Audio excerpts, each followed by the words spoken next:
how clumsy of me. I meant to accuse you. Dumb cough. Wow, that's a bit of a harsh beginning to this episode of Cheap Seat Critics. Welcome, everybody. Thank you for listening. Today, with me, we have off to the left, Hello, everybody. I'm a geeky writer. I'm Crimson Maroon. and I'm Sprinks. And today, in our Decades Season 8, we are covering The Sound of Music Yay! for the 60s. Yeah. Breaks, you're going to be singing throughout this This entire is podcast, No. right? No. I This is- could, but I won't. This is a perspective of the 2020s of a movie in the 60s that takes place in the 30s. Wait. Yes. That's correct. I just That is double true. check my head. In our runner-ups for this for the 60s, we have the Decades. We went with Sound of Music. In second place, we had The Good, the Bad, and the Ugly. And in third, we had 2001: A Space Odyssey. One day I'll get to 2001: Space Odyssey. Personal pick. Boom. Well, let's begin with the little social read we have. If you'd like, go ahead and follow us on TikTok and Instagram at Cheap Seat Critics with an S. But if you remove that S at the end, that's our Twitter handle. We also have Cheap Seat Critics podcast over on Facebook and youtube.com/at Cheap Seat Critics as well. If you want to see our little PNG tubers and the slideshow we have of whatever it is we're covering. We also have a letterbox if you're interested in that as well. Indeed. Yeah. Just clean Now, reading. before I get into the facts, let's actually begin with history over the film. Ryder, what's your history with The Sound of Music? I grew up with this movie, more or less. But I remember more of this than I do of Chitty Chitty Bang Bang. The two of them, both those movies kind of fall into the same category, that I know that they were obsessively watched and shown to me when I was very young. But whereas I don't really remember anything for Chitty Chitty Bang Bang, I did remember a lot more of this movie than I thought when I was rewatching it for the podcast.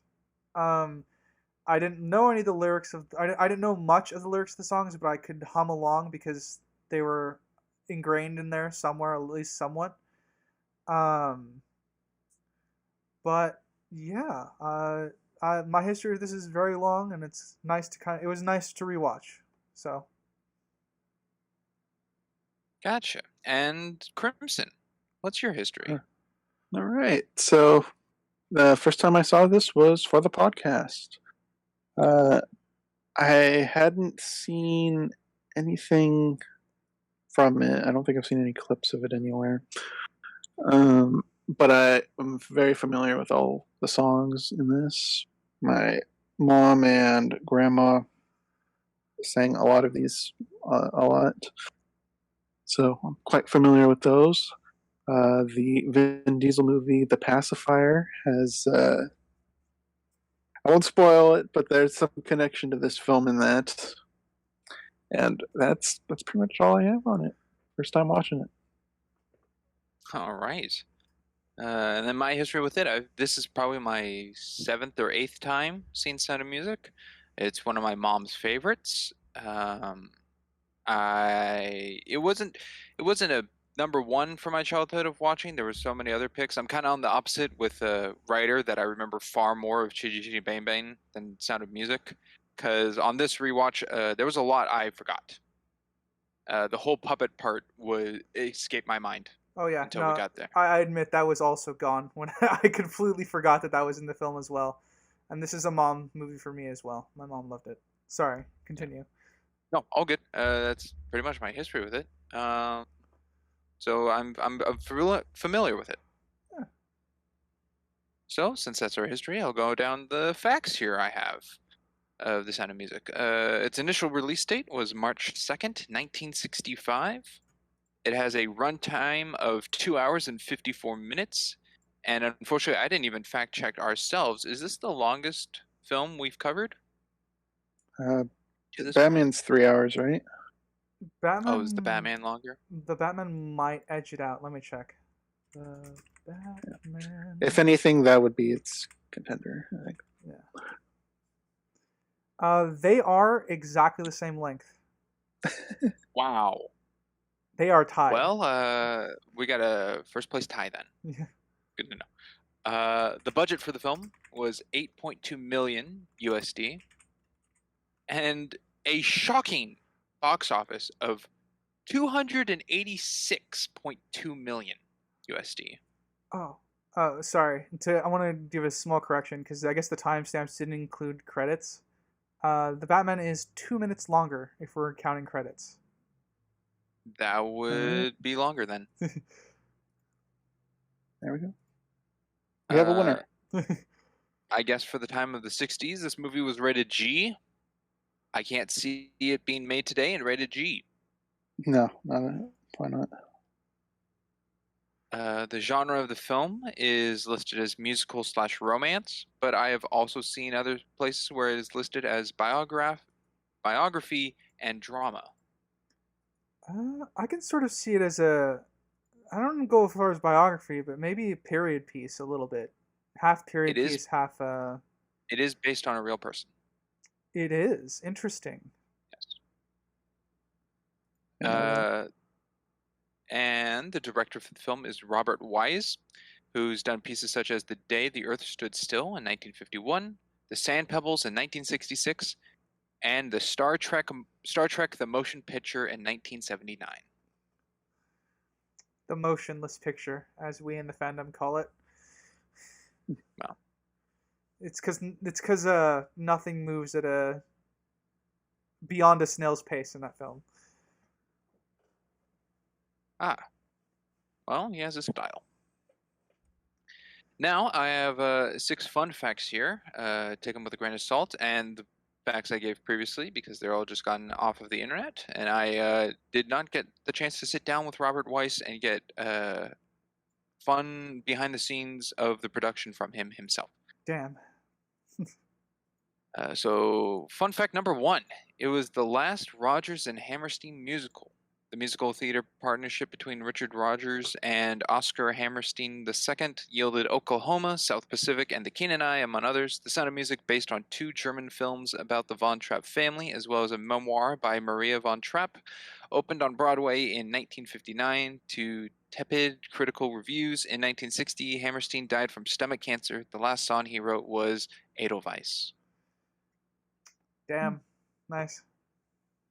Good one to go off on. Yeah. Fact number 2: Christopher Plummer hated the movie. Plummer, who played Captain Von Trapp, hated the film so much that he called it The Sound of Mucus. Quoted, he said, because it was so awful and sentimental and gooey, you had to work terribly hard to try and infuse some minuscule bit of humor into it. He drank and ate away his sorrows in Salzburg, which caused him to gain so much weight his costumes had to be let out. He also admitted on the DVD commentary that he was drunk while filming the music festival. I could see that.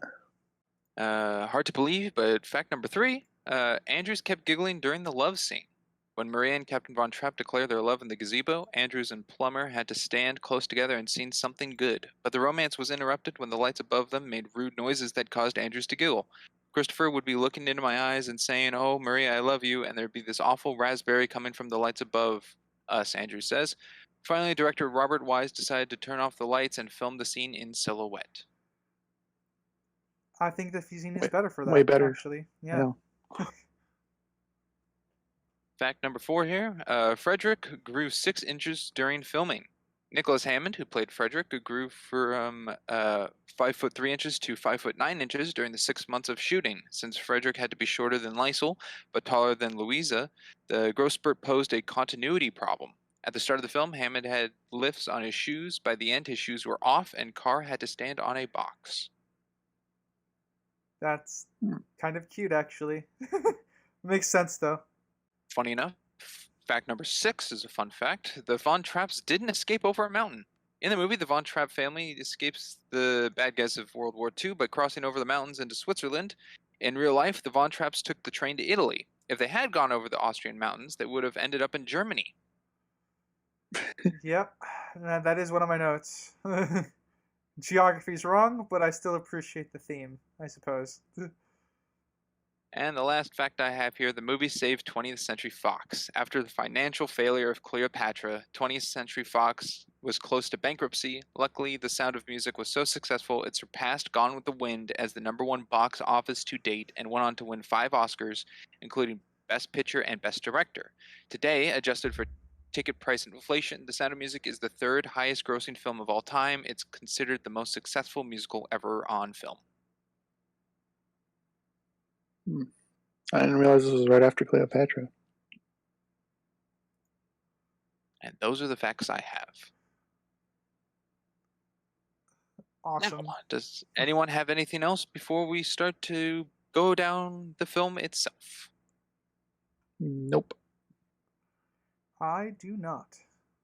Well, swell. Today we're going down the 3-act structure. The 3 acts we have here are the beginning of the film, up to when Captain Von Trapp is leaving to Vienna. Act 2 is right after he leaves, to the intermission of the film, which is interestingly not at the halfway mark of the movie. And then Act 3 is from the intermission to the end of the film. Wow. So that's a big last chunk all to go together there, but okay. It's roughly an hour in this almost 3-hour movie. Is that last chunk after the intermission? Yeah, that sounds right. Let us begin then. Let's go with writer to be our first talking point of the film. Sure. May as well talk about the first song, which is the sound. The Hills Are Alive with The Sound of Music. I think it's a very, very good introduction to this character, especially when she hears the church bells. It's very simple, the song, but we're pulled in with the imagery as we kind of pan through Austria and stuff like that. And we also get to see a bit of her character, because she's not your typical nun, shall we say. One of the worst. Yeah. I mean, they all sing about it. She's a problem. How do you solve a problem like Maria? To go off of what you said, Ryder, I do think it's very nice that the first sentence stated in the film has the title of the film in it. Yeah, and not in a necessarily cheesy or cliche way. Yeah, it definitely doesn't feel like cheesy or cliche, but you know. Crimson, what do you think on that? You got me mid-yawn. The fact that the title was sang instead of said. I usually just how close to it was stated. It worked. I usually don't find it too cheesy when it's said in the movie, unless it's like hyper focused. So, yeah, works for me. Okie doke. Something I will bring up if we're good with Ryder's point. Sure. Yes. All right. If Ryder's good, yeah. Yeah, go ahead. Something I wish I had it up on screen right now, but I just loved all the shots in this beginning bit. Every single one of them. The helicopter view of the mountains through the trees, the church images, her on the hill with the mountains scenery in the background, just top tier. I think across all the things we've covered, the 40 plus movies, might have the best ratio of shots, like fun, creative, good shots to normal shots. It's got a lot of really good stuff in this. Wow, coming from you, that's shocking. You're not lots usually of great on the shots. Yeah, they really stood out in this. They had great composition as well. They really understood the rule of thirds. During the credits, there's a shot inside a building with the door open, and through the door you can see the church tower, but it's not centered. It's off to the left. Very striking. I remember it. Very vivid. It's all very solid in the beginning here. It tampers off a little bit towards the end when we get more like plot stuff, but first third of this, very well shot, I think. Very imaginative, yeah. Yeah. Definitely pulls you in. it kind of goes back to why I think all of that helps add to the kind of romanticism of what Maria is singing at the hilltop. Definitely. It all really adds to like the whole. As the credits say, or like the opening titles say, it's the last golden days of the 30s. And then in my notes, I immediately went, "Oh fuck!" That's when this takes place. Yeah, I have that in my notes. What are the golden days of the 30s? Anything before World War II? Is that what that means? Yes. No. That Well, there's is- also like the Great Depression post. When did the so golden days start then? the Depression starts in the 20s, right? yeah, but there would still be Yeah. it would still be recovering by Yeah, this point. we'd still be in recovery. Because at that point, from roughly 1935 to the advent of World War II, most of the economic issues were gone. Everyone was kind of stable, and we were just kind of it was like a very, very peaceful time for the most part, though obviously some intense things were happening in Germany. But everything it was like the deep breath before everything started to go wrong. There was a solid 4 years in the middle of the 30s there. There you go. Yeah. If I were to throw a nitpick in this, and it wouldn't be a batch of the movie because it's just the technology of the time. Something I would prefer if it was made today was a better camera stabilizer on the helicopter during the filming. It was it was bugging me a little bit how shaky it was, but that's just the tech of the time. Can't really judge it on that. I'd love to see those shots again, just redone today, but stabilized. No, I don't want anyone to remake this movie. I don't trust. Oh, I don't remakes. want that. No. No. Oh, I'm sure the majority of people would never want this movie to be redone. No, but we have editing software now that actually stabilizes. So That's someone true. just puts it in a program and stabilizes the film. It'd be Upscale nice it. to see it. Yeah. That'd be interesting. I do like, I don't know how common it is in musicals, but I do like that there's a whole opening musical number before the beginning credits roll. Yeah, I'd agree with that. I'm trying to think in my mind other musicals that do that. We've covered The Greatest Showman, and that opening credits takes place during, like intermixed with the opening number, so I wouldn't count the that music one. starts first, but then it starts throwing the credits in. Yeah. Well, the credits go when Maria starts running to the church. Yes. No, So- I'm referring to The Greatest Showman. Sorry. Oh, yes. Well, I guess During.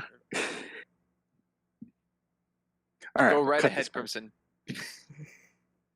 All right. During her dancing bit, more on the creative shots when she's walking through the thin trees. Very, very well shot once again. Very good location scouting, I'd imagine, for this, because I don't know was this actually filmed at location or was this somewhere else? My best guess, I did not look that up. My best guess is all of this is location-based shotting. I couldn't necessarily tell you what is a set, if anything. The one I could tell for sure was a set was at the graveyard at the church. Yeah. That was certainly a set with a painted backdrop. Yeah, there you go. I don't have much more on the first song. Yeah. No, it's good. I can jump us ahead a little bit to because we go from the Maria running back to the church, we go through the opening credits, and then we are introduced to the nuns that are around Maria after they go through their time of prayer, and Maria's missing from the abbey because she's off wandering in the wilderness. And then the nuns start singing about Maria, and this is also an interesting way to introduce us to Maria as what her character traits are from the perspective of her fellow nuns, more or less. And some of them really like her, or actually most of them really like her, but they are also annoyed by her, as they say. One of them does, one clearly does not like her. Yeah. And the rest are like good 50-50 on it, I think, as far as I can tell. this is where I'm gonna bring up this question now, because it'll probably just affect things later on. Does the music in this film, is it sidelined as a musical piece to just like audience show musical to then afterwards continue with the movie, Or is it or in is the universe? music being sung actually to each other and like conversational piece? That is something I was going to ask. Because I think it tries to do both. Like this nun bit, I don't think they're actually singing it in the universe. But there are songs in this where they certainly are. But like That's true. The whole very Hallelujah first they're song, singing, that's all real. yeah, the first song with her singing in the hills, I thought, okay, it's just musical. She's not actually singing on her own. And then she's like, I can't stop but sing about everything all the time. Like, oh, so she's actually just singing around. All right. So I take it every time she's singing, it's real, which kind of in certain moments doesn't really make sense. It makes it a bit awkward. Yes, maybe when leaning into someone's ear or something in a gazebo at some point. And, um, so I don't know the answer definitively. I think they bounce around both, but it's hard to tell. Okay, because I was thinking in the beginning with the nuns here, they're like, she sings in the abbey. It's like somewhat of a sinful act to like discuss. It's like nuns don't do that, and then all the nuns start singing. Not to mention the Reverend does it later as well. I thought she was not singing in the abbey, but she was a part of the choir of the abbey. So her job would to be to vocalize with the rest in the back on the balcony. That's what I thought they were talking about. So it's not that they can't sing; it's just that she wasn't there to help sing or pick up the pace or whatever, pick up the part. I figured it was she was singing about creativeness or her own do-good or whatever, and not necessarily in the name of the Lord or for the church. Yeah, not hymnal singing. No, they were just no. The crux of that scene was they were complaining the fact that she wasn't there to do her part in singing at the abbey. I don't think it would be very weird if they restricted her from just singing normally. That's how I heard it, though. Could be interpreted either way. I mean, I just might have to see it again. No.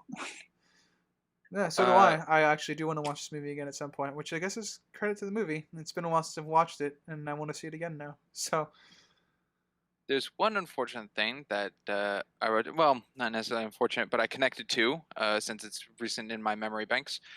The Reverend Mother has necessarily a bit of wrinklage on her. I don't know what it's called, but her that hood head covering thing. Her head covering looks very much like Queen Barbmota from Willow. I couldn't get it out of my head. Yeah, you think she has a mummy outfit under her? It was just something that connected it. I went, I shouldn't be making this connection, but it's what I saw. Do you think Willow stole from this the wardrobe? Okay, hold on. I can fix this headcanon. That'd be George Hold on. Lucas. I can help this headcanon of yours, Springs. She's the one who told Ralph to hide behind the gravestone at the end. She could have, yeah. She's like, okay, I boxed them here. Now let's make Ralph do this because he needs help. He wants to be. I support his cause. So, and he's young and he wants to join them. So I'll help him. She's the one who told him to hide there. I mean, Maria did get in contact with a pine cone, didn't turn her to stone, but there's some kind of connection here. Yeah. I'm not gonna reach that far. No. During the song, something I'll connect on. One of the lyrics, "Son is she's a demon," which I think is such an insult coming from a nun. That's specifically from the one who hates her, right? Yes.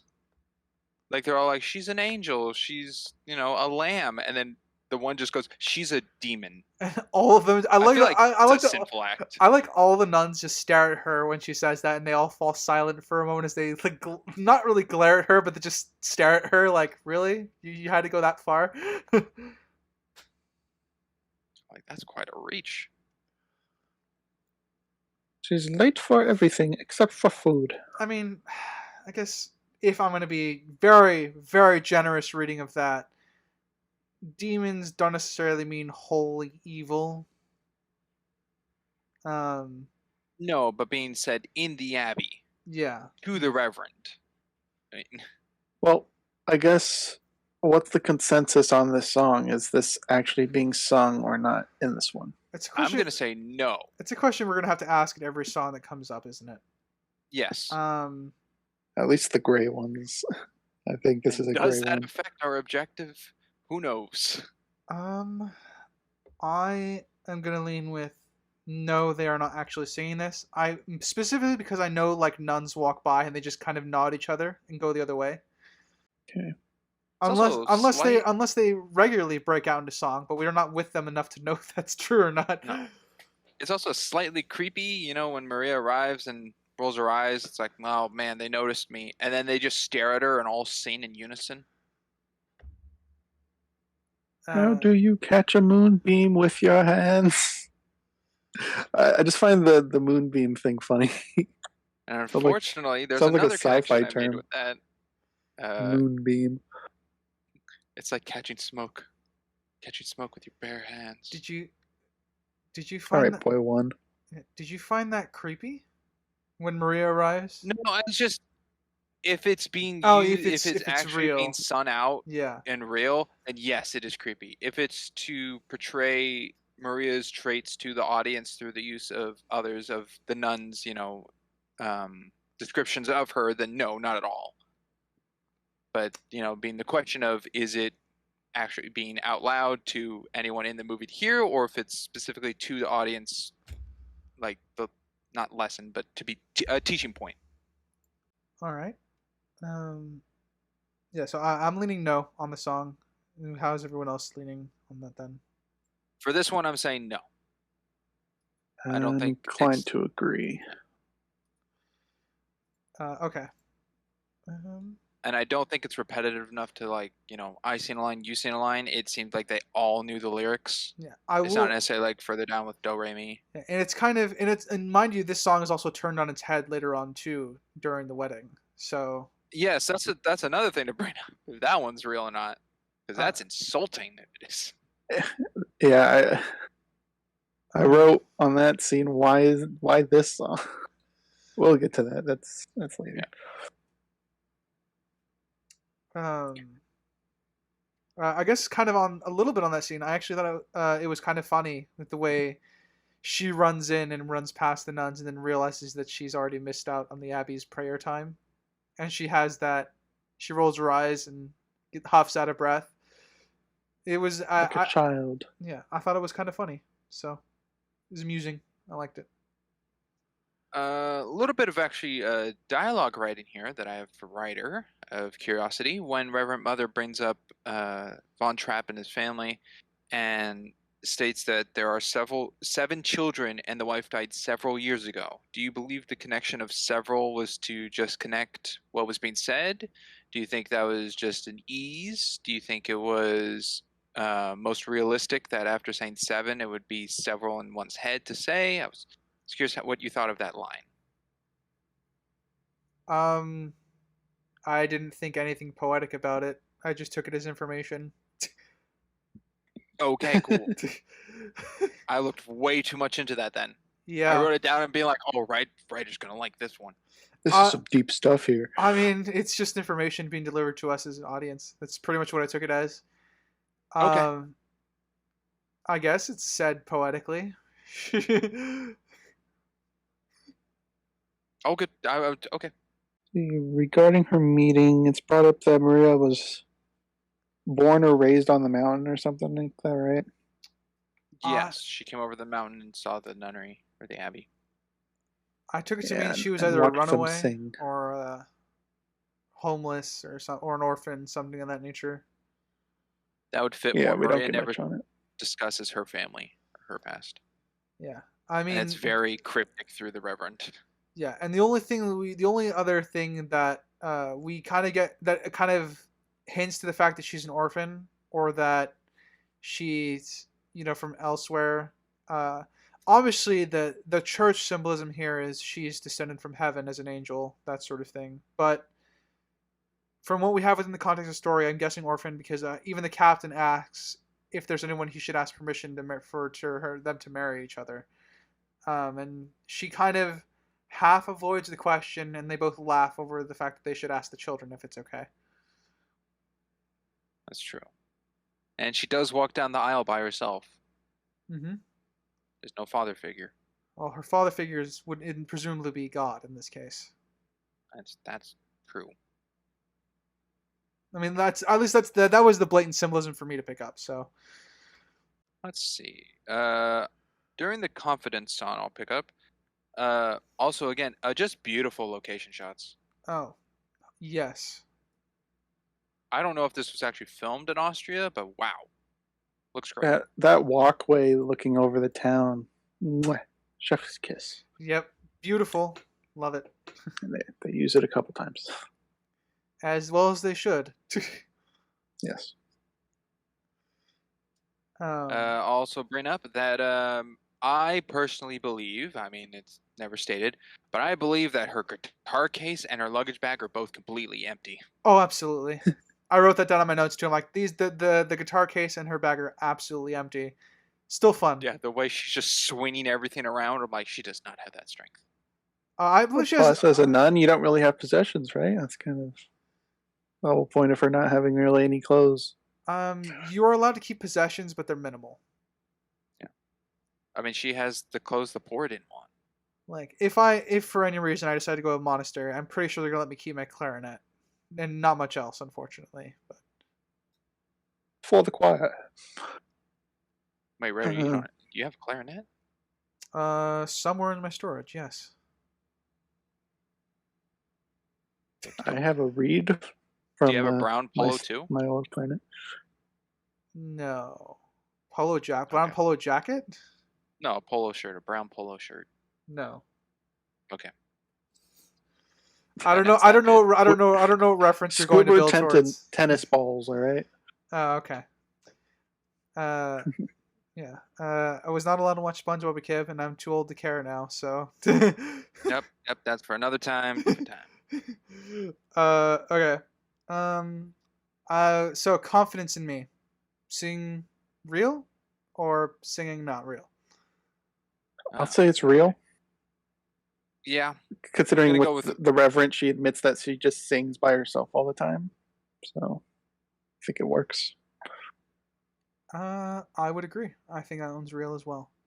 Yeah, it's real. It's just slightly interesting. I mean, I guess it fits that no one interacts or looks at her. But she's especially on the train or bus. No, the bus. She's just staring out the window.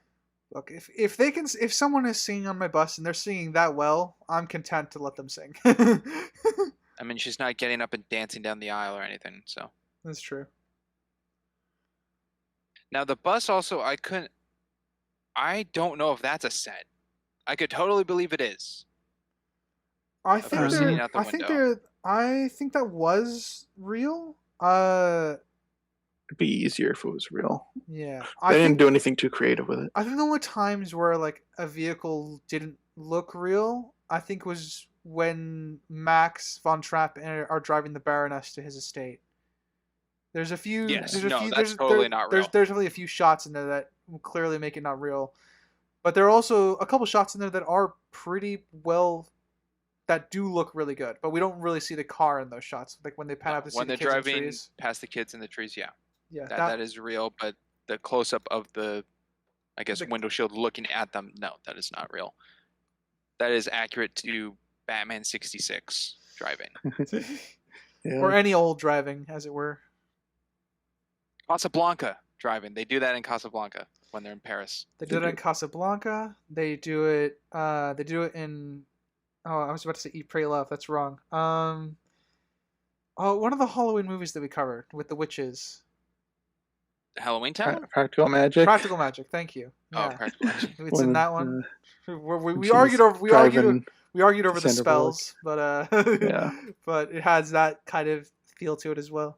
Yeah, I forgot about your theory on that. Now, I don't find it hard to believe that Maria's tuckered out when she arrives to the house. Simply to fit in with that she's actually singing. She's been singing the whole damn way from the Abbey to here. Yeah. I mean, I've sung out loud verbally all the way from my work to my house when I was walking home. So I've done that before.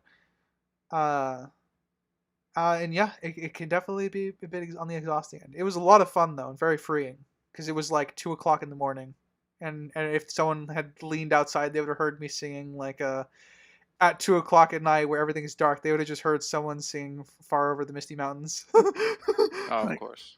full Ryder, you effort, certainly. loud, no pulling back. Oh yeah, Singing. oh yeah, absolutely. Wow, impressive. Ryder, you certainly have confidence in you.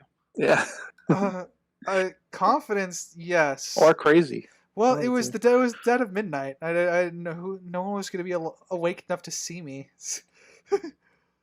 um. All right. So we get to the butler first. Who we'll never The old see butler. again. No, we see him. He comes back with the Twice. telegram, right? Yeah, he takes the No, telegram no. from Ralph, and then I believe he watches them as they push the car away. Oh yeah, that was him, isn't it? I was wondering. I had forgotten who the guy who was staring down because I had to watch the movie in parts because busy schedule. I had forgotten And who it's the a long guy, movie, yes. and it's a long movie. I had to forget. I had forgotten who the guy was staring down at them as they were trying to escape. I wrote it down on my notes. I'm like, neighbor or butler? Because there's. Yeah, he's in a couple scenes. I think he's also at the party. Probably. Yes, That would I be a confused good the place for butler. a butler. I confused the butler and Max at the party. Oh, I only did that once, so don't worry. I when I rewatched that scene because I rewatched that scene several times when I tried to restart watching watching the movie. I eventually was able to clear up the confusion for myself. gotcha. A question for is- you. Oh, never mind. Go right ahead, Crimson. You win with such energy. I don't want to cut that I was off. just gonna say it is a beautiful house. It is. Yes. I'm very jealous. 10 out of 10 would want this as my mountain estate. You can tell it's fancy when the front entry door is the Has a one that roundabout. typically in houses design this layout of stairs to double staircases left and right to each wing within the doors in the center. The doors in the center in typical fashion lead to a ballroom of sorts or a banquet hall, but it's the entry point of this house, which is interesting. Well, I actually don't think there is quote unquote a back door to this house. There's because there's two entrances, right? There's the one where that leads out to the terrace, the garden, which is construed as an entrance because Julia Andrews just walks up there singing later in the movie to reunite with the kids. So presumably true. that's a quote unquote front to the house then, because she doesn't have to go through any gate or anything to get there. Then there's the door we see her enter through this time. So, you know. I mean, the house that size has to have a couple exterior doors. Yeah, Oh, we yeah, don't we're really not even see we're a not even counting the big- ballroom doors, but yeah, No. I'm talking about for the two main entrances. I think there is not really a quote unquote back door. They're just entrances in and out of the house. The kitchen probably has a door as well. We don't necessarily see a huge layout of how the house is and looks, relatively, except from the front. But when they escape through the hedge maze, I guess the hedge maze is to the northwest of the house because they go out the ballroom backyard through the hedge to the front. And then the river is behind the house. The bedrooms are on the right wing, where Liesel enters through the window. How she does that, don't know. But then Rolf is throwing pebbles. Well, Lisa did enter through Maria's room and not necessarily, I guess, Liesel's room. But when they say goodnight, they all go off to the right. But from the front of the house, Rolf is throwing rocks to a window on the left-hand side of the front door. No, they're in the back. Yes. They're in the back of the house at that point, or the quote unquote the terrace overlooking the river. Oh, when he does the telegram, he's in the backyard. Okay, On the left side of the house, yeah. okay, that would match up. Okay, interesting. What was I going to bring up? Oh, yes. Back to the Reverend. I had a question. What do you think her intent sending Maria away was? because she said it was the will of God, but I read it more as peer pressure from the other nuns, and I think it was a little bit of also, everything. I'm sorry, you finish your framing first. Go. well, peer pressure from the nuns, and I think she notices that it's not the life for her. The life of a nun isn't for her. So I don't know her full intent. Is it to keep her out from being a nun, like to persuade her the outside world's better for her than the life of a nun, or if it was really to find herself to then secure her place as a nun? What do you guys think her intentions were? I'm slightly in agreement with Ryder here. I do think it's a combination of everything. That she sees Maria as wanting to be a free-spirited individual, and the nunnery isn't necessarily for her. Being a nun isn't for her. Even though she tries her hard or tries her best to fit, her spirit and soul move her in a way where it's just not working out. So something more in line to, I guess, with the imagination of children, because it's the first thing the Reverend has suggested to send her out on is to be with children. Also to help with the voice of what's being heard by the fellow nuns of Maria necessarily does not fit in. Yeah, I'll add a little bit more to that. I think it's a little bit of everything because I think the key phrasing for me here is where the nun one of the points from the Reverend is making is that she hasn't really lived a life yet. Like she doesn't know what it is like to fall in love, that sort of thing. Um, and that's true. It is harder for you to accept becoming a nun without ever having experienced those sorts of things that would change you. Um, so I read it as a little bit of everything. Like the nun that absolutely hates Maria probably is rejoicing at the fact that she's being sent away. But as the others say, they all love her they're all frustrated by her at the same time because of how open or different she is, and she always expresses herself in that she's different, as you say, Springs. So I think that all adds up to her making this decision, and there's a part of that that's going to lead into like, well, if she is meant to become a nun, because you have to find what you're meant to do, right? That's there's a whole song about that. Mm-hmm. So part of it is like maybe she'll find her purpose, and if she doesn't, she can always come back. There's always that bit to that as well, because she does come back.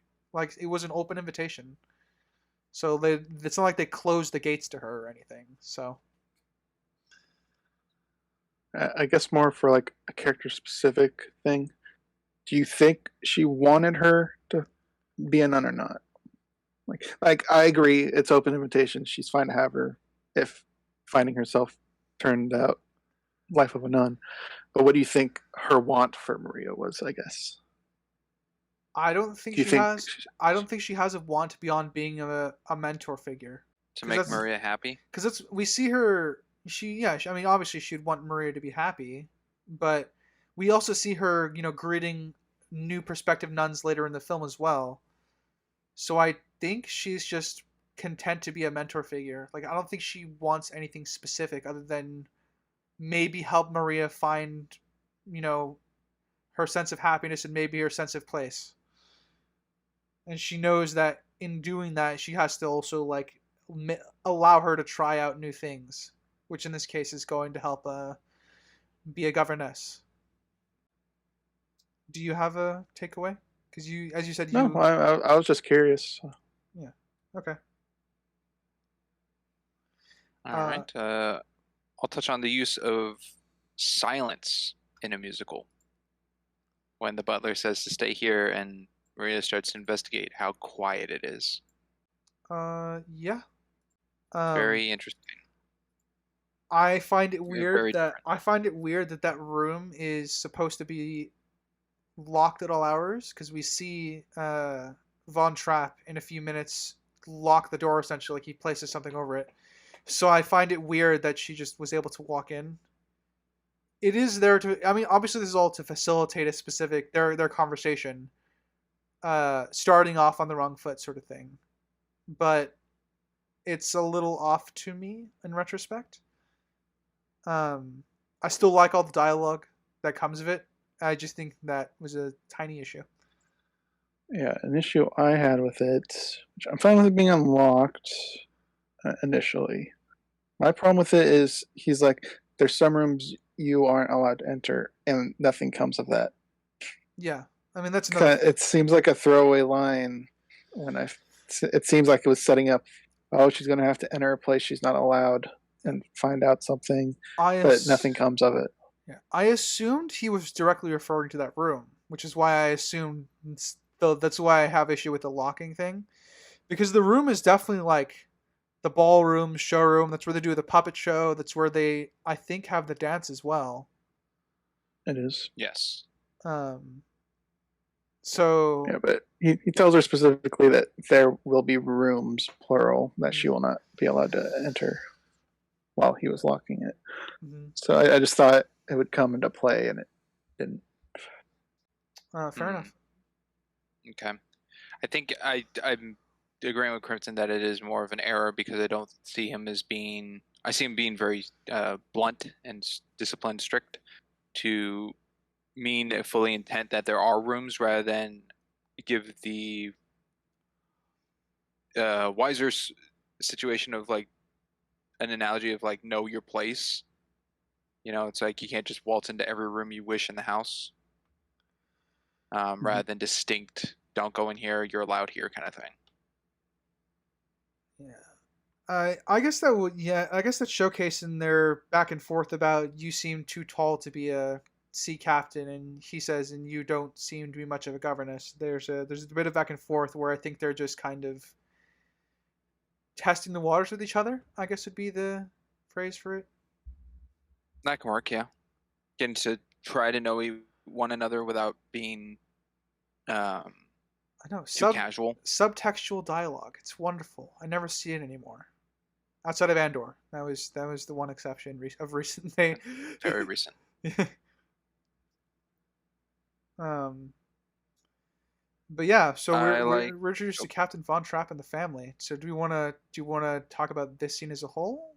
Talk about just what do you? Yeah, no, we can.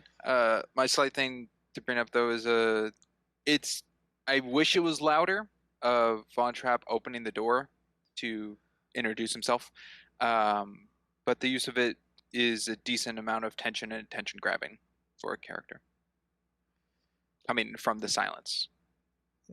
Yeah. You wanted him to kind of break the silence with a very thudding open. Yes, I was a little more, not necessarily jump scare, but a little more, I guess just louder to display to the audience like we're following Maria this whole time as the main character, and it feels more like she got caught, which she did, but maybe it was muted simply for the fact that later it's the love interest, and they don't want to come off as an antagonist that audiences hate. So it's a little softer in that use, but either way could not be. Yeah, the Maria. Actually, I'm gonna ask you. Here's a question to ask both of you. How I view this movie now, having seen it as like with a bit of practice under my belt of criticizing film and storytelling, I think Maria is the main character of the first half of this movie, and Von Trapp the main character of the second half. Oh, that's fair. Yeah. No, I can see that. Okay, I was just running it by you and see if that was a fair reading to make. Yeah. No, that works.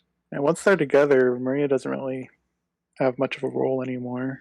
Yeah, that's when it turns mostly focused on him and his family. So. Yeah, focused on the political angle, the changing colors of the flags, shall we say?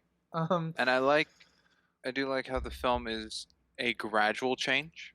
You know, it's slowly changing and developing, and Captain Von Trapp is also slowly changing, and he's not a 180 like 5 feet apart. Yep.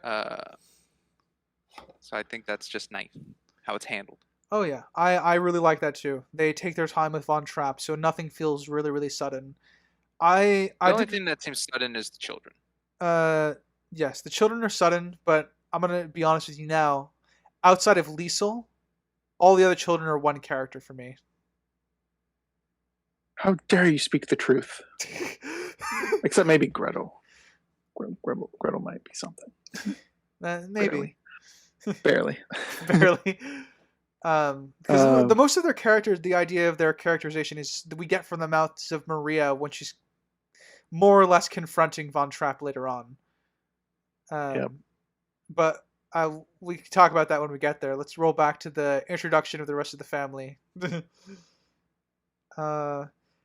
Yes. So for me, so we get the whole like military march stuff, very strict, the lineup at all. At the end of it, we get the frog in the pocket. Like, okay, so this is going to be like a Nanny McPhee scenario.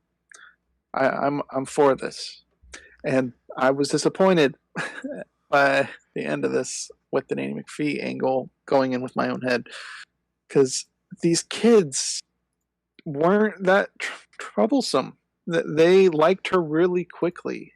Well, I don't think any other governess out of the 11 past ones gave such a guilt trip at a dinner. Such a lovely gift. Oh, it's a secret between us. What a devious act of Maria. Yeah, excellent manipulation. Puts a smirk on my face. Yeah, I can sort of understand that. And I think the movie does suffer a little bit because it's what that development is really rushed through. Obviously, it is a musical, so we can assume that character bonding and character arcs are happening within song. But really, the only song that we have to kind of juxtapose the children's perspective is "These are a few of my favorite things." Other change, yeah. Yeah, because by the time we get to the a deer female deer song, it's they're already like her at that point. Yeah. Yep. And I guess it could be a little of the, just like written plot of a thunderstorm, because I'm curious if, another thunderstorm were to occur with a different governess, if the governess would say, just go to bed and turn them away or comfort them. But it seems to be a one-time occurrence where it occurred to Maria. The thing is, they terrorized the other ones. Yeah, this one, she got a frog in the pocket and a pine cone. Yeah. The others got snakes, spiders in their beds. Yeah, like it's glue in their toothbrush, and we get nothing. We get the guilt trip, and then they're all happy dandy. Let's sleep in the bed during a thunderstorm. Yeah. All right. I can boil it down to possibly two scenes that are missing. We need a scene of just the kids like talking about Maria as they either right after the dinner scene, more or less, but before the thunderstorm. I think we need a scene of all the kids kind of talking about Maria, what they think of her, because they can talk about how they feel terrible now about doing that, and there could be like a few standoffish ones too. I'm like, no, we drove the other ones away. We can drive this one away too. That sort of thing. And then the second scene that's missing is the resolution, I suppose, where they all have flipped more or less. Because really the only, again, I'm going to touch on Liesl here. Liesl has reason to like her first. She's given ample reason just by the fact that Maria is not willing to turn her in. Because it was obvious to me that Maria knew that Liesl snuck off to see a boy. Yep. Because Liesl doesn't hide it well. But it's fine with Liesl and Gretel liking her. Because Gretel's a little kid. I'm fine with that. But the boys and I don't remember the names of the other girls already. Like I said, they all... The boys and Louisa and Brigitte and Marta, that we don't get anything with them. Just the guilt trip, and I don't think that's enough. I wish there was a little more with Brigitte from her introduction, since she was the one reading a book. Yeah, I thought she was going to be the defiant one. Yeah, and they talk about at least it's said in dialogue how smart she is. Like she's clearly one of the brains of the group for her age. But we don't really get anything on that beyond the throwaway line that she's smart. Crimson, maybe your first time watch. I kind of expected her to be the Allison Stoner of Cheaper by the Dozen, kind of kid. Mm-hmm. Yeah. But that was not utilized at all. Not at all.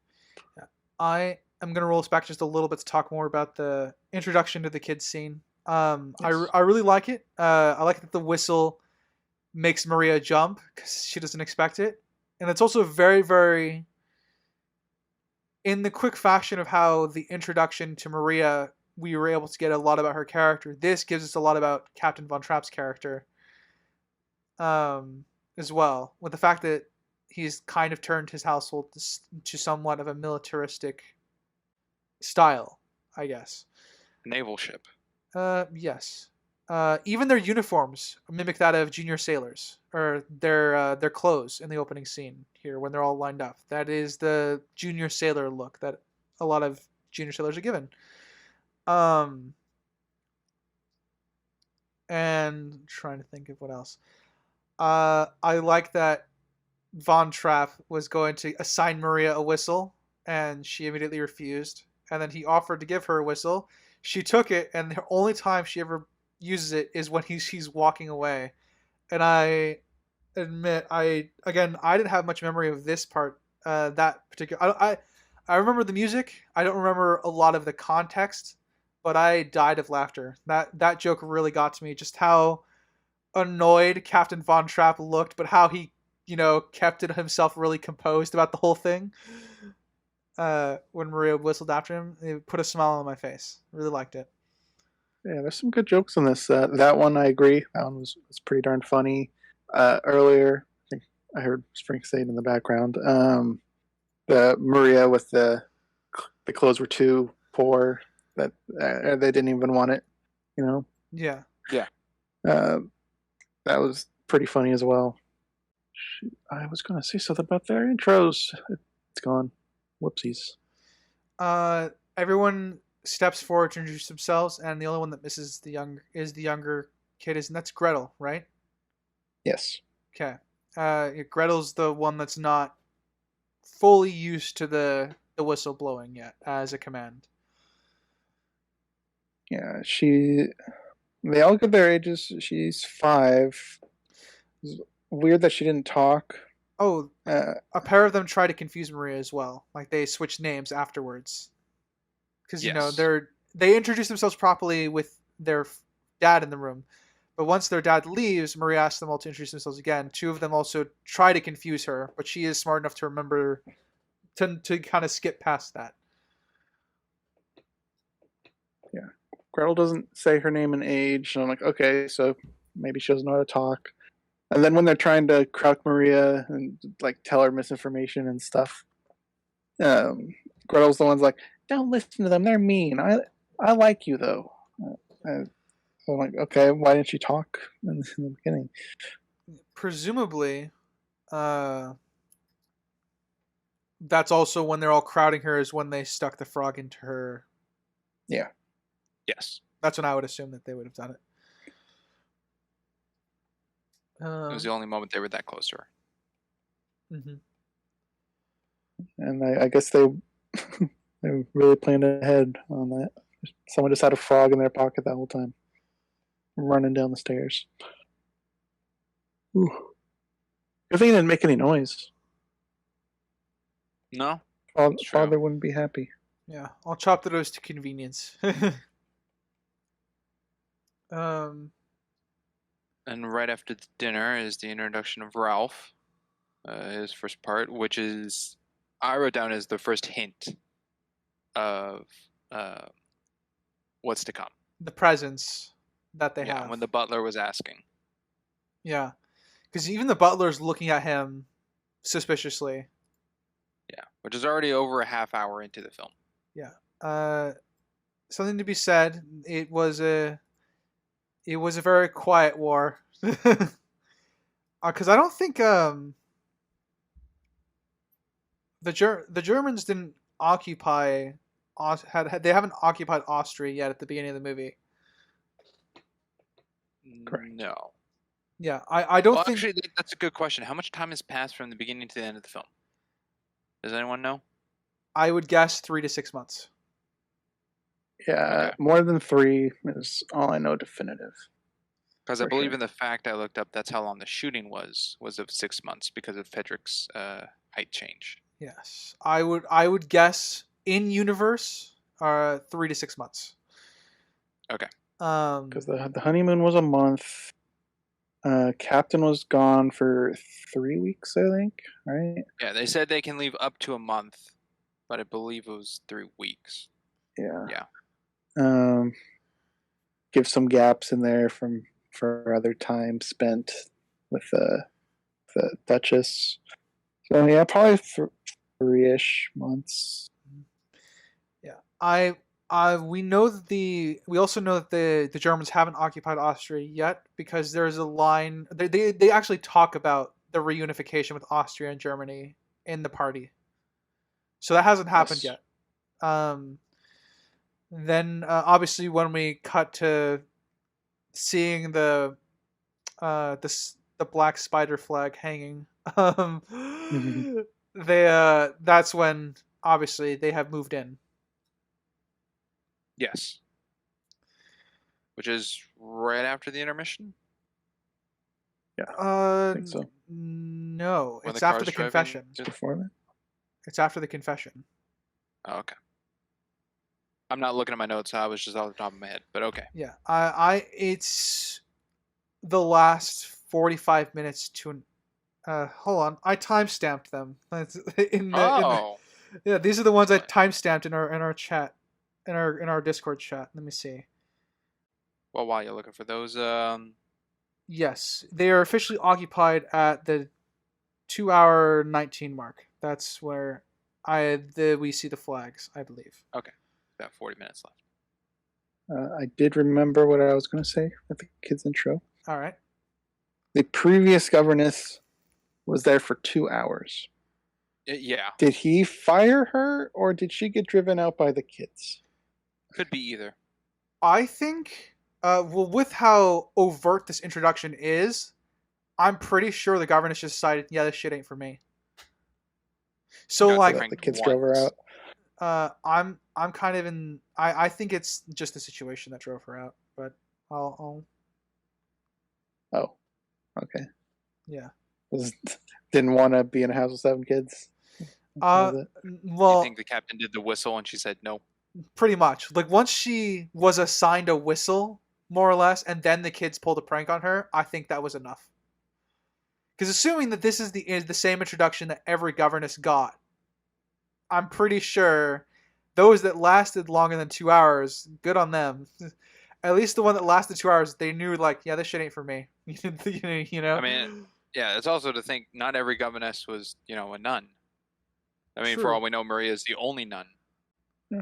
So, wherever their past lives brought them to this point, and how that affects. Okay. I think it was a little out of character. I'm curious if you guys think the same. With how lenient Captain is with Maria through beginning parts of this before he leaves. Well, I for his think that trip. shows. That's why I lean more to the kids drove the governesses out, because it seems that because of what Maria's actions are, and even when he returns from his trip, I mean, it was still out of anger, but he's not the one to really tell them you're through. He kind of gives them second chances or to try to break them in or discipline them a little more than the children of just pulling pranks. Yeah, I don't know. With how disciplined and strict he was, he seemed to give Maria a lot of chances in the beginning. So to a point where I thought, Oh, kind of out of at that character. point, I thought he was just desperate. 11 governesses. And that is true. Like, I mean, what are you It gonna could do? be, but she kept breaking his rules and Yeah, but if he defying him. if he fires her, he has to go find another governess. Yeah, Also, sure the other there's thing plenty. we don't know. I mean, the wife has died, and the Reverend said she's been dead for several years. Yes. Presumably, all the attest 11 to- governesses that went through those several years. Which could attest to my best guess 3 years, because if it was 2, I'd say a couple, but that's kind of just speech thing. So my best guess is 3 years. So, and Gretel's 5. So in the time of 2 years, there have been 11 governesses. Because they wouldn't need a governess if the mom's still alive. Well, I So I don't mean know. that short They could span have. is something. I mean, then again, But one he was a lasted 2 different guy. hours. So. So yeah, one could have lasted 2 weeks and left. But All right, so I guess I explain the Von Trapp being out of character a little bit more. I think you have a foundation here. I just need to hear a little bit more. So he's very strict on discipline. He brings it up at the very beginning, and then the night before he leaves at the thunderstorm, when the kids get shooed off and she asks for clothing and stuff, he brings up discipline again. And he seems to be a very strict guy. She openly defies him with the whistle, which is strike one, whatever, fine. At the table, he was mad at her for the table. I don't remember what he was upset about at the table regarding her. She was not there on time, I'm assuming. Okay, she was late. Okay. She didn't have the proper clothes, which is fine. He didn't seem to be bothered by that. Her ignoring the bedtimes, which he was very strict on that one. He was very upset with that. So she didn't follow his rules, and she openly defies his orders in front of the kids. I don't know. Don't know what more to say on it. The only one that she openly defies orders on is the whistle one, right? Well, the whistle and the keeping them up late. They were already up, so it wasn't her keeping up. It was the storm. She was just comforting them, which is why I don't. Yeah, which but is why he had a problem with them being in there and out of their rooms. Yes, but he doesn't have a good comeback to her when she says explicitly that they were up because of the storm. And then the only reason, okay, so I think if it progressed like this in the fashion that we see, I do think he would eventually have fired her. And we see that he does fire her, but he also leaves the following day. So the governess is there for about a day right before he leaves. Yeah. So I think that was enough for him to know that she'll be a suitable babysitter. I don't think he had any long-term plans at this point. Because by the time he's reintroduced to her, he does fire her. Pretty much. Well, they go at each other when they see each other again. Once he sees the kids were in the trees and wore trashy outfits in public and were having fun in the lake. And then he fired her, and that was after her sassing him as well. So it took a lot for him to actually fire her, more than I would have thought, based off his introduction. There's only two coins to a military person. They either have amazing stores of patience, or they don't. And I guess this would be the amazing stores of patience one. So I'm still kind of 50-50 on it, I suppose, for him potentially being partially out of character. But good catch in either case. So okay. Sprinks, I guess, don't agree with that? My thoughts on out of characterness? I'm more towards don't agree because there's not much proven of his past to show his connection to other governesses and how he's gone about it. Like if he's like extremely strict of firing the very first one because of a problem, and he's just gotten more and more lazy because he needs a governess at like 10 and 11. We don't know. Well, the evidence was he said it wasn't the kids' faults; it was the governesses, which yeah, kind of implies it was their problem. No, I think. Yeah, but that could just be him projecting. Is fed up with the kids. Yeah, it also could just be him projecting and that the kids do no wrong. Yeah, because if Maria said, "Hey, your kids put a frog in my, shirt, jacket or whatever," I don't think Von Trapp would believe her. My kids are too disciplined to do such a thing. Because we know that he doesn't interact with his kids, so that's part of the arc, I guess, that he goes on. So Sprinks, you don't think he'd believe the frog thing? I think it depends on how much proof is shown. But I think just out of Maria's mouth in a fit of like upsetness, just being upset or something, I don't think he'd believe, because it seems he's far more, especially with the line of, it wasn't my children's fault, it was it was the governess. I think There's nothing wrong with my kids.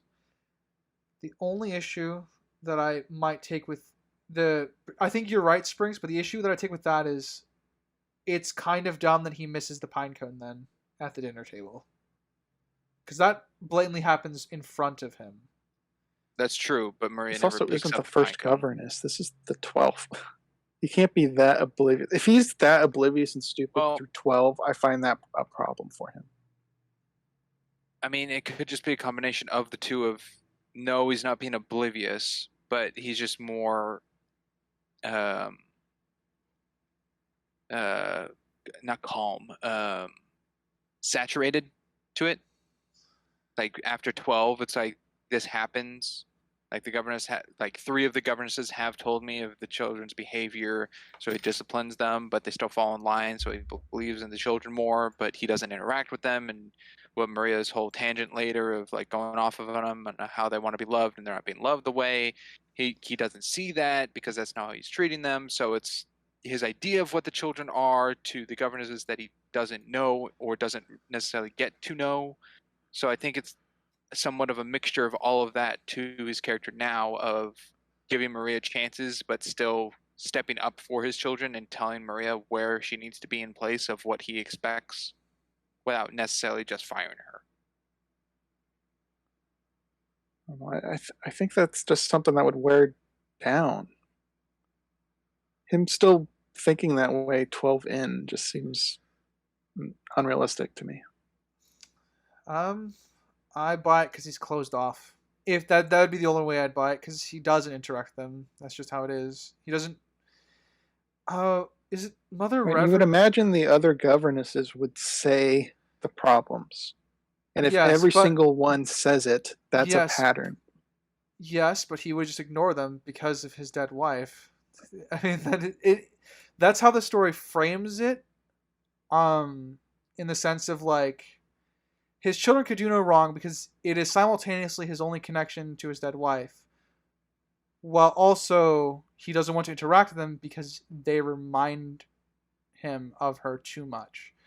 Like, both those kind of exist simultaneously, but like I said, I'm 50-50 on it still, so it's just... Okay. Well, moving forward then.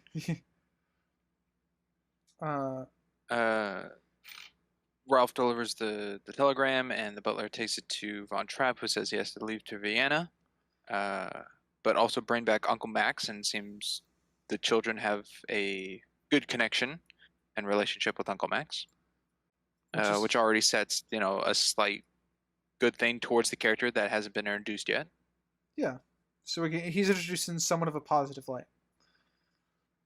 Liesel sneaks away to go to a musical number. Let's go to a musical number. I actually don't think this one's real, and I'll explain why, but I want to go last. Okay, I find I don't even know. Is this just 16 going on 17? I don't know. I mean, that's his song. Yes. Yeah, this is 16 going on 17. I think it's a slight combination of the two, where they are talking back and forth to each other about their feelings, but in the way of song and rhythm is portrayed to the audience. Because I wrote down a question. Liesel's singing about her being naive, of her character traits to the follow-up description of Rolf. Is she stating what Rolf believes to see her as, and she's just reiterating it? Or is she smarter than that and is actually, in a way, seducing him by trying to play stupid and young? But then again, that fits against the, is this real singing or not? Because we don't know much about Liesel up to this point. I'd like to hear writers' thoughts on this being real or not. I don't think it's real. And the only reason I don't think it's real is because it's rated G. The movie. And this is going to require a little elaboration because I went back to my college symbolism theory classes for this one because there's a storm in the background, more or less. Uh, in a romance, storm symbolizes intense passion, anger, or love. So I actually think this is here in place of what would be. This is the movie's quote unquote sex scene. I suppose. Also, just Because I mean, because she's having an affair with him, more or less. I mean, obviously they're together. Her dad wouldn't want them to be together, it's out but of secret. Yeah. yeah, and he's also has to keep his part secret too because he's with people who typically wouldn't like Austrians. So it's kind of it's kind of a forbidden love affair, more or less. That's why I don't think the song is real. I think it's all metaphor for it being the sex scene of the film. Okay. This might just be a really dumb question here. Is Rolf Austrian or is he German? If he's Austrian, he's a loyalist. Those people existed too. They wanted the annexation to happen. Yeah. So he states, because Liesel says, well, we're Austrian. And then he goes, well, some of us would expect us to be German. So I don't know if that's him stating that he's not German. Yeah, I think he's an Austrian and he's a loyalist. I think that's what it is. Yeah, and at the end, Captain's like, you'll never be one of them. Could be either not the bad guy from World War II or German. Oh. I think he's just a loyalist. Okay. But that's I know my reason's probably not strong enough for you to think either way, Crimson. But that's why I think this is not a real song. It's enough to blur the lines. I don't know. I mean, what you just stated makes sense because at the time that wouldn't really be depicted. Yeah. So, I'll say you swayed me. Right? But good heavens, her ankles are showing. In frame Mando season 2 of like him leaning over the with a rifle shooting at Jawas, you can see his bare wrist. I learned that from very thirsty Tumblr. A bare wrist.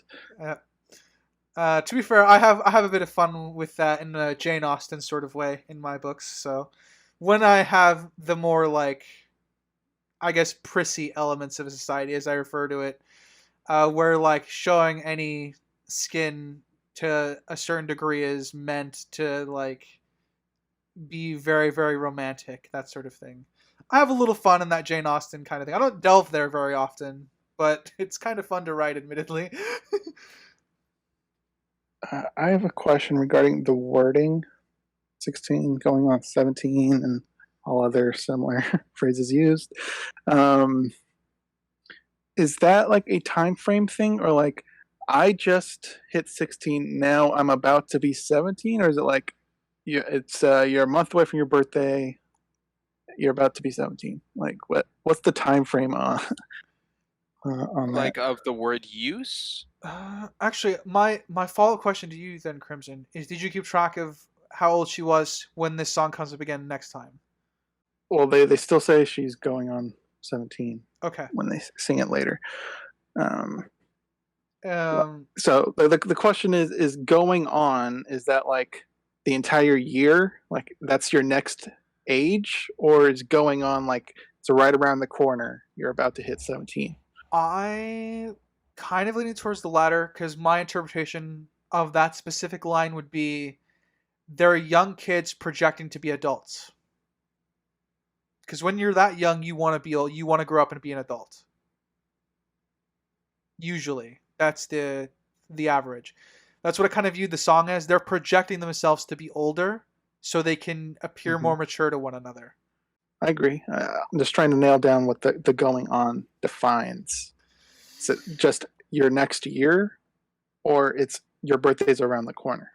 I think it sort of because she doesn't have a birthday within the 3 to 6 months that the rest of the film takes place in. Because mind you, this is all still night one of them all together. I don't think it's the former. I think it's the latter, because it's like I said. I read it as them projecting themselves to be older. Yeah, I'm on the side of going on. I don't think necessarily means the birthday is soon. I think it just showing means your the next next year. age. Yeah. Yes. Okay. Alright. Like if I Just just curious. celebrated my birthday and the next day I'm this new age, I would say I'm going on to the next number. All right. I was curious. Because if it was like your birthday's around the corner, then I would have pointed that out as a problem later. But that's what we're saying. It's spanning the next year as a whole. Then I don't have a problem. I mean, with it would that. also follow with Ralph then also saying, or I guess 17 Liesel stays going at 2, on Ralph 18. 17 going to 18. It would follow the same. It's like, are both their birthdays that close then? Which it doesn't seem to be. Yeah, we don't know. So, all right, since we're establishing it's the whole year, that does get rid of an issue I had later. All right. Scrolling through my notes here, so. Yeah, I don't think I have too much regarding this song. Well, I guess in the factor of is Liesel singing to fit Ralph and be more character trait of herself being, young and innocent and sweet, or is it being played as a seduction tactic to Ralph of I know what I'm saying kind of thing? I Going think with the time frame. Oh, sorry. I was just gonna say with what we see of Liesel later on, I think it was more of the innocent sweet route than I know what I'm doing. Yeah. Yeah, I agree. Like I said, I view this as an affair scene, and I also see her being the innocent and sweet route. So yeah, which then follow up answer. I think it's more of the singing to the audience than singing to each other situation, because I don't think Lisa would be singing to her boyfriend, I'm dumb, I'll do whatever you say, I don't know about the world of men kind of thing. I mean, because I think she's smarter than that. I could see that. You got to think, get your modern mind out of this. I know that's why my answer I'm going with is the 50-50 split, that they are confessing their love and they're talking to each other back and forth, but the lyrics of what's being expressed because of the song and the rhythm and whatnot is towards the audience. Male and female roles kind of into writers' saying of the sex scene that isn't taking place but is being portrayed through. Yeah, it's in this entire scene is purely metaphor, is what I say for that. But sorry, you were saying Crimson. In terms of her saying she's dumb or naive about men and all that stuff, you got to think back then there were more distinguished roles between a male and a female. So that's kind of typically how it was back then. So I agree. It's not them literally singing that stuff, of course. But I don't think it's out of the blue for her to say that either, if it was to be brought up. But through this whole thing, you have converted me, writer. I do think this is metaphor. So, there you go. Woo! It's a rare time when you can convince Crimson of something that's symbolic. You give me enough proof, I'll bite. I think there's enough there. Conversion in this film? Oh, gad.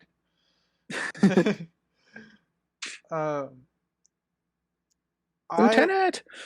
That being said, I do like their banter leading up to the song as well. They're flirting over the telegram idea because they just want to see each other and spend time with each other. And I wrote down here that Rolf is reinforcing the world building because I think we hear about Colonel Zeller from him first in this scene. Like he talks about, wasn't it Schneider? Yeah, sorry, Colonel Schneider. Yes, I believe so. Yes, so we hear about the liaison more or less already being here through Rolf almost intentionally confessing that to Liesel. Yes. So it helps us kind of frame the world building that's going on. Like the Germans are sending liaisons here now, that sort of thing. Yeah, Mates, just a give them a quick good sense of the world. interruption, and listeners as well. I got to dart out for a bit. I'll be back in about 15-20. All right, Sprinks. Before you dip out, Yes. by the time you get back, we'll have finished the Finish up the first act. Yeah, we'll see. That's all good, because you're going into the song of Yeah. why am I blanking that? My favorite things. Yeah. So you'll have to give us your thoughts about that when you get back. So. Oh, good. Okay. See you, buddy. All right. Whatever will we do? Whatever will we do? So do you have anything to say on, I guess, Liesel and Rolf before we, I guess, move along? Yes. A compliment in the gazebo. So when they're like running around, tempting a kiss or not, like you get a close up where their faces are close, and then they run around back, their faces are close, and then they run back to the front of the camera again, and then they kiss. They did a great job with the focus, because typically in those scenes they just do a broad focus, but there was actually depth of field in this shot, so they had to manually focus it to where they were going to be when they went off screen. Yeah. Cameraman was on point today. Yes, so very on point on the cameraman on that. Shot composition also is good in that, which is a constant throughout this. Yes, I agree. It was kind of makes you wish I had camera work as part of my objective scale a little bit, because it was really good. Something I thought was funny in the gazebo was after the kiss and Rolf leaves, she screams, "Wee!" That was pretty cheesy. It's cheesy, but youthful romance. I can buy it. Yeah. I think I'm good with that song bit. Yes. Let's see. Yeah, I don't think I have much to say for it other than the young love is well portrayed here, whether it be through metaphor for me, and and then we go to Maria getting her dress materials because she can sew her own clothes. It's one thing we did skip over. She asked the captain for the dress materials. Yes. And she gets more of the backstory from the head maid, which was the captain had lost his wife, and since then, anything that reminds him of his wife is off limits. So that for him includes his children, to a degree. I think it's that hearing that is what helped reframe, I guess, a little some of the militarist style earlier for me. Sorry, I'll let you talk in a second. I heard you start up. No, sorry. It's all right. It helps reframe some of the militaristic style at the beginning for me. I like the idea that the gaping hole that was left there was simply filled with the only structure that he could remember, which was his military training. So he kind of enforced that on the house to give himself enough comfort to even remotely interact with his kids. I kind of like that. It's a very little neat detail that we kind of gloss over, but it's still very nice. Yeah, I agree. That was good. And then we get some faculty. Not faculty. Is faculty just like employees, or is that what's the definition of faculty? Faculty is employees of a specific group. Because when I mean, like, a school would always refer to the people who work there as their faculty. But I never hear that word anywhere else outside of school, which is why I was wondering. Okay, I'll just go with faculty. Faculty gossip. He might get married. Yep. Which makes sense. Works. Because at the time, at the time, the Baroness is the only person that's starting to make him open up.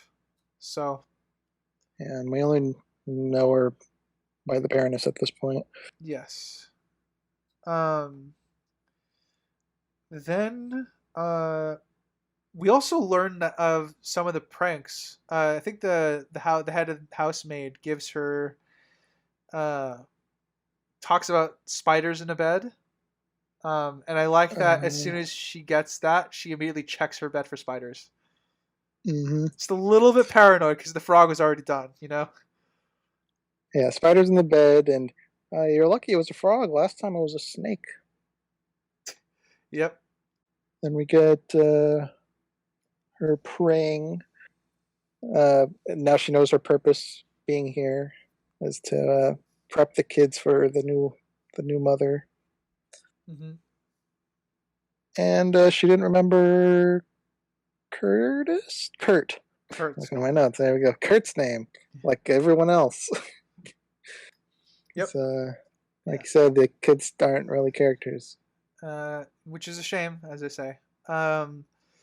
But I do like that this is how she bonds with because right after, in the middle of her prayer, I think is when Liesel comes back into the house through her room, Yes, or through her window.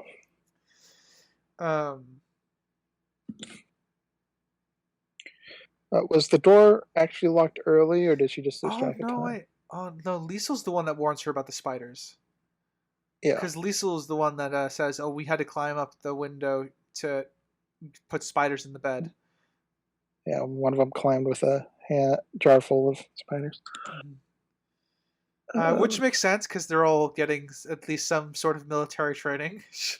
I don't think he's sending them to boot camp. That's They have a little true, but barbed wire obstacle course in the yard. that would be hilarious, but a little too much. And then, yeah, I think that we're just gonna roll right into the next song. This one I do think is real. Yeah, I agree. I think almost all of Maria's songs are real.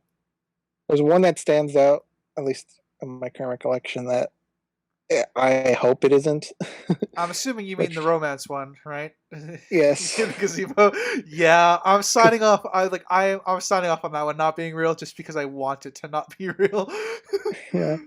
If it is, man, that was not good.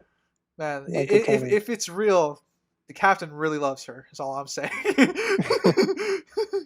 To deal with all that.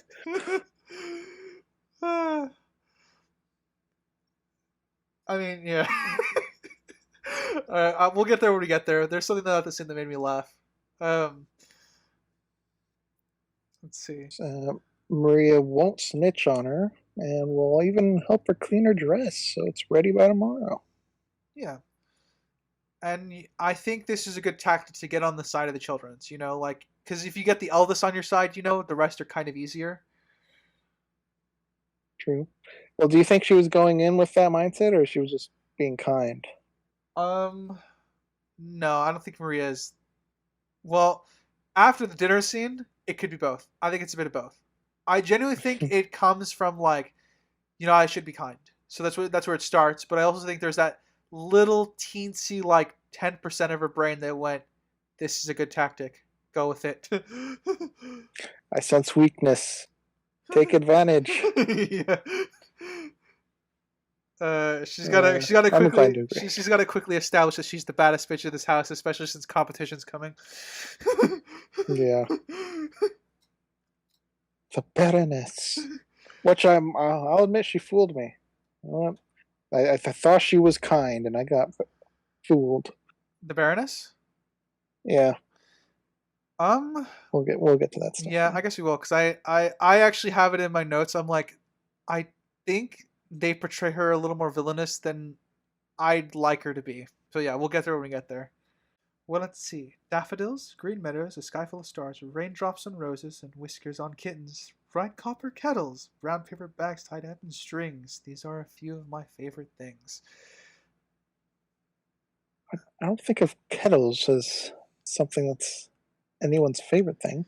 But good on her, I suppose. I make a lot of tea, so you know what? Yeah, it gets to me sometimes. Sometimes the way steam rises from just like a metal can, letting you know your tea's done, even if it's not whistling, is just one of the sweetest things in the world on a very, very cold day. All right. Meanwhile, my comparison, man, you know how you boil your water for your pasta and it's just boiling water and I don't care? Oh yeah, I So, forgot. Do you want to talk about your food? This is on live air. huh? What are you talking about? It's boiling pasta. What's wrong with uh, that? Let's see. I know this is live, but real quick question: pesto on pasta? Huh? Pesto on pasta? Yeah. No. Damn. All right, moving on. uh, I think this one is also my favorite song because this is the one that I remember even as a kid, and hence why I was able to just kind of read off a bit of it now. Um, this is the one like I could hum my way through without having to worry about. Because like I said, I forgot most of the lyrics, but I still could hum my way through it. This is the one I got all the way through without missing a note, more or less. Um, so this is probably my favorite song from when I was a kid. I think it still is now, but I don't know if that's nostalgia. So I'm kind of, we'll see as we go through because that might change. Edelweiss might be my favorite song as a writer. Yeah, I was gonna say Edelweiss or the first song. Actually, probably my favorite. It's a good one. It pulls you in. So mad But respect. in terms of humming, I'm able to pretty much hum to all of these songs as I've heard them so much. Yeah, I'm gonna. We'll talk about that off air. Let's see. The captain, of course, which shows up to interrupt. Once all the kids are kind of calmed down from the storm, the captain, of course, shows up to ruin the moment, and he lines them all up, as he does. Yes.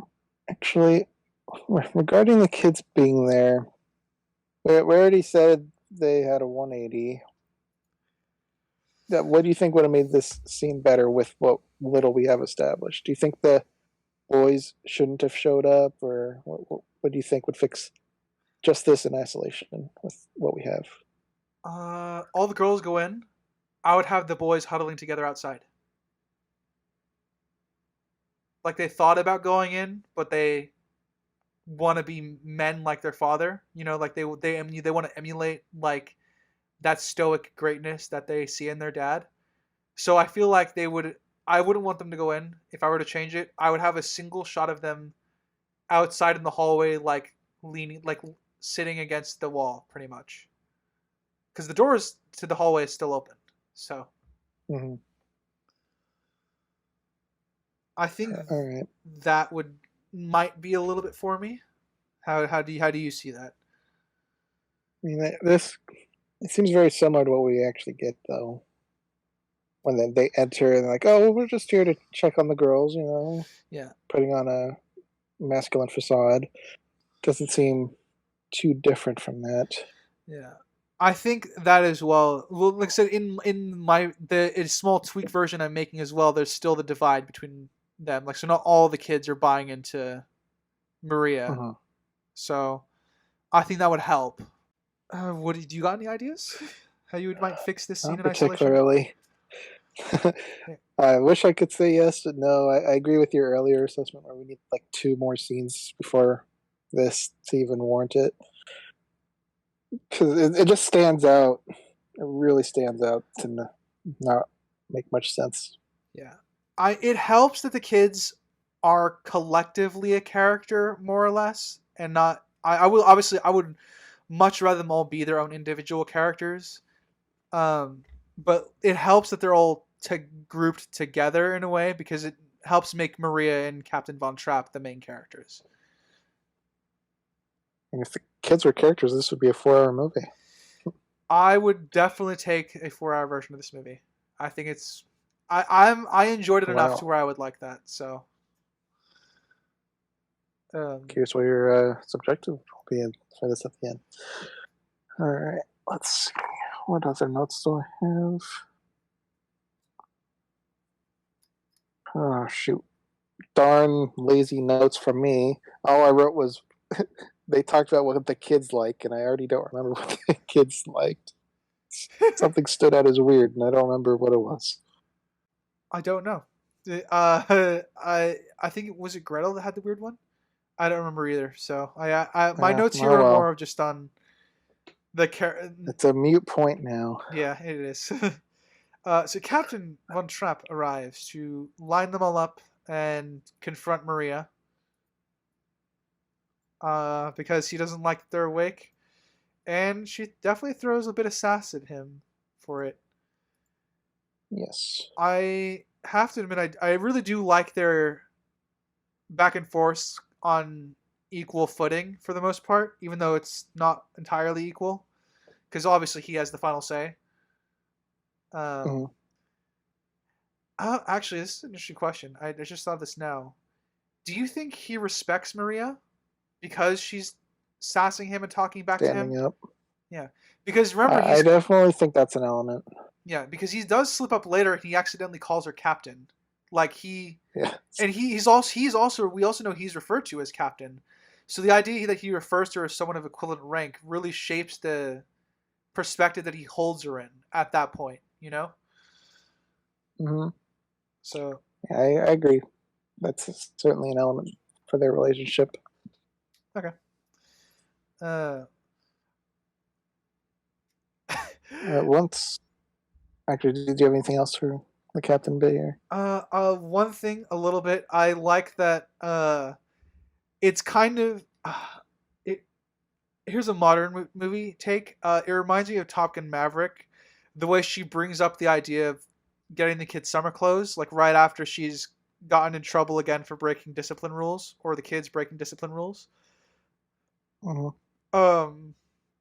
It reminds me of Top Gun Maverick, because Top Gun Maverick, in the film, Maverick breaks one of the cardinal rules of air-to-air combat and air-to-air training, which is don't go beneath the hard deck. And then after getting dressed down for going beneath the hard deck, and his officer more or less yelling at him to, you will always ask me permission before you do this again. And then then the character throws down like a file on like an official file onto the table between them, and he says, "What is this?" And he says, "It's an official request to lower the hard deck, sir." It reminds me a little bit of that in a good way. I always appreciate a little bit of ironic backsass. So I've yet to see Maverick. Hence why I try to keep it as vague as possible. Yes. And then we all I forgot to fucking mention, this is kind of important. The head maid said that she's getting new drapes. So it springs an idea into Maria. Oh, I missed that part. All right. That makes that a little bit better. Yes. No, the head maid said she's getting new drapes, and Maria's confused by it because she thinks the drapes are beautiful. And then she's like, she questions it, and the head maid just shrugs. They're already ordered. They'll be here tomorrow. So Maria gets that's why Maria has the idea to use the old drapes to make summer clothes out of it. Time for some crafts. Yep. I'm gonna be very generous to the movie. Actually, I think this is the end of the first act, right? So. Okay, if we're gonna end it, then I got one thing. Yes. When the captain leaves the room, Maria starts singing to herself about the few favorite things. Implies that she's now sad by her interaction with the captain. Yeah. I'd probably agree with that. Because there's not really any other reason for her to sing that to herself. If that's her cheer herself up song. Like I said, I mean, the kids are gone. The kids are gone, and I think he is still of a bit more of the dour military man right now. So I think that fits because she's trying to get him to open up to his kids. So Open up. He just shot down the fabrics idea that she had. No, because he wants them. That's my thoughts. Yeah. I don't think I have anything more on that too, other than the drapes now look as I put in my notes. The drapes now look like suitable material now, doesn't it? And then yeah, I think we're into the next act, which is the day out. Do you think this is their first day out? I'm assuming this is like, I'm gonna be generous in the movie and assume that she needed a week to make all the clothes. Yeah, definitely a time jump. She did not make those overnight. Do you think this is their first time out, or do you think this is like their second or third? I don't think it matters, mind you. I'm just curious as to what you think. With the way they were talking, it seemed like their first outing.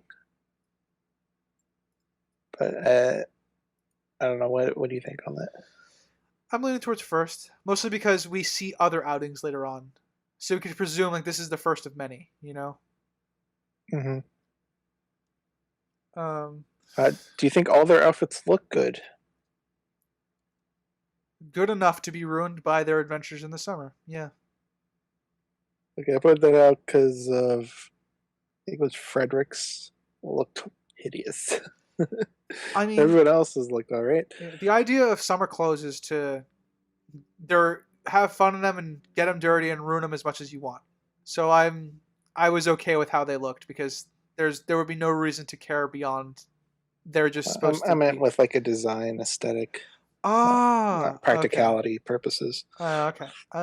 He was the one with like the overalls look. It didn't look very good. Yes, I think that's a little bit of a problem there. Yeah, his did look the worst. Reminder for listeners: second act is from here till the intermission. Yes.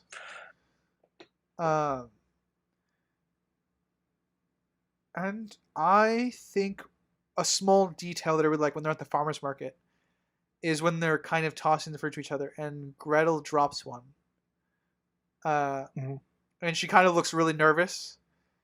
And then Maria just kind of smiles at her and wordlessly kind of placates her to kind of tell her she's not in trouble for accidentally dropping it or failing to catch it. It's very, very... take it out of her allowance. It's a very, very small detail, but I appreciate it.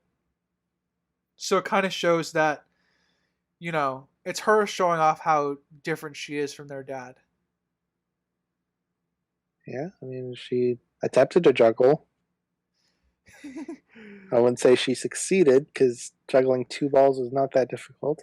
Yeah, I'll turn this over to you, since you have some practical experience, right? Yes, I can juggle three balls. It takes a little bit of practice. I used to be able to juggle. It's been a long time. I don't think I have the hand-eye coordination anymore. It's like riding a bike. Yeah. Maybe. I don't know. All my hand-eye coordination was downloaded and uploaded for Overwatch for like 2 years, and then it was gone. Yeah, I'm able to juggle three. I'm able to juggle two with one hand. I was almost able to do four, but that was very difficult. I do have potential criticism here. I got a rare criticism.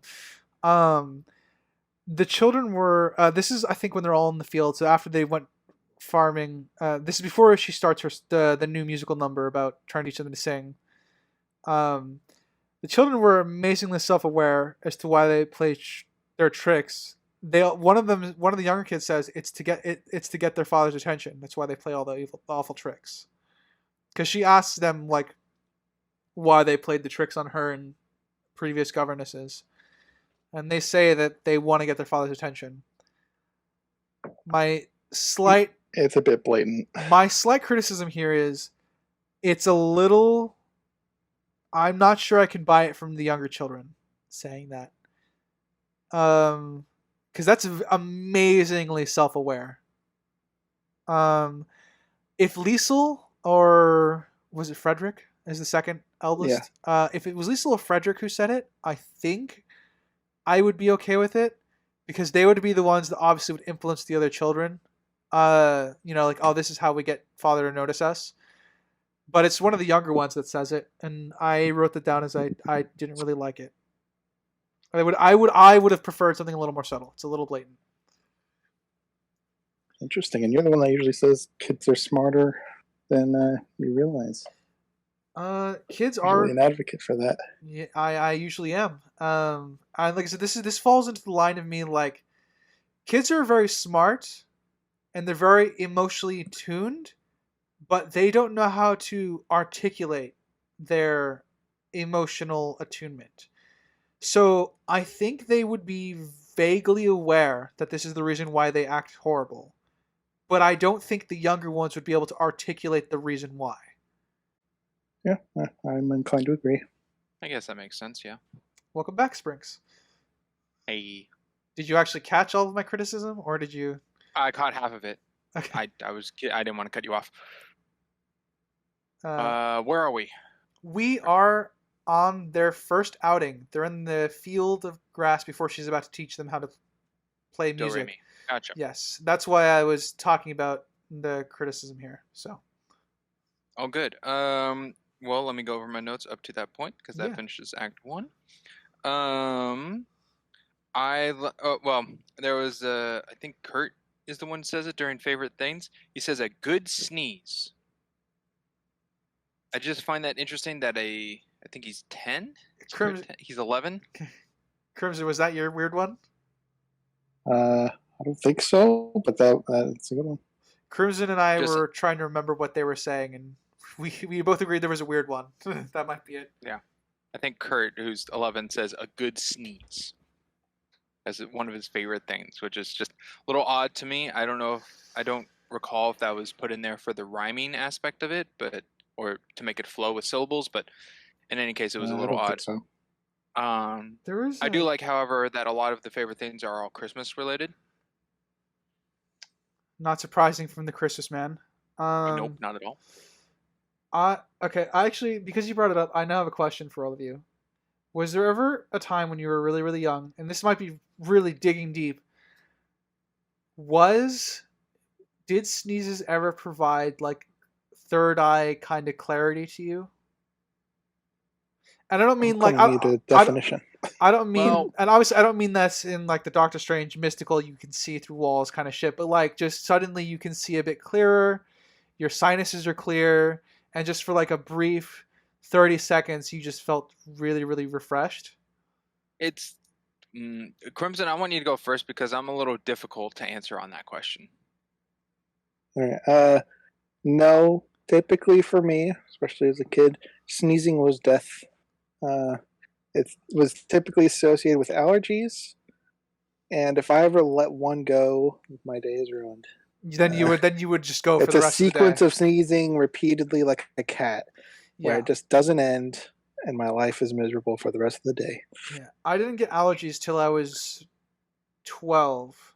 So there was that I had a brief time where like I can remember vividly in elementary school and middle school I remember sneezing and getting that brief clarity without the allergies that were attributed that either came along with it. But Yes. yeah, Springs has seen my worst, where I had like demon eyes. They were so red. Oh, from allergy sneezing? Yes. Oh, that's where your Yeah. GTA character gets his eyes from. He has allergies. To answer your question, Ryder, I'm a little. For as long as I know, I have. Oh God, I looked it up to say it. I have autosomal dominant compelling heliophalmatic outburst, or in short, the Achu syndrome, which I get uncontrollable sneezing in response to sudden exposure to bright light, typically sunlight. And it's somewhat of a joke that I always say I'm allergic to one thing, which is sunlight, because it does cause me to sneeze. There is a difference. I can physically feel a difference between a sunlight sneeze versus just a normal, itchy nose sneeze. But for a clarity to come out of it, kind of, I guess. It's more of a relief because I don't have that feeling anymore. Not just like after a sneeze kind of, but like for the Achoo syndrome one, you can actually feel the buildup coming in, and then the relief of that is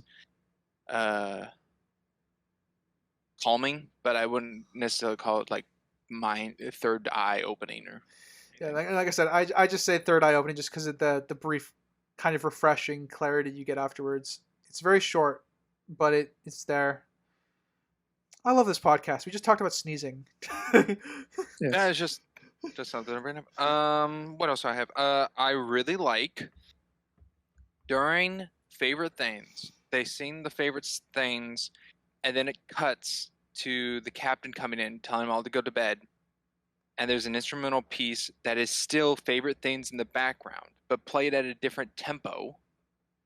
And then it cuts to Maria still singing the song, and then finishes the song with another cut instrumental piece of favorite things, still at a different tempo. And I really like the flow that it's all continually still the song being played, like an interlude into the innards of the song to connect it all into one piece. Which got me thinking, and I believe it's true from my memory. I did not go back and rewatch the whole movie to double check, but I believe the instrumental pieces of songs only play after the initial lyrical song is played in the film. Maybe. Yeah, I'm trying to think right now. I'd buy that. Like they never play Edelweiss before Edelweiss is played the first time lyrically. Then it's played as an instrumental piece later on. Do Re Mi is never played earlier on.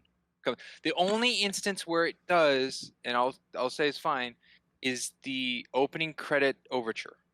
That's what I was gonna say. They had That's like it. 3 songs playing Yes. during that.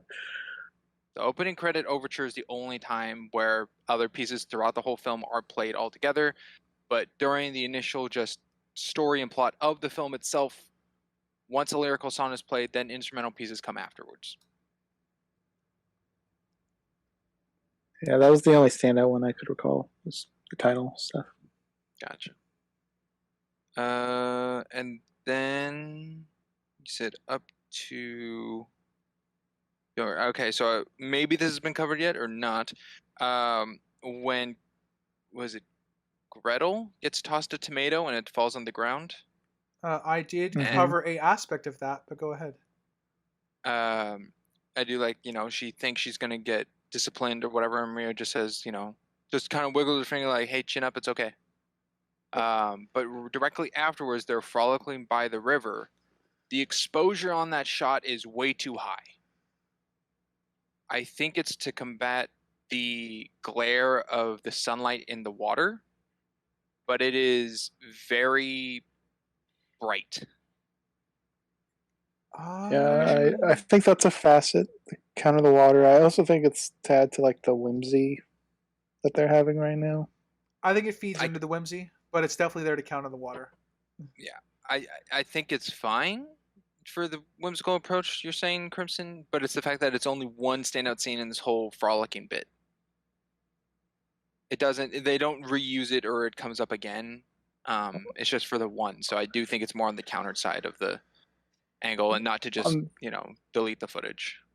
On the other scenes, it's pretty vibrant though, right? The green hills, they're bright, vibrant colors. This Yes, hillside's not very colorful, but the exposure kind of helps with the whimsical that the colorful landscapes do. But I agree, it's mostly practical in use and intentional feeling, I would imagine. The actual shot, though, I do like that shot. Gotcha. With And the that old brings man me up fisherman to in the back. Do Re Mi. Yes. Yes. As I said, we're just before the Do Re Mi songs picks up. So, all right. And you said you heard half my criticism. Did you want me to elaborate on it, or? No, it's all right. I mean, Okay. You've stated before how the minds of children and your thought process on how that's portrayed. Yeah. Okay. So, I guess we can move into the Do Re Mi song unless you got anything, Crimson. I do. Before that, when she's asking everyone what songs they should sing, they say they don't know any, which I find to be an issue. Because I'm sure they knew songs before the mom died, when everything was happy. And Captain even says, thanks for bringing music back into the house. So they should know songs. That's a thing they would know. Do you think it could have been easily fixed rather than saying we don't know any to we don't remember? Oh, no, we have a 16-year-old here. They would know something. Okay, so that would have worsened it. I think I don't.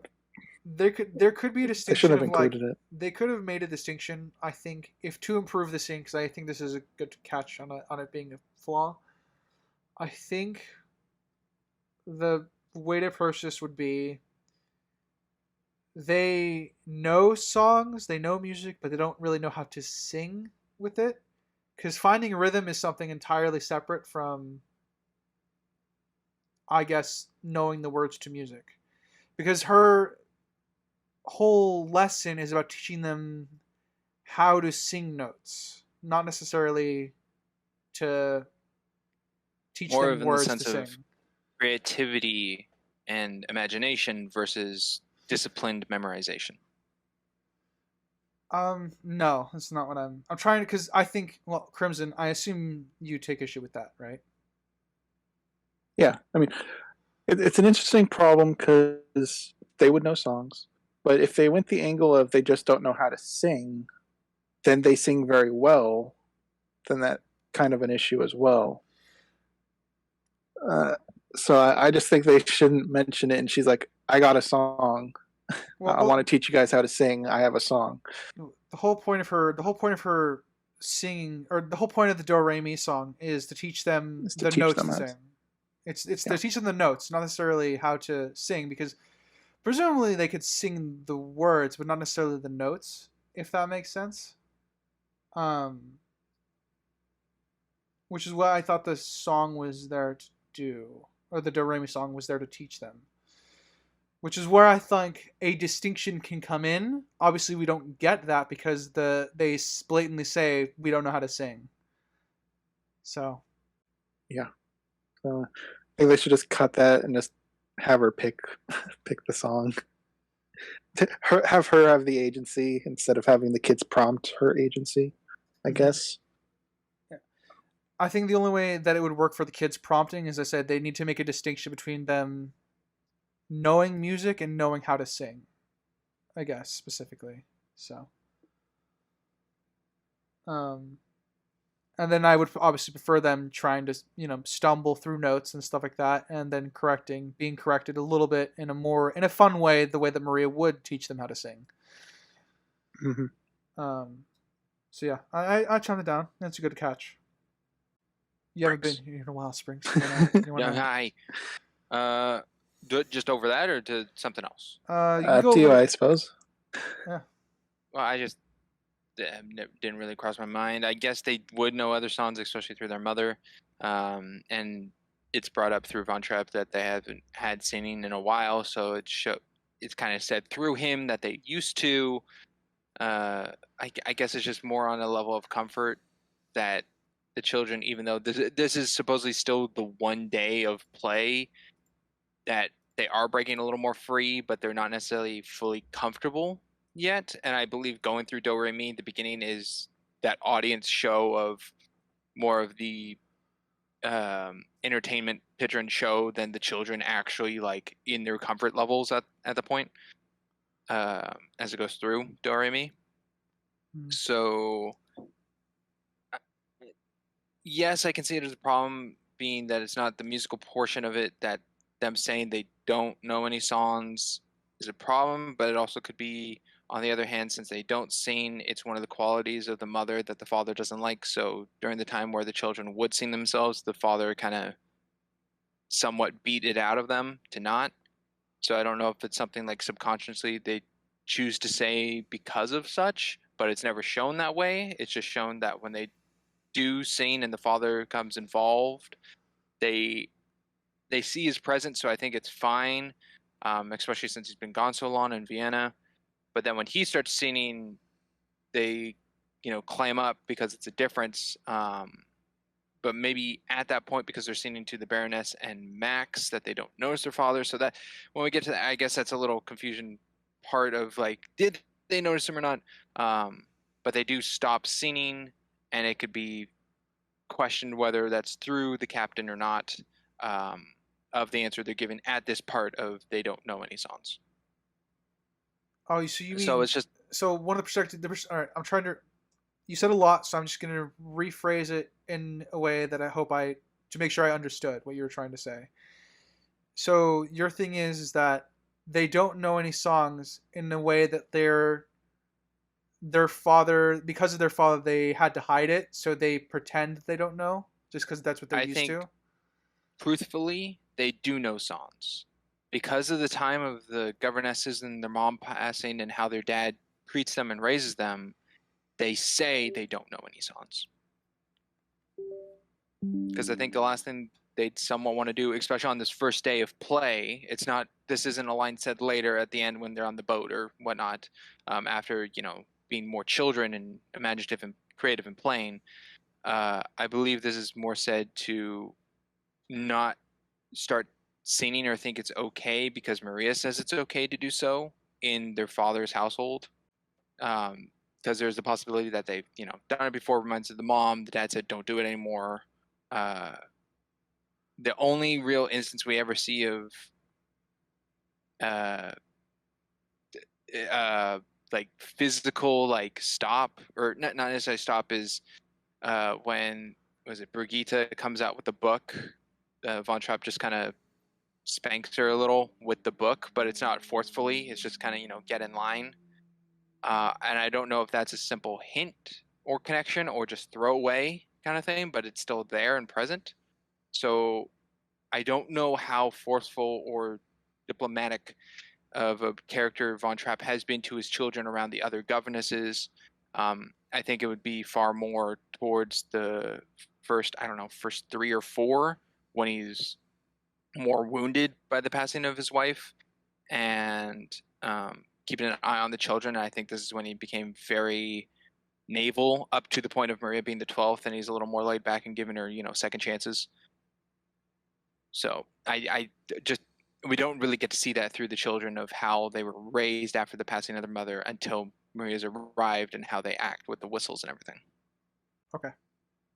So Crimson, if that answers your question whatsoever or just confuses in it even more, I'm sorry. I mean, I get what you're saying. I don't think I agree with it though.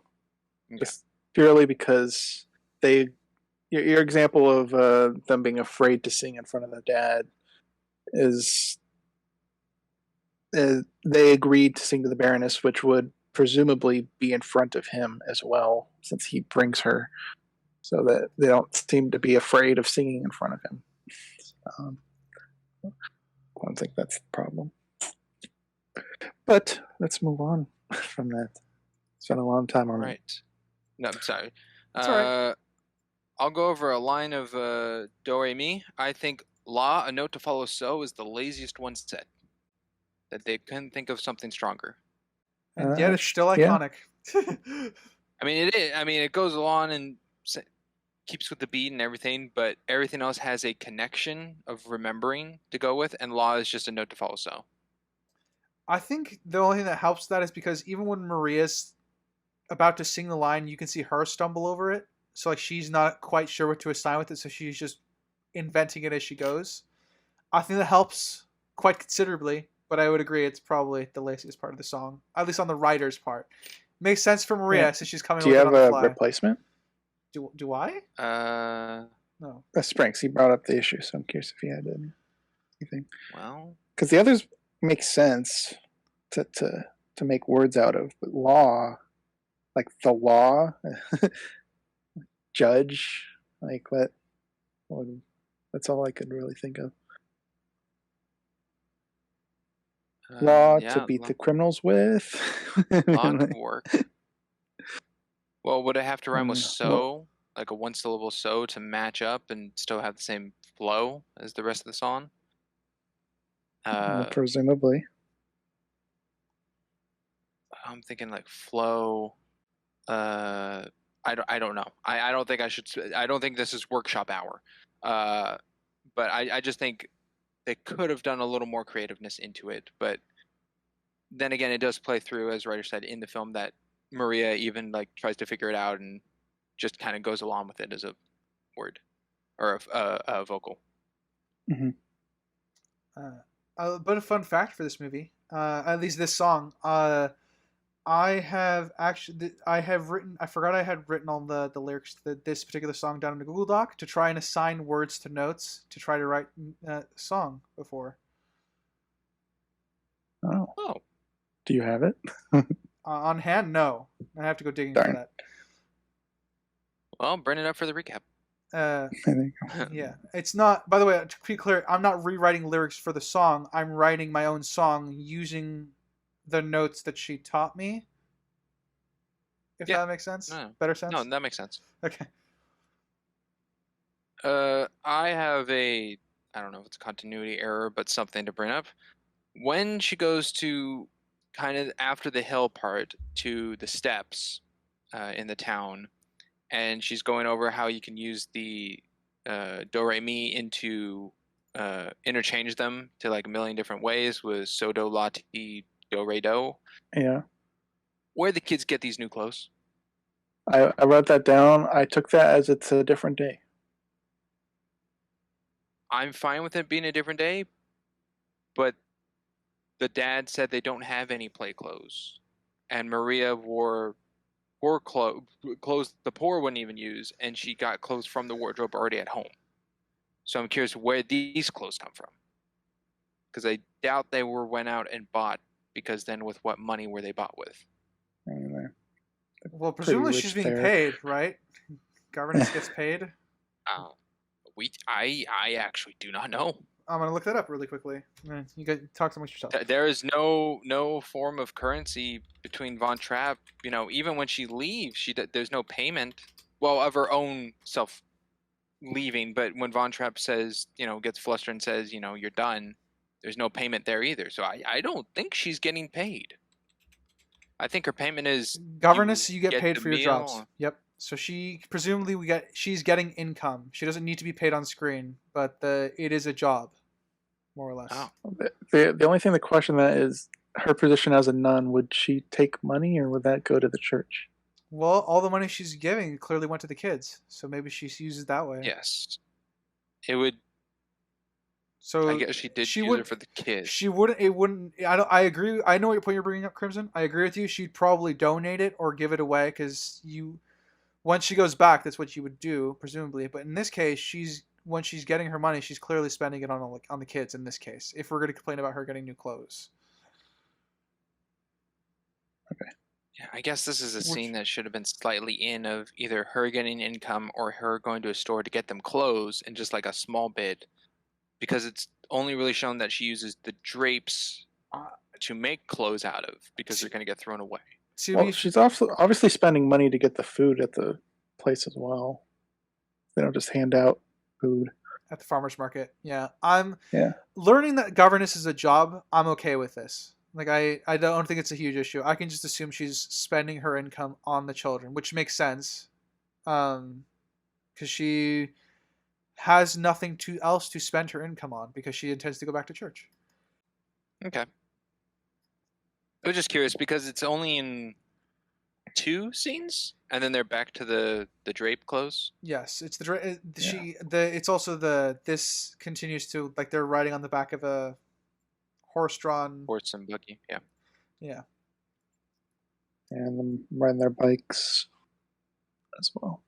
Well, the bikes, I believe, are in the drapes. Drape clothes. Yeah. Oh, you were saying just the new clothes scenes? Yeah. Okay. Okay. Well, right. Just curious. Funny little hint, I suppose. I do love the way the captain refers to all the kids climbing trees, and then he has that moment of confusion after he thinks he recognizes them. Like, there's just a very teensy. Couldn't have been what I saw. Yeah. Street urchins. Yeah, and then after he says the line, you can see it in his eyes. Like, was that? No, can't possibly be. and and then he questions it later. Yes, and I want to say that again. I'm not really good at actor names. I'm using character names. Von Trapp's actor, fucking phenomenal job. Even though he's much more reserved than Maria is, you can always see the inner monologue going on in his character every time he's on screen. Wholeheartedly agree. Christopher Plummer. Yes, doesn't it? Plumer. Actually, I could say that for all the adult actors. Actually, I'm thinking about Max, the Baroness, even to a degree the Reverend. Even though she's in here for very little, you can see in their expressions their thought process and everything that's going on inside. Oh, and of course Julie Andrews. Yes. Well, I already brought Maria up, so. Oh, I'm just. He reiterating. It's Julie Andrews. I mean, I think the choreography's good for child actors. Of they're dancing throughout. Oh, they're dancing, huh? Well, I wouldn't necessarily. They're dancing. But on the hill, they're dancing. Yeah, the choreography of how they follow suit, and I think it's well done, and it also fits in. We didn't really count if Do Re Mi is an out loud song or I think it's a real song. Yeah, this is one I also chopped up to being real. We kind of talked about that. While we're on it, did you think the these are a few of my favorite things, real or not real? Real. All right. Real. Yeah. No. You were there for that conversation, Crimson. I know. All right. But Sprinks didn't know the answers. That's true. Yeah, I also would have real. For me too. I would have real on both of them as well. I guess we have the Baroness next, but we're going linear at that point. So, who else? Well, as I said, you can if you'd like or not. I mean, that's just the way my notes are written, so I'm going linear, unfortunately. Then go for it. I can get to one thing real fast. When they're in the boat. Well, actually, there's a slight fun fact I saw of the boat. Gretel was the actress of Gretel was terrified about the boat scene because she couldn't swim. And how it was supposed to go was Julie Andrews was supposed to fall forward and catch her to keep her above water. But in the take, Julie Andrews actually fell backwards, and Gretel took on a lot of water. Oh. But the boat scene, I guess it's like continuity error. When they first fall in and it kind of zooms in to show them in the water, the boat is sinking and taking on water. And then when it cuts back, it cuts to, I believe, Von Trapp and then back to the kids. When it cuts back to the kids getting out of the water, the boat is above water, not taking on any. Yeah, I guess that would be continuity error. I didn't see that. I didn't see that either. That would be a continuity error. Sure. I don't really have anything to complain about that if it's a continuity error, I suppose. Just something I caught. Mm-hmm. I will talk about, I guess, the Baroness and Von Trapp. I really like their relationship here. They're back and forth. In the car ride? In the car ride and once they get back to the estate. And they're outside walking in the garden along the river. The captain is pretty much thanks her for... It's a lot of complimenting is happening in the scene, but there's a lot of subtext as well. So the compliments cover that. Again, love the dialogue of this movie. But the captain is more loosened up around the Baroness. She's helping him open up. So she has started the process that Julia Andrews will finish by applying a crowbar into his character. Apply pressure. Pretty much. And I really enjoy it because it was much of like how he enjoys himself around her and how he feels more open. And I think to me it was a very interesting like parallel. I think this is a scene where it became really clear to me the very interesting parallel where Maria's not really restricted by religious doctrine, but she still has the style of religious doctrine hanging over her in the same way that his military style hangs over him. They both feel partially constricted by it, but are both reliant upon it. It was a nice parallel that I didn't draw as a kid, and I liked now. So, and Okay. Colonel Schreider is name dropped here again, Yes. and that's why the captain tests drowning himself in her wine cellars, is because Colonel Strasser apparently regularly attends the Baroness's estate parties. She wants to throw one later. Yes. Yeah, I pretty much agree with everything you said about their interactions here. I like her pointing out how romantic he is, and Running his away from connection memories. connection with the lands, even though he's away from sea and all that. They had a good chemistry here, and I liked the Baroness at the start. I liked that it showed Von Trapp's soft side through the Baroness and not through Maria. Yes, I like that as well. I also like the Baroness. I don't think it peters off for me. I mean, I don't personally like her in some scenes, but I think the character I still like throughout the rest of the show. Yeah, and she stays consistent with herself. I know it's not a thing, but even on this watch, I slightly picked up on hints about it, but I think it's just good friends. There's parts of me that think the Baroness and Max are in cahoots of some sort, but I think it's just Max's ideas that he about the wealth of everything and how things should Look, go. Max has his Von Trapp and Themes. Baroness fan fiction written underneath his belt all the times. I don't know. He's a shipper, but as he says, it's framed in the. He wants them to marry because he thinks they're good for each other. Like they're both his friends. Like he's the one that. It's implied to me that he's the one that introduced them, so he's kind of pushing them to get together because he can see that they're good for each other. If that makes sense. Yes, the good of all. The money. I don't know, Max was an interesting character. I didn't particularly care for him. Oh, why is that? I don't know. The type of characters like Max, where they're.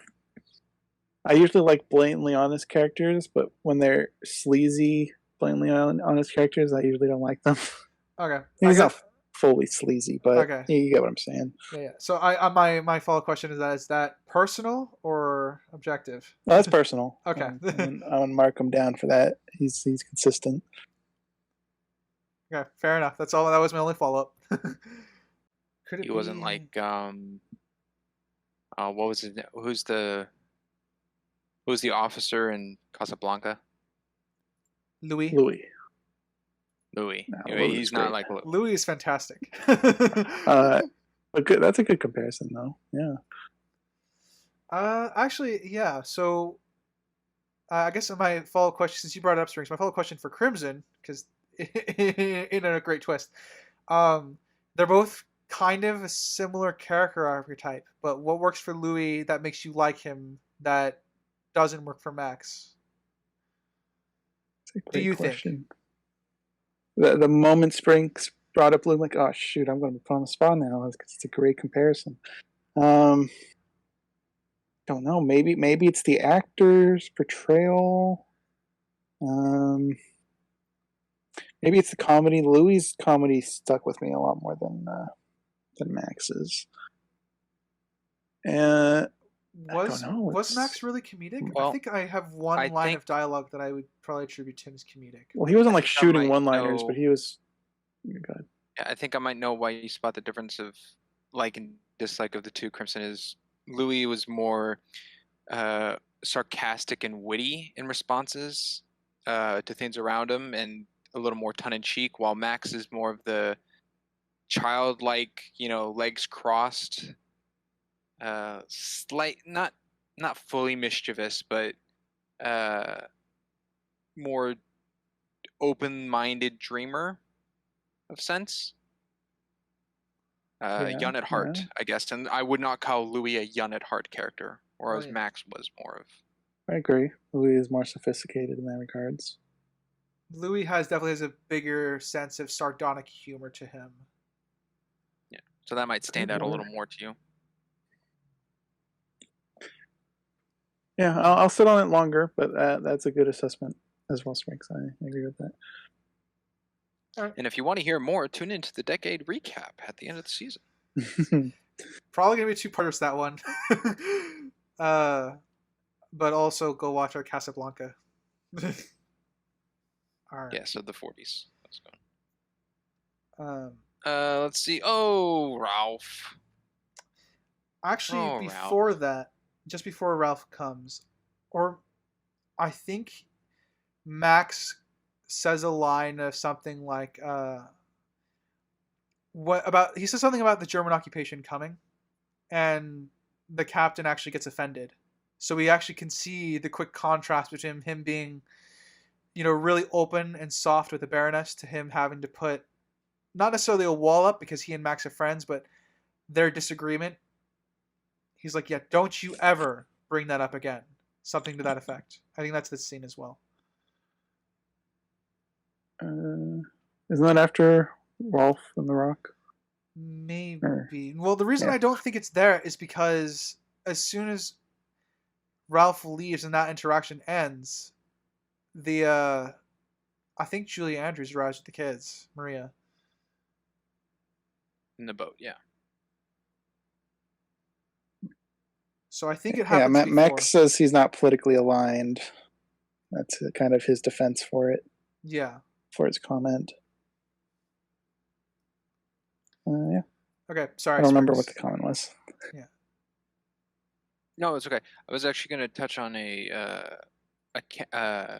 camera use, which I think was interestingly used, is when Ralph delivers the telegram, it's a bunch of just cuts between shots of him going up to the banister to deliver the telegram, and Von Trapp takes it from him and gives it to Max.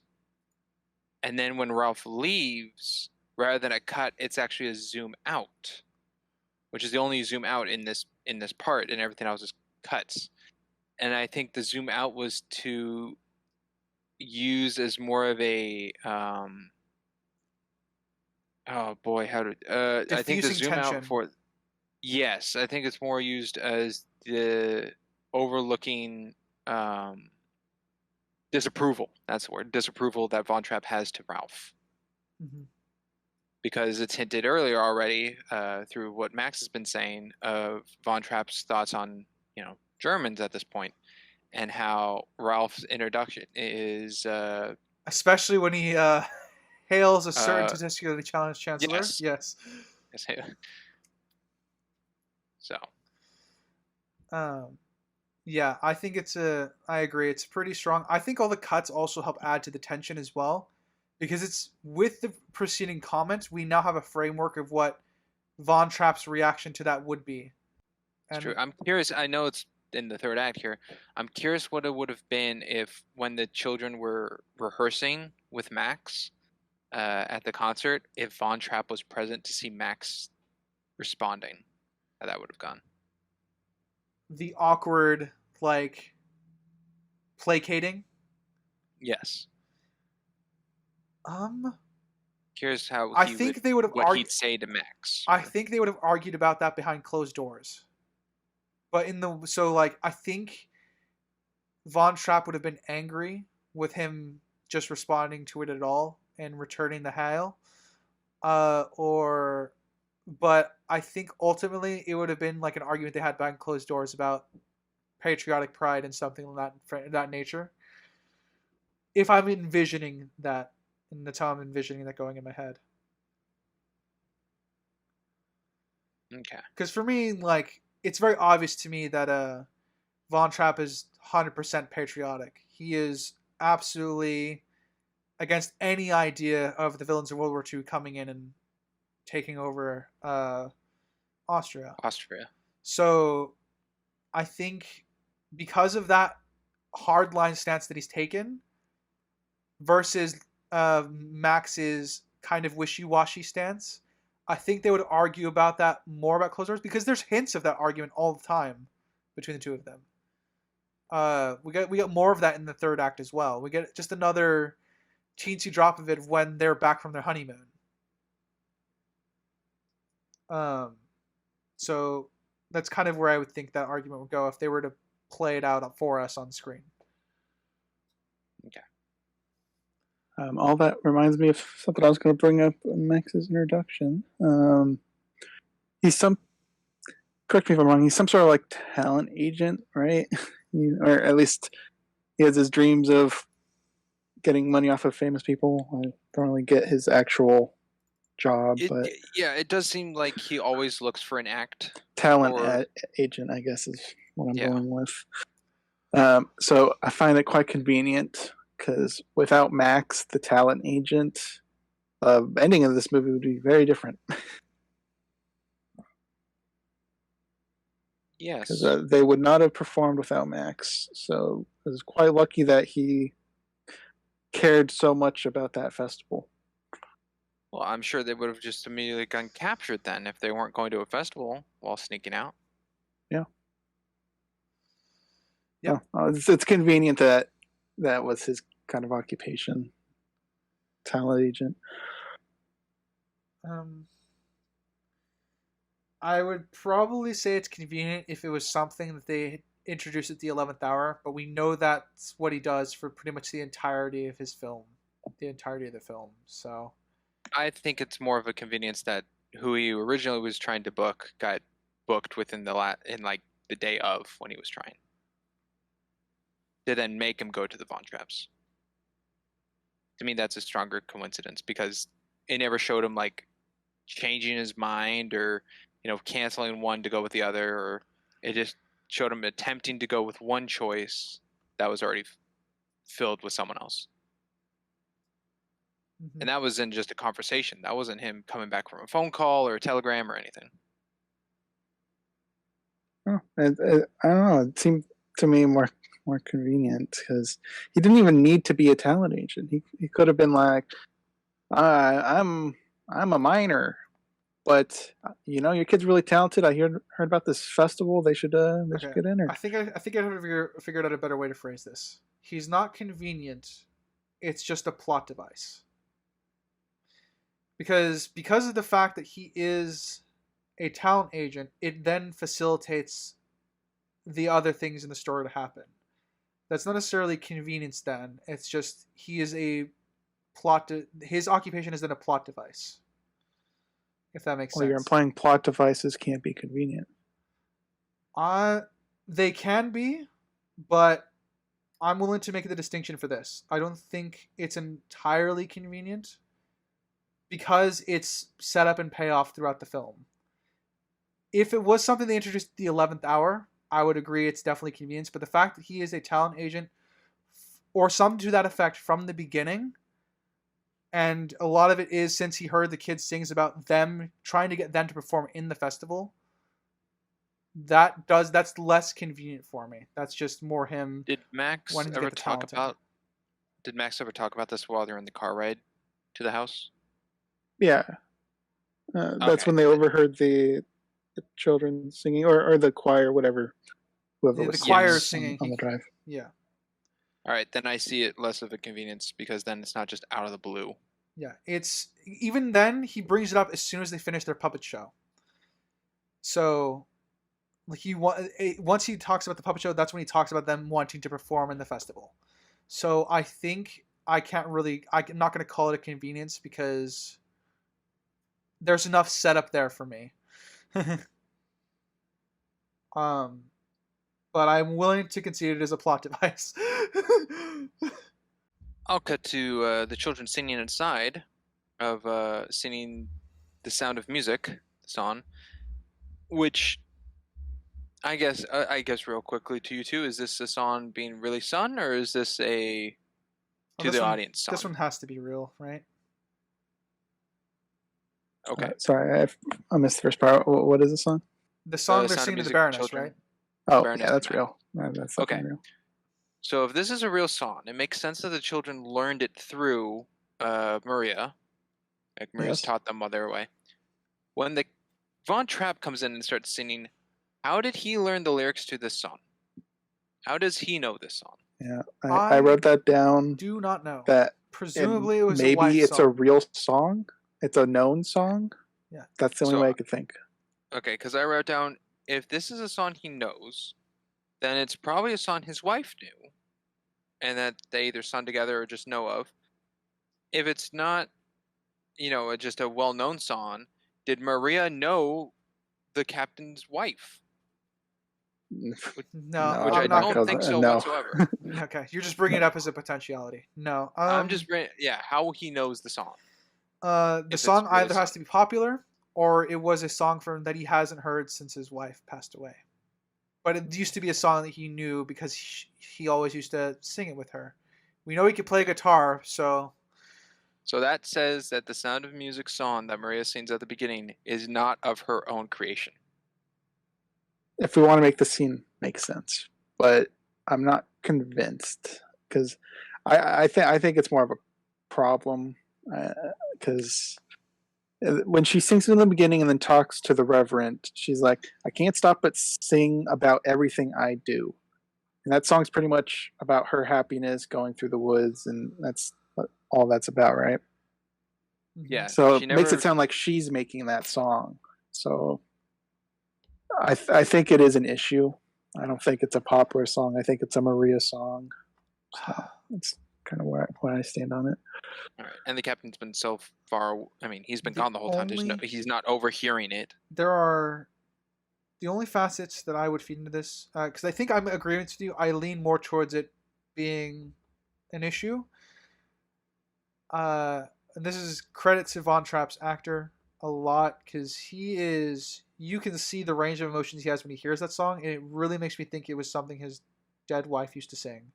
I think that's the intention behind the way he's playing the scene as an actor. I agree. But it constricts, as you say, it conflicts with the takeaway that it's Maria's original song from the beginning. Right. And the other one last thing it could be is somewhat in the range of 16 going on 17, where it's a song being sung, but the Sound of Music song to the audience is simply the connection to what Maria sung on the hill, and that's not the legitimate song being sung to the Baroness and the Max. It's an interesting thought, but I don't interesting think that's thought, it. but we have no evidence for that. Okay. I'm going to cut back just a little bit before the kids arrive to the Baroness and Von Trapp. So Von Trapp's really angry after shooing away Testicular Chancellor's youth boy. And I like that. I really like the Baroness here. She's like trying to reach him and pulling him out of the dark thoughts he's going down. Yeah. And that's when the kids arrive. And then the only reason I bring up this scene again because I really love the scene where Maria and Von Trapp lay into each other. Yeah, probably one of the best scenes in the movie. For me. I would agree. And the Baroness excuses herself because, Von Trapp's about Tension's high. Tension is high. Politely excuse herself. I kind of brought this up. I brought this up earlier with Crimson. I'll bring it up to you, Sprinks, again. One of my favorite lines in here is when Von Trapp accidentally slips up and calls Maria a captain. So yes. One of my favorite lines there is because he's often referred to as a captain, that means to me that he, I think, respects Maria to a degree for standing up to him constantly over the issue of caring about his kids. One. And two, that he sees her as a bit of an equal to him because of that. Oh, okay. Fascinating. I saw that line of when he was in the Navy, being at a younger age and more spirited because of his wife, and children, that it was more of him standing up to another captain at the Navy and getting his voice heard. And it was slipped on the tongue because it's a past. I mean, okay, to kind of meet you halfway here, Sprinks, because I had a similar thought. My idea to connect it to then mine is that this is him arguing with a fellow captain about how to run their ship. His second officer, his first officer, that sort of thing. because Yes. they're meant to they're inherently supposed to disagree with each other. It's the first officer's job to check the captain, more or less. Ultimately, the captain has authority, but they check each other constantly. So I kind of viewed it. It's him having to share a ship with somebody else of equivalent rank, because there can be more than one captain on a ship. Okay. So that's my olive branch to you, and that how I connected that to my thought process. Oh, that works. I think both are valid. You lean more on the respect of one another to call her captain in the slip of the tongue, and I see it more in the sense of a past situation of anger where he's said that to a captain, Yes. and it jogged his memory to do so here. Okay. But both can work. Let's see. Do we have anything specific to say about this scene other than we like the scene? 'Cause, They have uniforms. Yeah, no. I think that's about it. I was gonna say the kids changed. Well, no, the kids changed their clothes pretty fast. Oh, To then yeah. go into I scene. also have a note for that. I'm like, wow, they pretty magical. They're soaking. Yeah, they're soaking wet, and we've kind of already shown in the film before when Lysol was wet coming in through the window, how long it took her to dry off before coming into the room to do favorite things to Saint Alon. Yeah. So all the children being soaked from the river to then be in their uniform clothes to be singing to the Baroness. Yeah, it's a bit of a jump. I But think they kept Maria's continuity. She stayed wet. I think actually I think their hair is all still wet, but they just their clothes are dry more or less. They went and changed. Yes. Um. Yes. Okay. And yes, the kids wear uniforms. I think I touched on that. Of how they're essentially their outfits are junior sailors uniforms. All right. That's that there, and then unless Crimson, you got something else? Well, I was just gonna say Captain hiring her back from the firing like 3 minutes ago. Very quick hiring back. Oh yeah. She didn't have time to pack her bags. But I do like also the lighting of that scene, because I believe it's artificial, of Maria on the steps, the lighting going through the banister to make it more shadowed and dark, to display more of a sadness from Maria, and the down look on Von Trapp where everything's like the whole floor's bright and it's the pillars and everything is all white, so it looks like he's, as we know in color theory. written color theory, white is of rebirth and change, so it's more bright on his side, and Maria's more in the dark of sadness. So the back and forth there kind of fits, but other than the fact that it's artificially used, because the other banister on the wide shot isn't shadowed as much as it is on Maria's side, but I still think it works with the individual shots of Maria and of Von Trapp. Mm-hmm. Yeah, I found the lighting to be kind of weak in a lot of this film, actually. Because it's very apparent in the house most of the time, but with the shadows the people are casting, they're so sharp that it doesn't look like an actual it screams light to in you a artificial house. lighting. Yeah, it's very fake, like a light is pointed at them, or at least an angle towards them, depending on the shot. Like the one you were just saying, where she's up on the stairs. That's a very sharp shadow, which wouldn't be there in a normal house. That would be like a faded shadow. It shows up everywhere in her bedroom. Both times she went up those stairs, when the kids went up there a couple times. The spirit of the past mom just beckons this light that comes out throughout the house. Yeah. So I think the lighting was a bit too strong for this. They need one of those like people with the reflective paper or whatever to shine the light on to get more natural lighting. Oh, okay. I don't know if those existed actually in the 60s. Because I think that just screams direct light instead of the refracted light. I had something and it's gone. Oh, the Baroness is kind of amused when the kids are all falling out of the boat. She kind of stifles a laugh, and Gail von Trapp has to look back at her, and she kind of stifles it in. But I thought it's a nice little touch to her character a little bit. Was that real or putting on a face for Captain? The laughter, because we see she doesn't really like kids. Oh, later. Oh, and I don't. It's not that she doesn't like them. She just doesn't know how to interact with them. The whole playing catch ball scene certainly should. Yeah. Yeah. It's. You heard of boarding school? Yeah, that's. I don't view that as her disliking them. I view that as her being overwhelmed by them. But her laughing, no, I think that was genuine. Because the Baroness is actually a person, so that was my tiny small detail that I glossed over. Well, I think I've said everything I have to say about that scene. Now we get the puppet scene that you guys both forgot about. Oh yeah, I blanked. I had no memory of the puppet scene. I'm glad they answered a question I wrote down. I'm like, who made these puppets? Where'd they come from? And then they actually gave an answer. That was awesome. I wasn't expecting there to be an answer to that. Max purchased it through the Captain. Answers questions. Yeah, it was good. If that was done today, there would not have been an answer. That would have just been a puppet show.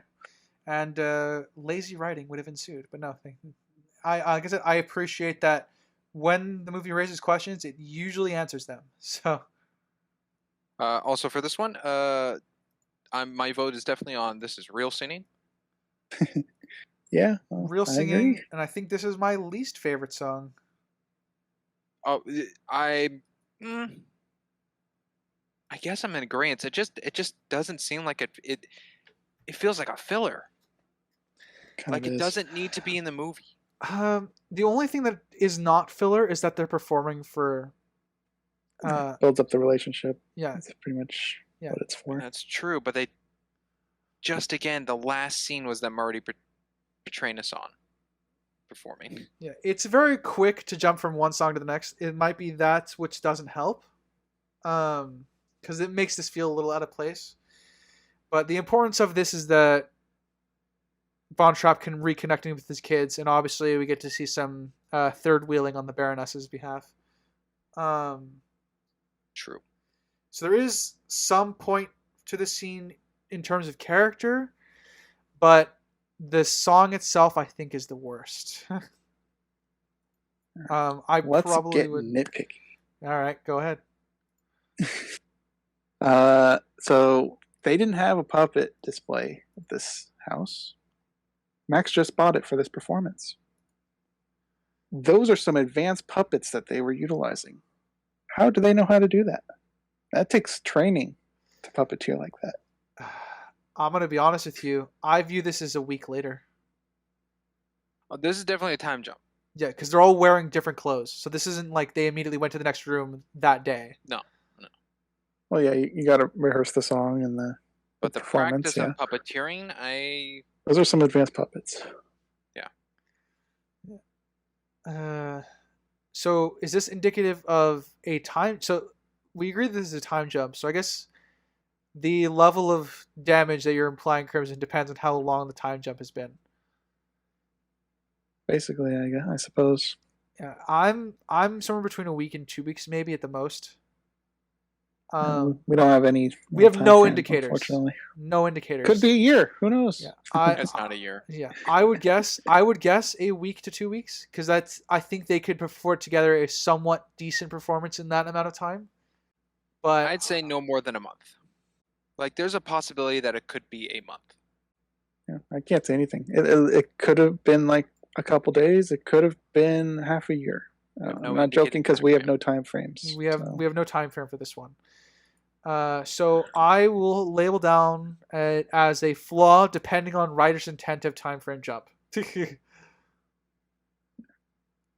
All right. because we have no idea what to base the nitpick off of. So My nitpick with this scene, because I also have a nitpick.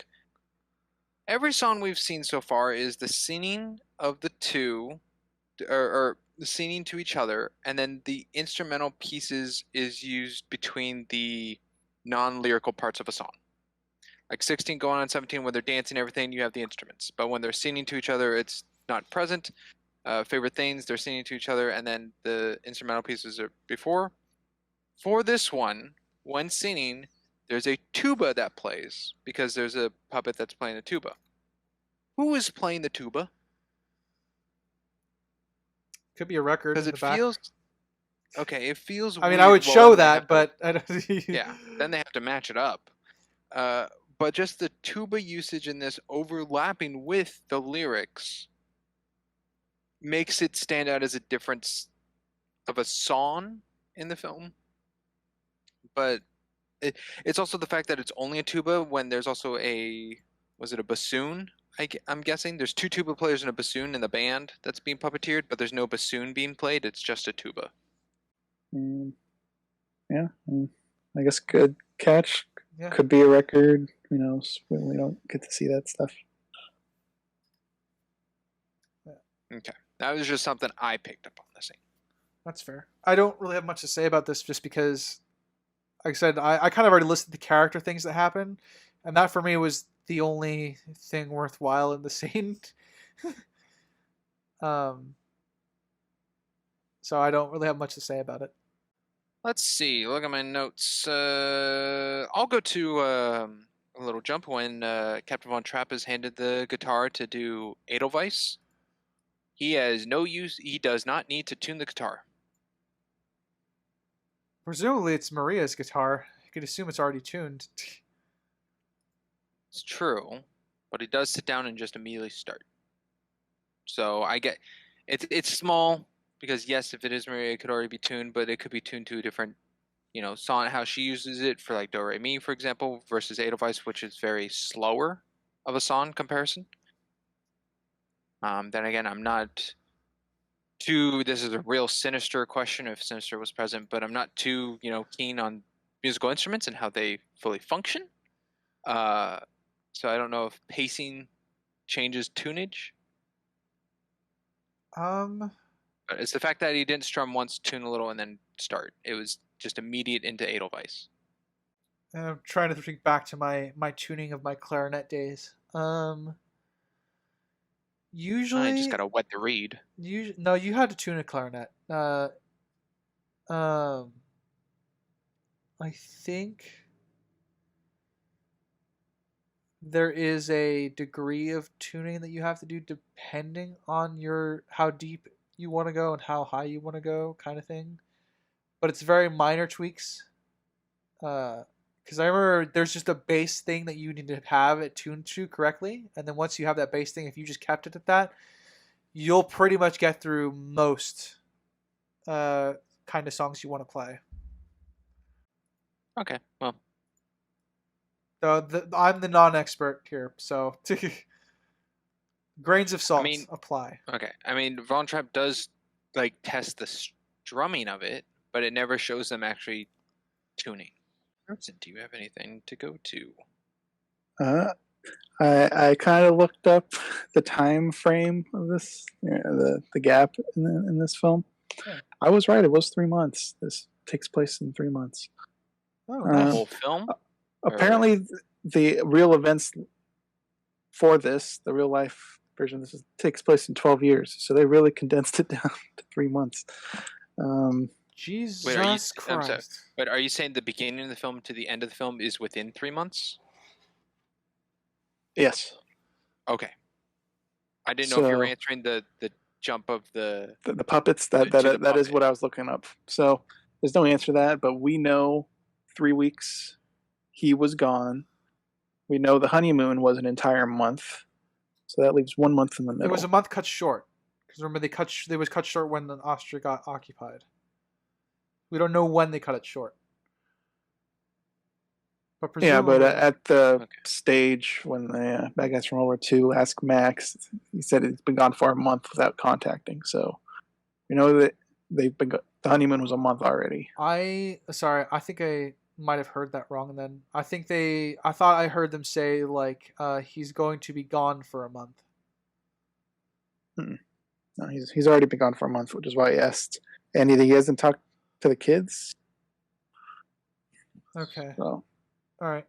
Well, the first. So there's a month in the middle. 45, 50 minutes of the film is one day. Yes. Then Von Trapp was gone for 3 weeks. So I think there is a lot of time to have passed for the puppet show. Puppets? Then. Yeah. There is space enough for that to breathe in a time skip. And the comfortability that Von Trapp now has with Maria around. And... Yeah. Okay. And he no longer uses the whistle. That's true. And he accepts the kids to be in any clothing of their choice, so he's certainly a changed man. And if that's the case, then it's not an overnight thing, because that would be, the 180 of 5 Feet Apart. If you're curious about that reference, go listen to our 5 Feet Apart podcast episode. But this does, in a way of scene change, show gradual change through Von Trapp, which is also, I'm guessing something he does like and want, which is his conversation on the banister with or staircase with Maria, because it's been so long with his wife gone and passing. Mm-hmm. So also more acceptance out of his children, which is nice. I will go to the party. The only thing I have to say before that, before we go to the party, is Baroness can catch Maria and Von Trapp making eyes at each other while he's singing Edelweiss. Yes. Which I think helps her want to set up the party. It influences her, maybe, partially. Yeah, I think so. Like, she wants to play to her strengths now, Mm-hmm. Yeah. So go ahead. Go to the party. It's a small thing, but the party is playing, or the band, orchestra, is playing a rendition of. Oh shoot! What is it? Is it Do Re Mi? One of the songs we've heard. Yeah, Yes. one of the songs we've heard, and this song is being played out, to the party and people dancing. Which made me write in my notes, did Maria have help writing the sheet music for the orchestra? What song was it that we agreed was not real or real? What song is being played? What do we do with Maria? We said was fake. Yes. I think all the others we've said is real. Sound of Music's real. Oh, the 16 going on 17. 16 going on 17, not. I Have Confidence is real. The puppet show is real. So far 2 songs have not been real. And Edelweiss is pretty real. sure it's neither of those.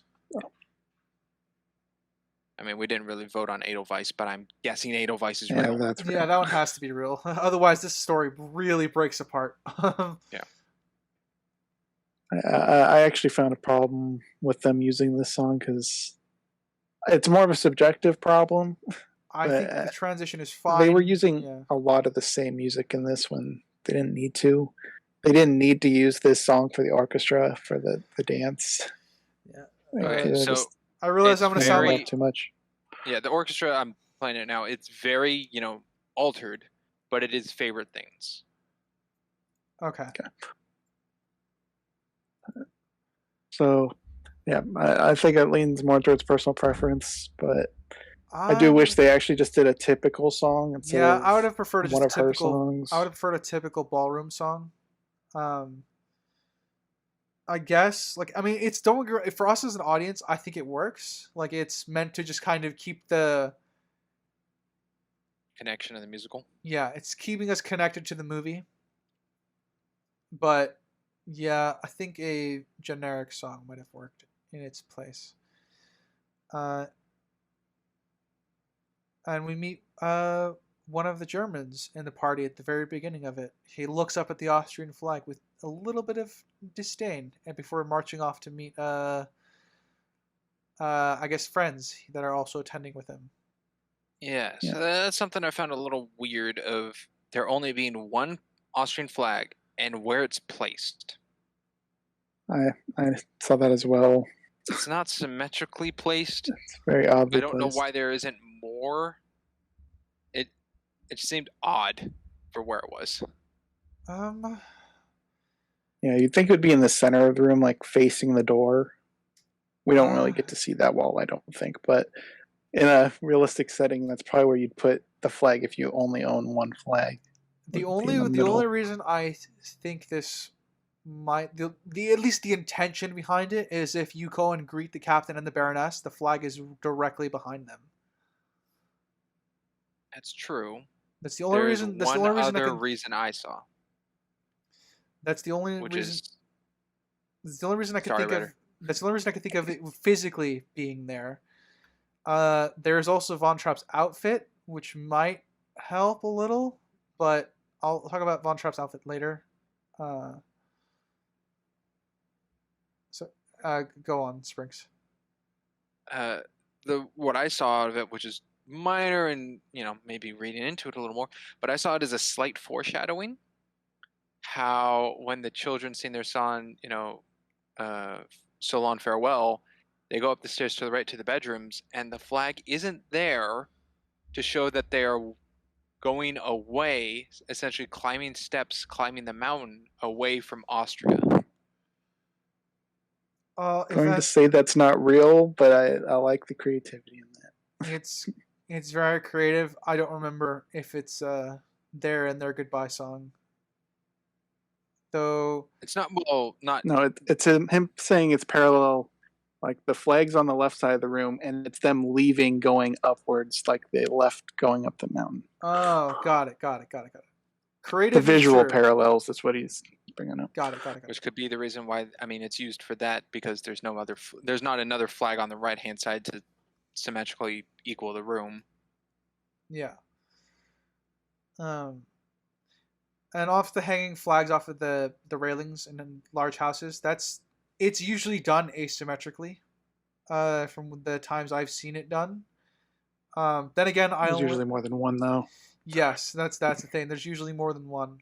And granted, my limited experience with going through castles is limited to the London Castle. I don't know what it's fucking called. It's on the Thames River. No. And then oh fuck, I'm forgetting. It's not Venice. It's in France. It's one of France has a lot of castles. Yeah, where the kings used to reside. That's where I'm Chateau d'Ormond, Pamecre Castle, Chateau de Haut. Wow, all these off the top of your memory? That's impressive. The Murel Castle. The first one. The first one was the first one was a lie. Don't listen to that. Actually, I'm reading off castles in France. Yeah. So. Yeah. Anyways, but those are my experiences for hallways and big grand houses and estates with flags in them. So. Arundel, Verona. Okay. Are we? I guess I'll touch on Von Trapp's outfit now. He has a tie in the Austrian flag colors around his neck. He does, yes. Nice costume design. Which also I think plays into both costume design of the costume designers, but also for his character to portray more Austrian at his event. Oh, his party. He's definitely wearing it on purpose. He's a very patriotic man. I'll touch on Liesel dancing by herself and losing her mind a bit. Huh? Losing her mind? When she's outside and she just starts dancing with nobody. Oh, okay. Oh, I have a bit of a sad story to tell about this. We all went to the same high school. We had a bit of a... we had a like little dance addition to our PE class. I know Crimson had to Dance do fitness. dance. Yeah, maybe. I wasn't in dance fitness. I was in like the yoga miscellaneous PE class that threw in a dance segment. And one of the memories I have is everyone pairing off and me having to dance by myself with the air. And that's what this scene brought back for me. It was quite a humiliating memory, purely because I had to dance by myself to And the practice. teacher didn't even join you? Nope. Well, the teacher had brought his wife for the day, so he was dancing with his wife as a demonstration. Wow. So no, that was quite the humiliating experience in retrospect. But now I'm like, you know what? Do what you want. Just go ahead and dance by yourself. Go dance with air. No one's gonna care. Well, If you don't you care, know, then it doesn't matter. it is a high school dance, so a lot of people were probably behaving like a group of bambling, bumbling band of baboons. Oh, yeah, but I'm used to that. I've had a pattern of that sort of thing throughout my whole life, so always got picked Never last for mind. dodgeball. No one wanted to dance with me, yada yada. Just sort of embraced it after a while, you know. Yeah. So. Also, a shot that following after this that I think is a little what's the word? Fabricated. Little fabricated, but to make it look very well done is when Von Trapp dances with Maria out in the courtyard, away from the ballroom. Like he doesn't offer to come in to dance in the ballroom, so they're singled out and separate to show a stronger connection between the two. But on the wide shot of the courtyard, you can see the doors on the right of the ballroom, and the children are not present. Reshoots. Yeah. I was a little surprised that there was no one out there in that area. It was just the kids. Yeah, I mean, I kind of would have expected some of the party drift out there eventually, but we don't really see the party drift out there at any point. No, the only one who drifts out there, coincidentally, is the Baroness. I mean, she was looking for him. So when the captain offers to dance, I made the scene better than it was, admittedly, after a while. When he joined, I'm like, okay, so he's a quick study. This is like parallel to him wanting her to learn the whistle immediately. So he watched her dance, so now he knows how to do this dance. That's cool. Adds to his character. And then they do a bunch of stuff she didn't teach. Like, oh, okay, so he just knew the dance, and I read into it. Unfortunate.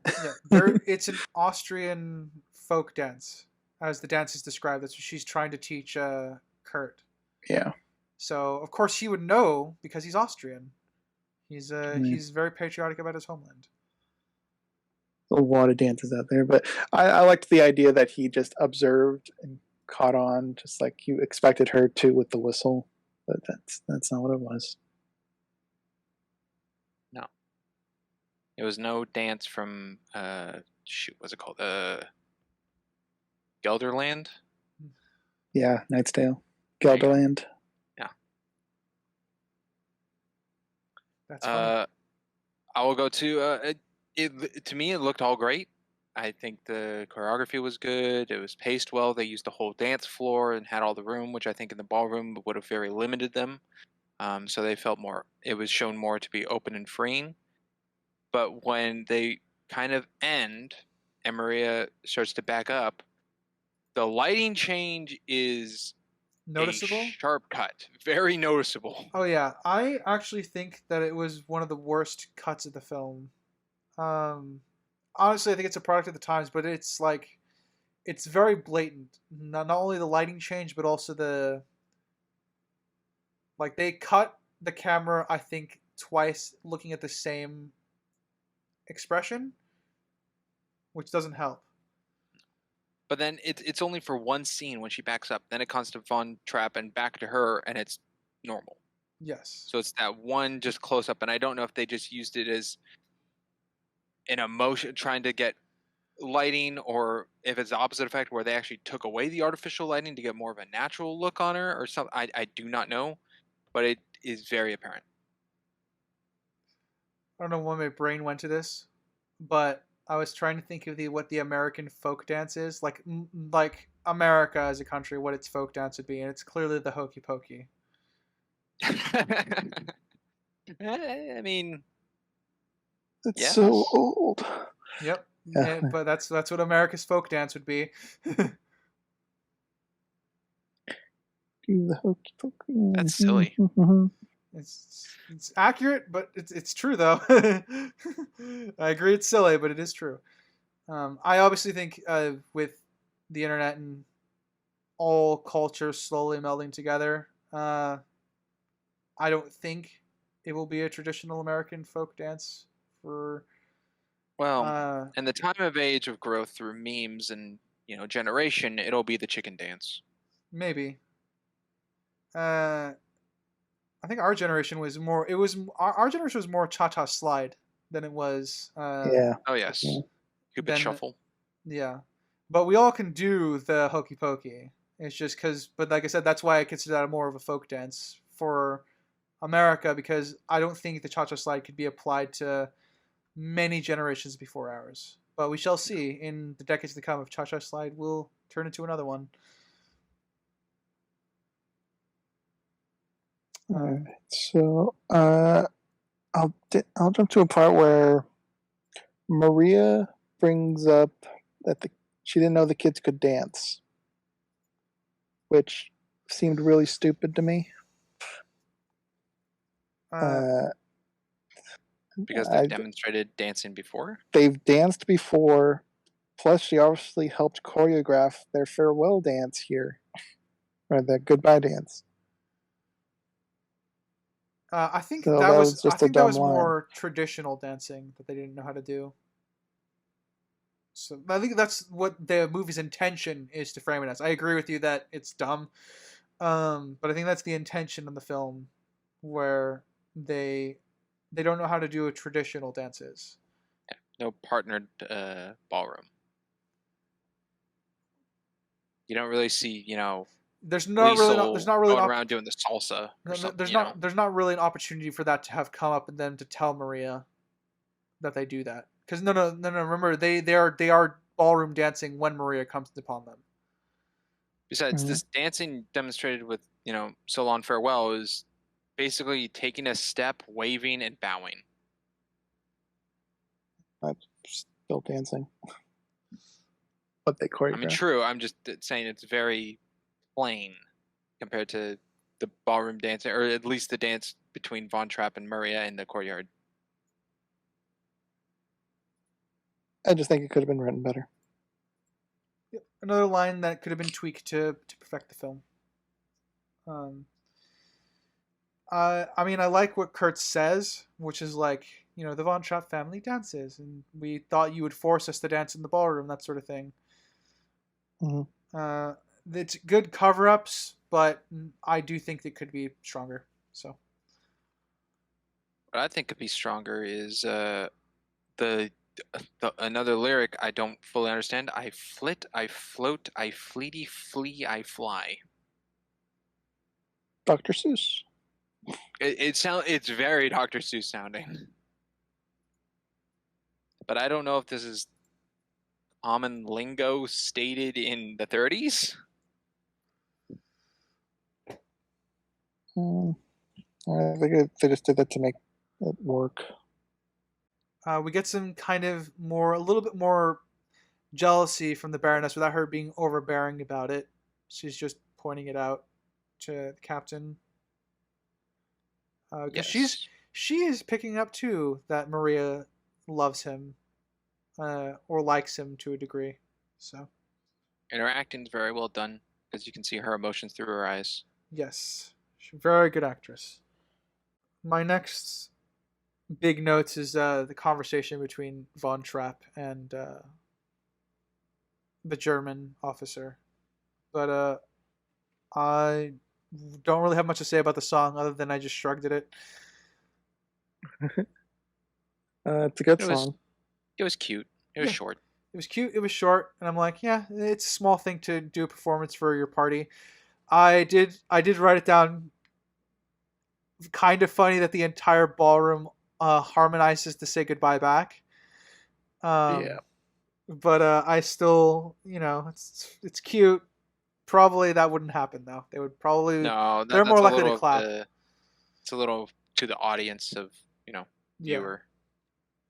It's a musical. So then that makes this song a little 50-50 then. True. Yeah. I think this song is intended to be real.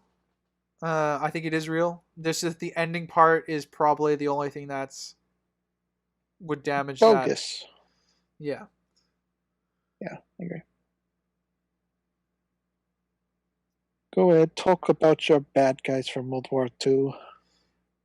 First, Maria tries to politely excuse herself, and then Max once says no, that she would rather Maria be there. And then he smartly knows the Baroness is annoyed by this and says, "This is for business," trying to explain to her that it's not about ruining her time with the captain. Um, yes. The Von Trapp talks with guests. He's about to excuse himself when a German officer interrupts him, and their back and forth is uh, politely veneered disdain, and I really love it. Springs, what are your thoughts on the talk, actually? Did I block out, or did you guys just quiet? No, it went Oh, quiet. quiet. I wasn't taking what you said. I think it was well done. I like that Von Trapp gave a response that's a little, little tongue in cheek, but not being full on Hostile. yeah, not full on hostile, especially in a setting by a lot of peers. And not just, not greatest showman, get out situation at a party. So he held himself responsibly and maturely, which I do like. What I find a little weird is Maria was in the whole party the entire time in this one outfit, but as soon as Max said, "Oh, you can be my, +1, my date," she had to change outfits, which I didn't quite understand why what she was already wearing wasn't acceptable since she was wearing it the whole time.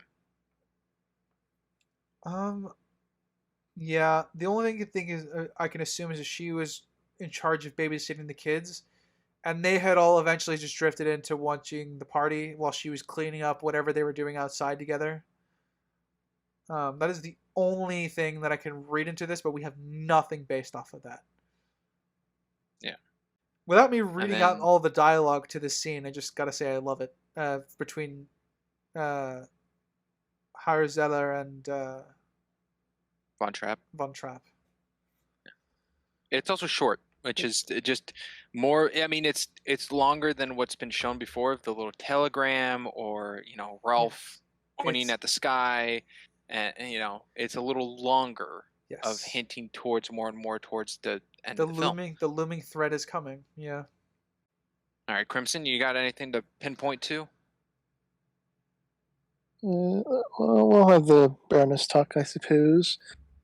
Kind of where the manipulation pops up here. I don't know. Do you guys think it was her full intention to get Maria to leave, or not? Is that her full intention going in? I'm kind of still in the middle of it, to be honest. I think the Baroness wanted to have this talk, but ultimately, I think she's relieved with Maria choosing to bow out because she doesn't want to have to compete for Von Trapp's affection. Yes, the Baroness is very. She earlier on with what we've seen, she's pretty open-minded with her thoughts, but this whole party part, it's very.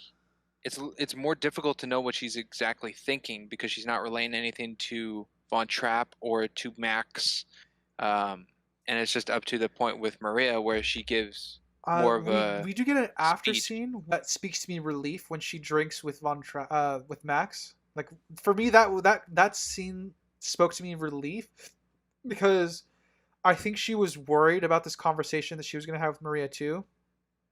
Even if she makes the accusation / claim that Maria is also in love with Von Trapp, I think she was also worried True. about the outcome of the conversation, and that's why I view that as relief at the end of it because she also didn't know how this conversation was going to end. But And like because yes. because she says she's in the mood for celebrating, I do take that. I mean, after the talk with Maria, I see it as when with Maria, it was purposeful to get her to leave. To answer Crimson's question. I don't think that was her intention, but when Maria brings it, because Maria brings it up first that she should go back to the nunnery, I think she just seizes on that. Okay. Because Maria's the first one to bring up the topic of leaving, knowing that she's in love with the captain, and Maria partially probably not wanting to interfere with what's going on between the Baroness and Von Trapp as well.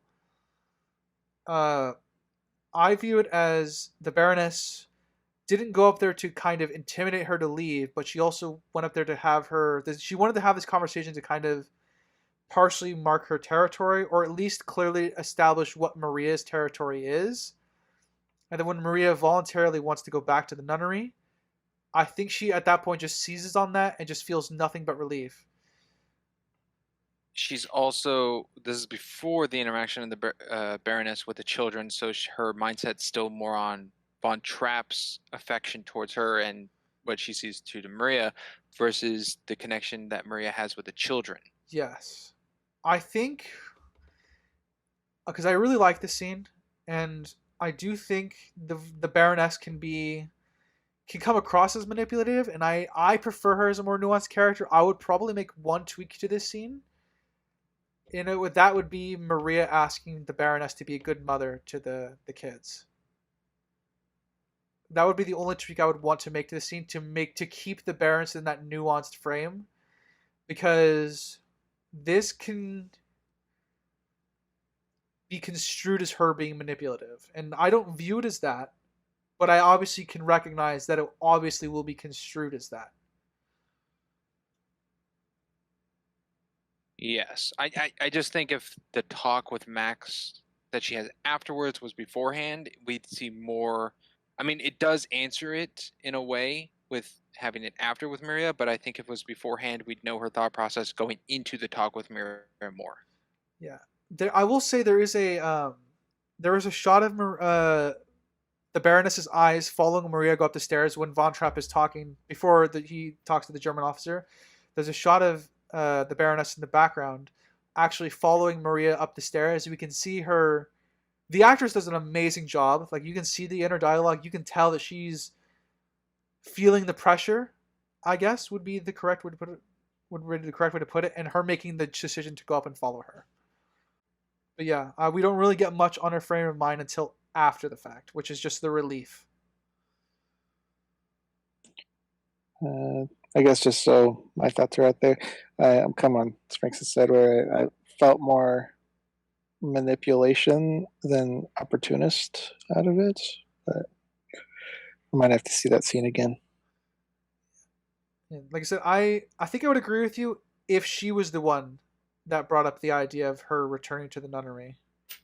But because it's Maria that brought it up, I'm less on the manipulation side, more on I'm just going to seize on this because she's... Is the nunnery thing brought up before or after she points out the love stuff? It's brought up after. Maria brings it up as I should return back. Okay, so the Baroness points out he loves you, you love him, and then she's like, perhaps I should go to the nunnery. No, her exact words is I should leave, shouldn't I? Yeah, I'm just trying to get the order. The love thing was first, and yes, then the love thing was first. Okay, I see that more as the manipulation. Oh, part. You see the love conversation as the manipulation aspect. I see that as the initiation of her wanting to leave. Yeah, I see that as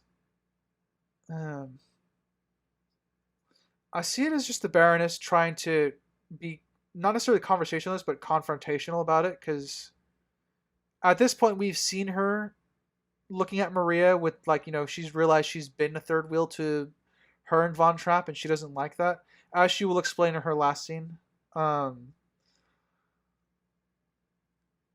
so I don't, like I said, I don't really necessarily view that as manipulation. I just view that as a conversation that they need to have.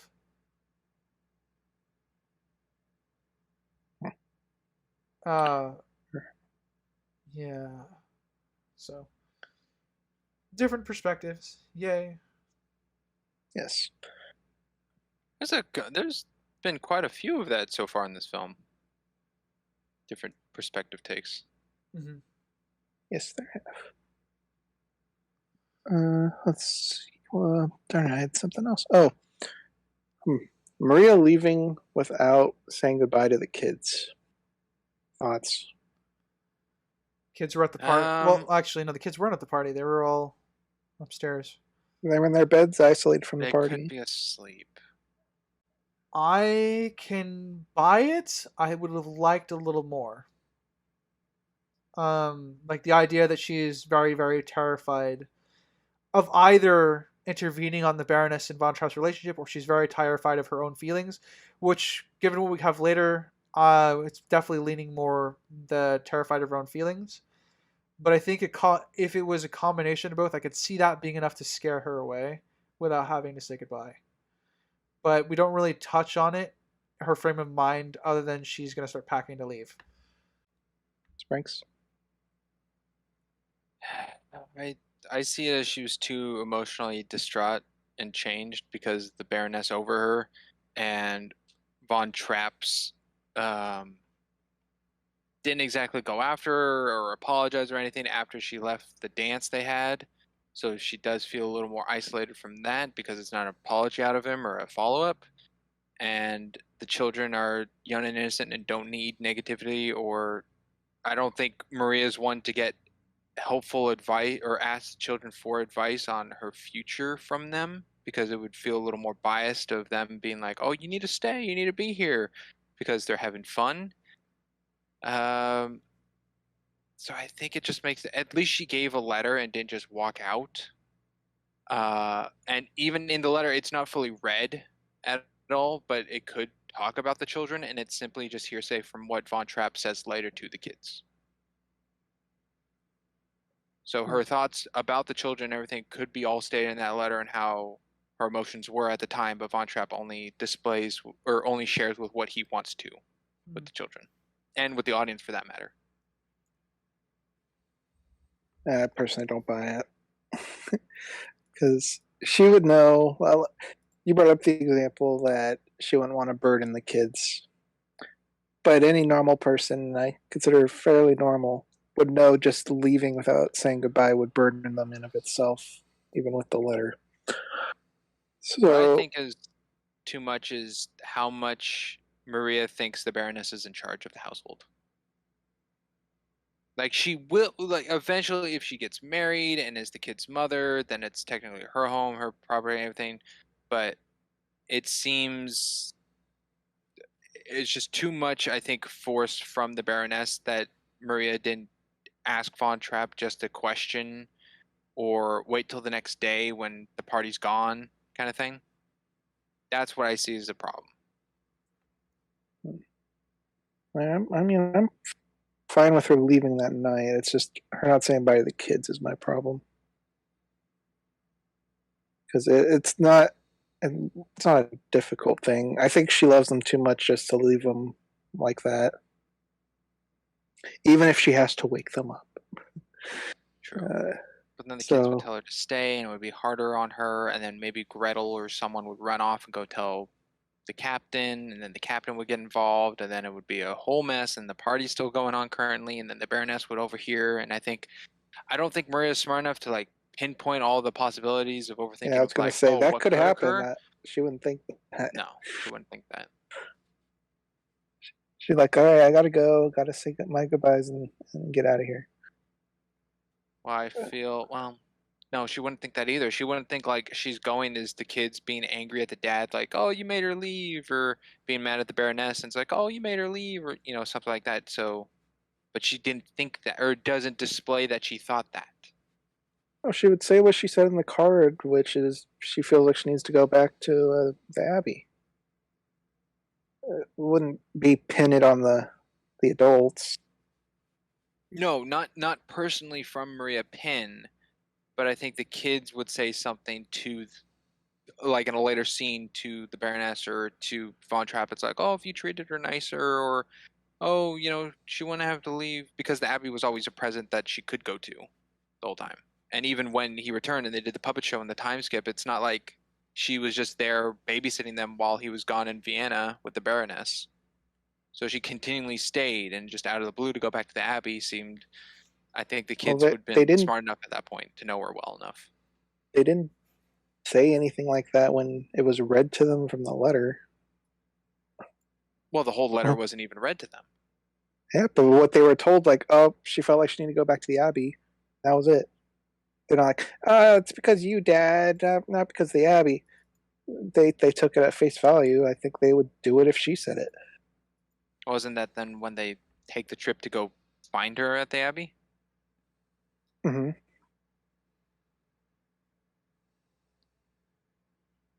Oh. Okay. Is them playing catch the following morning? Yeah. No. Definitely not. Okay, so the intermission change is later down the line. Yeah, definitely some sort of gap. No, well, I mean, the intermission does happen right after they leave, but it's a time skip as well. Okay. Is when they're having the pink lemonade and Von Trapp gives the children the letter response for them to then go to Maria, is this when they first get the letter or hear about the letter?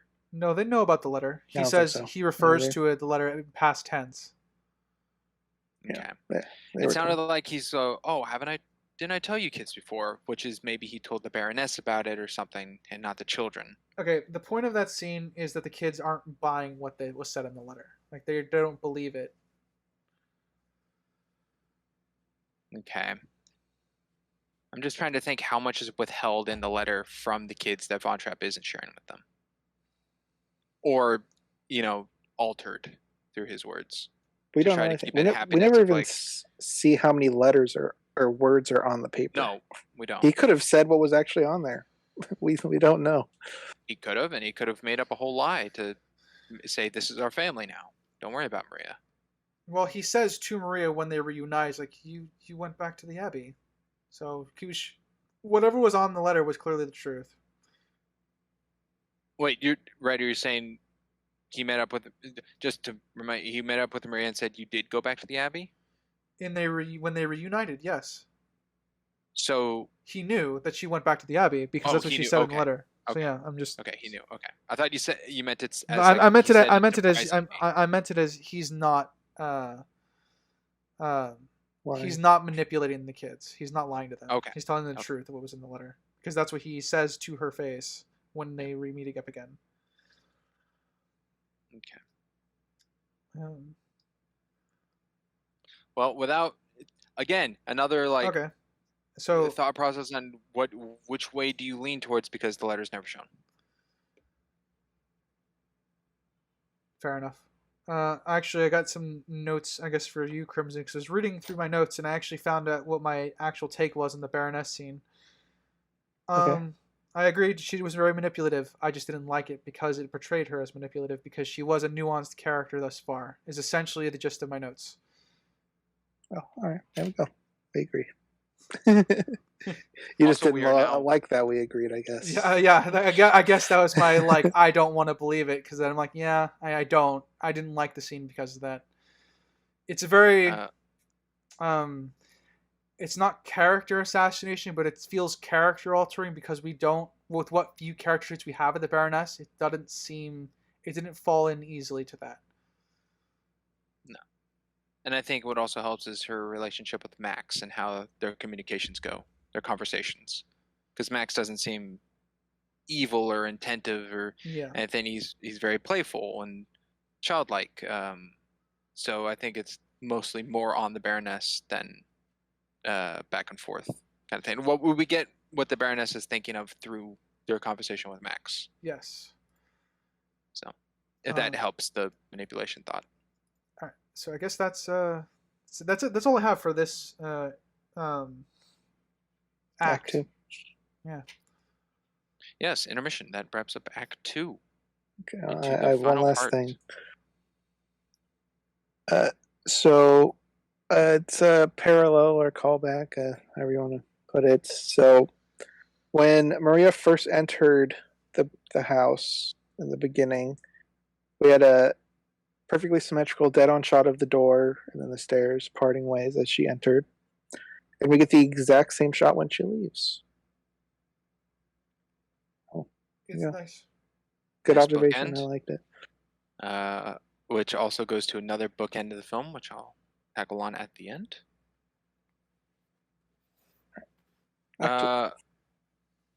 I kind of like Von Trapp doesn't go into the whole blowing the whistle anymore, or tell him to get in line.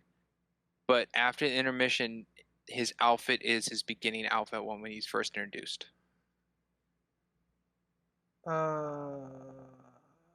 With the green yes. collar. That's the his collar. That's his suit. Was that his first?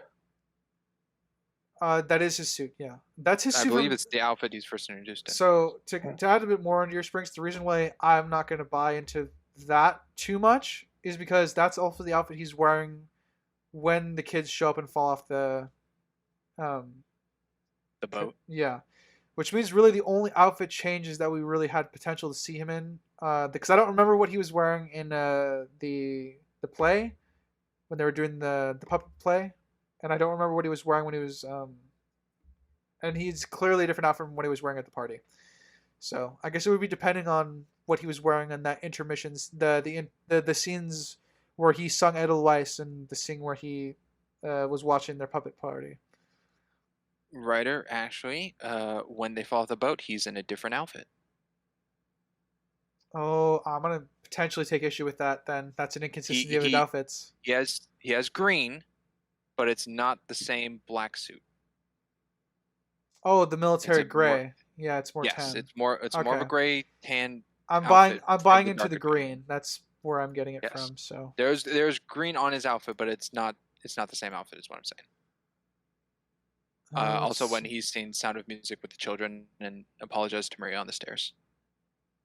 When he does Edelweiss on the guitar, he is in this outfit we're discussing, this darker one. Okay. Yeah, okay. I just pulled up images from the scenes at hand. So, yeah, you're right. It looked the same. But because I took it because the green sash around his neck is why I connected the two. Okay. The reason I bring it up is because it looks like he's not, as I said, no whistle or anything. So he hasn't fallen back into his old ways without Maria. But it's to slightly show that without her around, he isn't different. He isn't necessarily a fully changed man. Like he brings out creativity and joy. Maria brings that out of Von Trapp, and without her, he's just back to kind of where he was when he first. I'm guessing when he first met the Duchess. Yeah, well, I mean, I think Duchess, the Baroness. Yeah, sorry. I think, like I said, I actually do think he and the Baroness have a good friendship. So. Yeah. Just a small costume thing. But something I found also just of the times. I mean, this is just modern me putting it in here. Max does call the children pussies. Yes, he does. I'm sure the context is completely different. It's not in terms of what it means today, but it still stood out. Yeah. It's funny, the subtitles said pusses, like as in pussycats, like pusses. Yes. But I assume that's censoring because I agree that's not what I heard.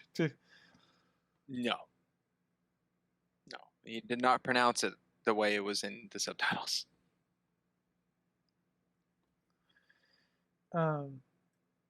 I like that the Baroness is trying to connect to the kids, but she's obviously not doing a good job because she's afraid to get hit by the ball. but I still, in a way that actually kind of, I admire her for at least trying to hang out with her then. She's trying, but obviously she's not succeeding.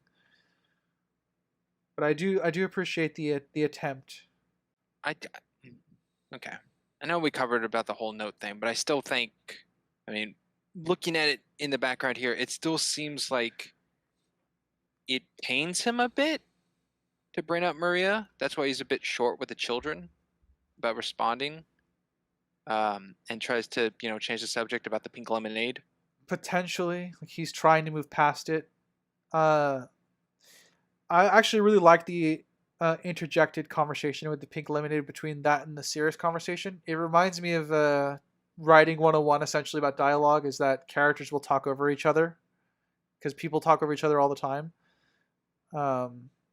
It was very, very like quintessential writing lessons for that one. Yeah. Well, I mean, talking over each other happened a lot during the Maria just going off on him about the children. They're going off on each And he other. tried to interject. Yeah, I agree. It's also very, you can tell it's very awkward of the children kissing the Baroness, like leaving. Yeah, it was more of a respectful gesture than it was like a genuine affection. Yeah. One other comment that I might make on that scene in particular was the song they say is the Hills of Music, but in a very, very sad version of it. Yes, and Gretel can't sing because her finger is sore. I viewed that as a little bit of amusing. It's just a kid not wanting to perform. True. I mean, the emotions of a child are very high run, so if he's sad because of a finger, then everything is sad. Yeah, giving a kid a she's just making up an excuse not to sing, and kids don't make up the best excuses. I enjoyed that. Yeah. Let's see. What else I have notes? Oh, well, I guess it's a bit later. Oh, okay. I'll cut to it a bit later about the spinning thing. When Maria joins back and comes back and everything, and asks Gretel what happened to your finger, and she says it got stuck or caught. And Maria says, "Oh, on what?" And she says, "Frederick's teeth." I was kind of shocked. I'm like, why did Frederick bite her? Was it Frederick or Kurt? I thought it was Kurt. I believe she said Frederick's teeth. I'll defer to you. Who those of you who could bring up the movie? I remember it being Kurt. Yeah. Can you look at that, Springs? Because if it's Frederick, I'm going to have a problem because he's the older one. He's 14. the older brother. Yeah. Why would he be biting a 5-year-old? So yeah, the father walks out. Again, actor does a really great job just portraying the levels of emotion he feels, and when he tells the kids the Baroness is going to be their new mother. Yeah.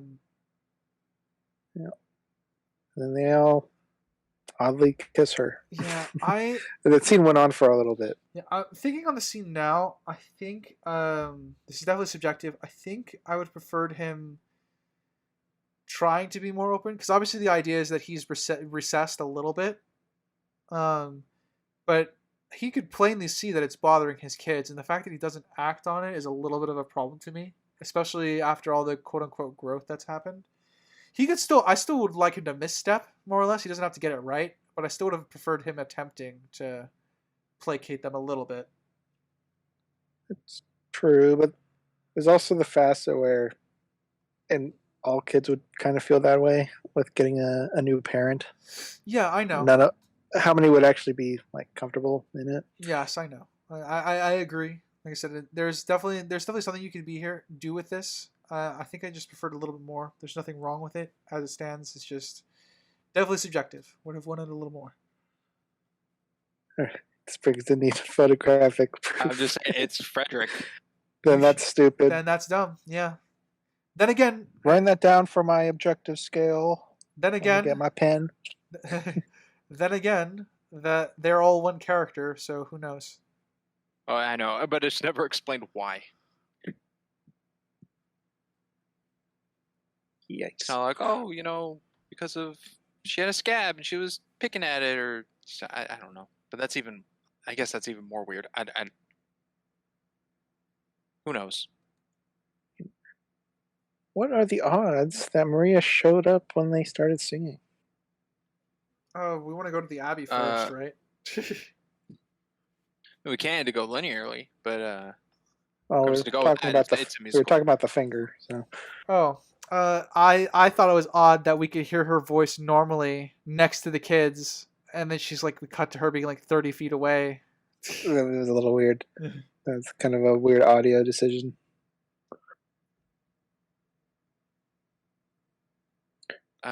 The only thing I have to say about the Abbey beforehand is I don't think this reverend is traditional in practice. No, I don't think so. Because I'll very bring up generous. her singing number, which is probably my least favorite song in the movie. Her singing number is definitely not real. At least that's my vote. I hope so as well. So that one I can't tell because there's not really any outside forces on that one. Like the first Nun song, we can clearly tell that they wouldn't be singing that Maria song in front of everybody. But in her own little room there, she could. There's nothing that says she wouldn't. Kind of a gray one. I guess I could be 50-50, but I'm still thinking no, but I believe it's more of she's still explaining to Maria what to do and whatnot, like normally, but musically audience, it's a song. That's what I want it to be. Yep, I'd prefer that. I don't know if that's what it is. There is a good shot in the Abbey as well of Maria's shadow being smaller than the Reverend Mother. Yes, that's right. Well, Maria's very distraught. Yes. And Reverend Mother gets to the heart of it pretty quickly, but I guess she might be used to that. I guess to also go with the Reverend singing, is her song, to help Maria, is it in the name of the Lord? Because if it's not, then it's even more of a problem.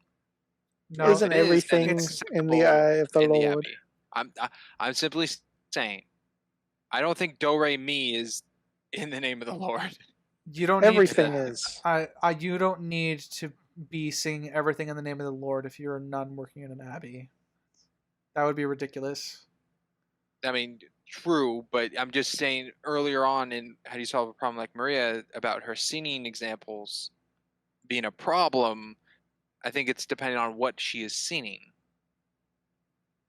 Because if she's singing hymnals or, Alleluia in the church and whatnot in the abbey, it's fine. But just going down the hallway singing willy-nilly whatever is the problem that they're discussing. So I think the Reverend singing willy-nilly is a way. Okay. So here's the thing for you. Even if you wanted to argue that's the problem, she pretty much begins the pretext of the song. You need to find what the Lord set out for you, and then start singing.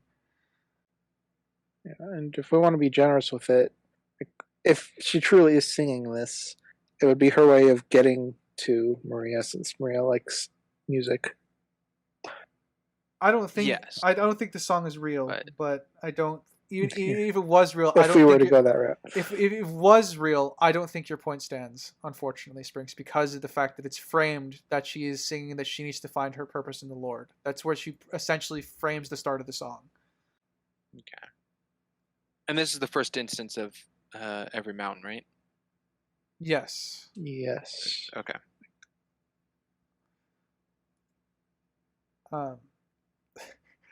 I think we have one of my favorite scenes coming up next, which is Von Trapp having fun with his kids as he knows that they're lying to him.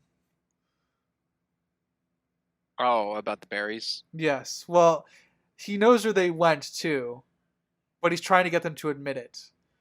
And I like that Liesel, being the eldest one, is the one smart enough to kind of turn that particular question on him, and he gives her a bit of a dirty look. It's a very, very great scene where he's just getting to the heart of it. And he's like, well, since you've eaten so many berries, I guess you don't need to eat dinner. And he just kind of walks off. It was, with the fucking smirk on his face. It was hilarious to me. I loved it. Picked thousands of berries. Oh, what kind? Blueberries. They aren't around this time of year. Oh, strawberries, but it's cold, so they look blue. Oh, Yeah, so what where a- are they? We ate them. I like that. It's this for here. I think demonstrates most of the growth in Von Trapp, that he's not immediately disciplining or punishing them. He's just having fun with them because he knows that they're lying, and this is his way of trying to get them admit it to him. So Well, I mean, the slight discipline is no dinner. yeah, but obviously and the intent of that is to get them to be truthful about it.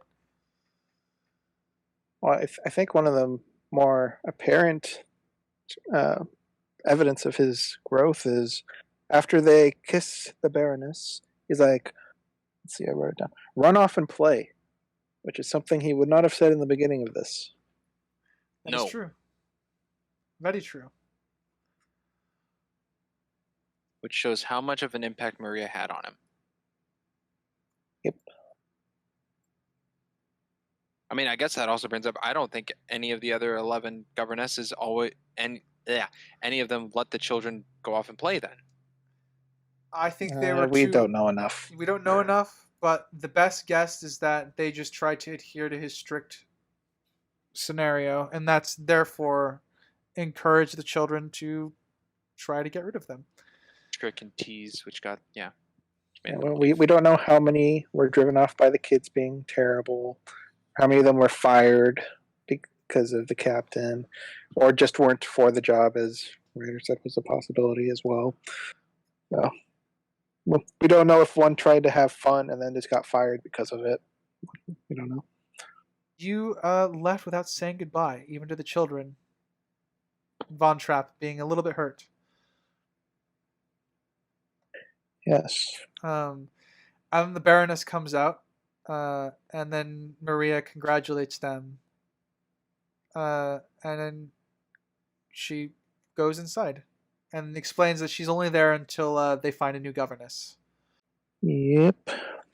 And the Baroness is seeing the red flags already. Yeah.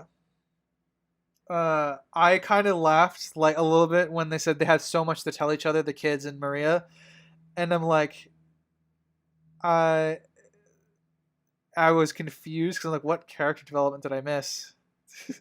Because like I don't know what important things have they missed to not tell each other. Obviously, the marriage thing is the only the relevant thing to the drama, so that's the one that they stopped singing. Yes, they did stop singing. Lost their passion.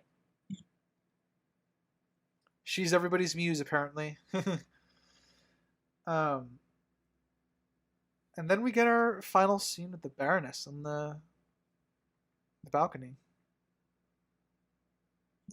Yes. I liked the lead up to the conversation where he's leaning over the balcony looking at Maria.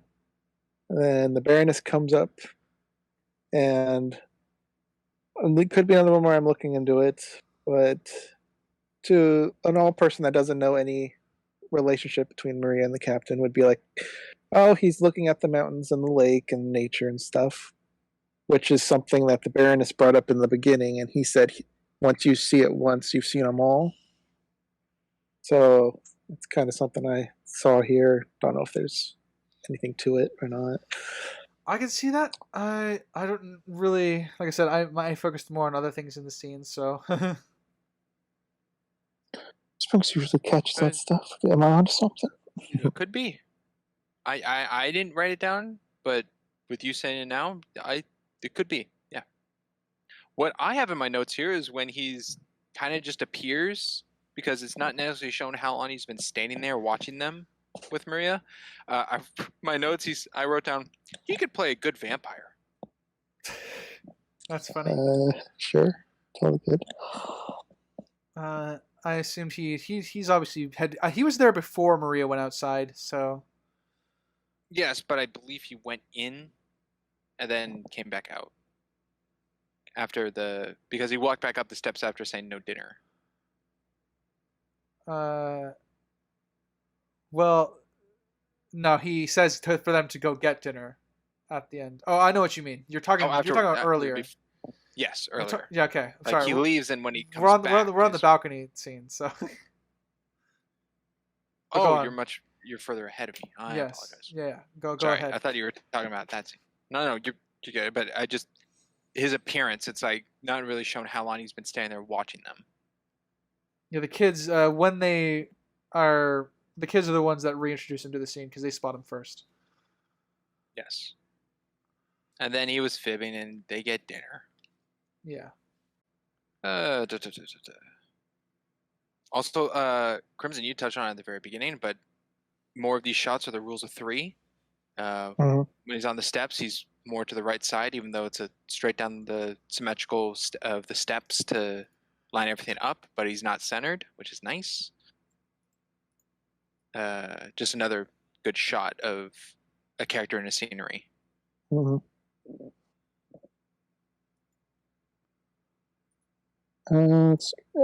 Ryder, you liked the Baroness scene. We'll talk about it. Sure. I thought the Baroness costume was very villainous. It was more reminiscent of like Miss Scarlet? No. But like her hair is parted in the middle with poofed arches, and she's got the red like bloody kind of vampire look going for her. So it looked like a much more traditional villainess, which I thought was very very weird because this is the scene where she bows out of the relationship quite gracefully. I didn't really get that vibe off the outfit.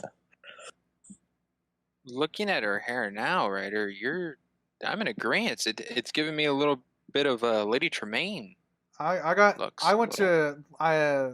Very bad example. I went to a version for some reason I kept thinking Cruella, but I know that's not the right one to think about. Yeah, that's what I got from that. And the black and red a little, yeah.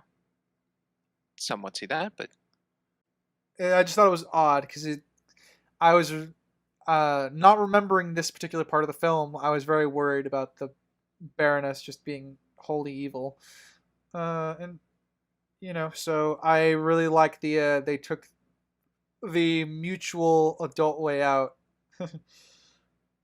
Yeah.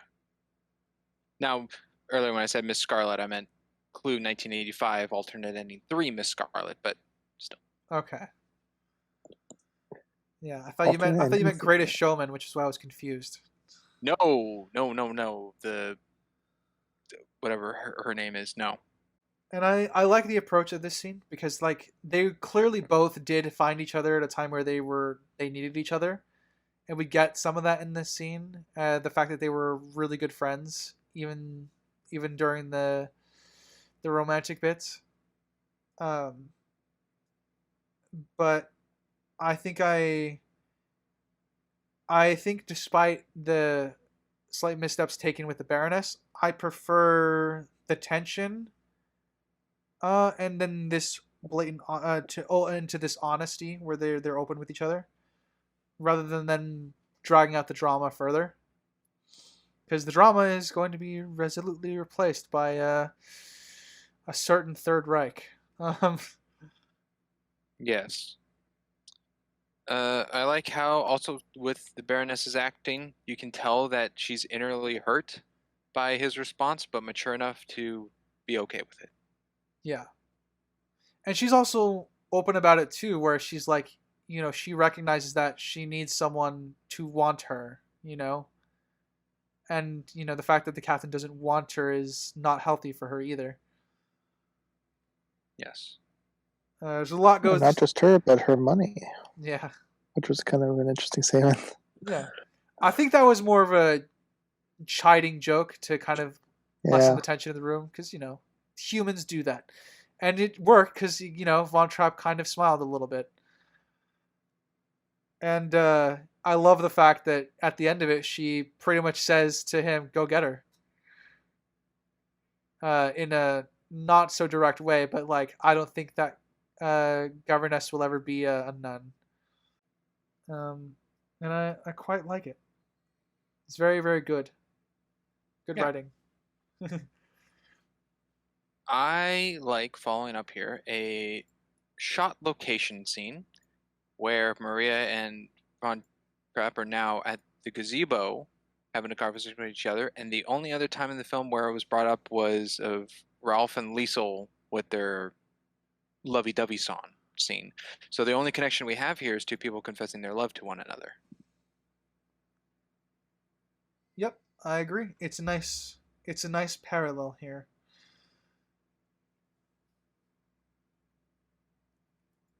Crimson, what do you think on that? Do you think it's corny, or do you think it fits well? The saying "I love you" bit. The fact that Von Trapp and Maria expressing their love to each other is the same place where the only other time it was shown in the film was Lisa and Ralph saying they love each other through song. No, I mean, I think the reusing that location for that scene works. I think them just saying "I love you" is a bit much. They haven't been in a relationship, and just jumping the gun to "I love you" already is, I think, is a little something. Oh, for fuck's sake, Crimson! Come on, "I love you" is a big thing in a relationship, and they didn't even have one yet. You think it's a bit fairy tale? No, it's I not. love Yes. you. Okay, okay. Very fairy tale vibe. No. Like, Fuck off. Okay, I love you. You're my brother. We're still friends, but you and I have never dated. That's a different kind of "I love you," though. You know what this is. But that's still love. I love my don't dog. understand. That's not the same as a romantic "I love you." But It's not the same thing. But even then, they've already had a relationship up to this point.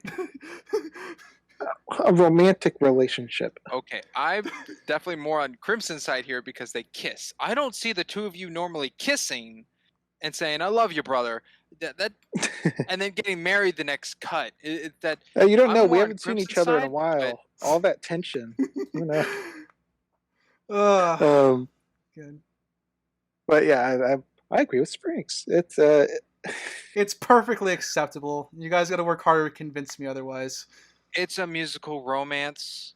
They have known each other for all quite I have some to time. Okay, here's here. It's they've known each other for hold on. less than 2 months. No, I'll side with Ryder here on the fact that he called off the thing with the Baroness because of Maria, and Maria did return because of Von Trapp. So they already love each other in that sense. Okay, and hold on. We already agreed that this song is not real, right? Because that worsens the scene. Oh, something good? Whatever this one's That's called. one I certainly hope isn't real. Yeah. Something good, yeah. Yeah, so if we're agreeing that this song isn't real, then it's the song, then the point of the song is them connecting as people, because character arcs happen within the song. That's what happens in musicals. Okay, yeah. Is there a point you're making? Oh yeah, the point is the song is about their confessing then. True. And I do agree with that. And I think it's stronger if "I love you" was after the song. But in Crimson's example, it's stated before the song begins. Even still, the song is then for a demonstration of it. Which is also true. I don't know. "I love you" it's a big statement in a relationship, a romantic relationship. I think that just shows Crimson's point of view on relationshiply love. Like, I'm not complaining about the kiss. I think that's all right. I know you're not complaining about the romance. You're complaining about the use of "I love you" in terms of its dialogue. I get that. What I'm annoyed by... because it feels like they're jumping. What I'm annoyed by is people assume that "I love you" is a end-all be-all to relationships. That's not what I'm saying. What are you saying? It's a touchstone. There's a level to it. Do you not think they're at that level to say it? People value that phrase. It's not just nothing. Oh, I don't agree. I agree that it's valued. My point is that there is enough here for them to say it. I know. It's just funny because you and I always butt heads about the same subject. I'm still dying of laughter over here. Well, we always find a different context. You Casablanca two, was about the time of the relationship. This is one to use love. Yeah, it's interesting that it's did you always two in different butt heads? contexts. And what other love have we? Did you guys butt heads with the love story in 5 Feet Apart? I don't remember the two of you arguing on No, that. no, I don't think we We did. not really, because the Maybe love. because teen love's different I than. mean, we complained about how quickly she flipped her character change because of Oh, the we talked about that a relationship, lot. Yeah. Yeah, but the the love actual itself was forming of the relationship was felt fi- natural. was fine because that took place over the entire film. Like that was the sole focus of it. So we butt heads a lot over it though. It's just a pattern for us, I So suppose. Ryder, you think it's completely acceptable at this point, and Crimson, you think it's a little fast fairy taled. Yeah, I think fairy tale is a good approximation. I guess writer, Y'all, you seem to have different value in "I love you" phrase. What would be like an unacceptable use of it? I guess for a relationship. Like if I went to a okay. The Starbucks the and I went acceptable to the unacceptable thing is if that's the first thing you say to somebody. Crimson selling chocolate bars. I'm I gonna. love you, I don't get that reference. So Nope, that's a SpongeBob reference. yeah. So first word that's I mean, okay, first word with romantic intention, if that would be my issue with it. So I can see someone saying it nonchalantly, like, you know, in your context, let's say with the cafe, you had a really bad day. Someone gave you a coffee, and it's like, thanks, love you, really needed this, that sort of thing. That would be fine. that's not romantic Yes, I intent. know. So, I'm using that as an example of non-romantic use. Ryder, when after the song, if something good, Von Trapp tells Maria, "I started loving you when you sat on that ridiculous pine cone."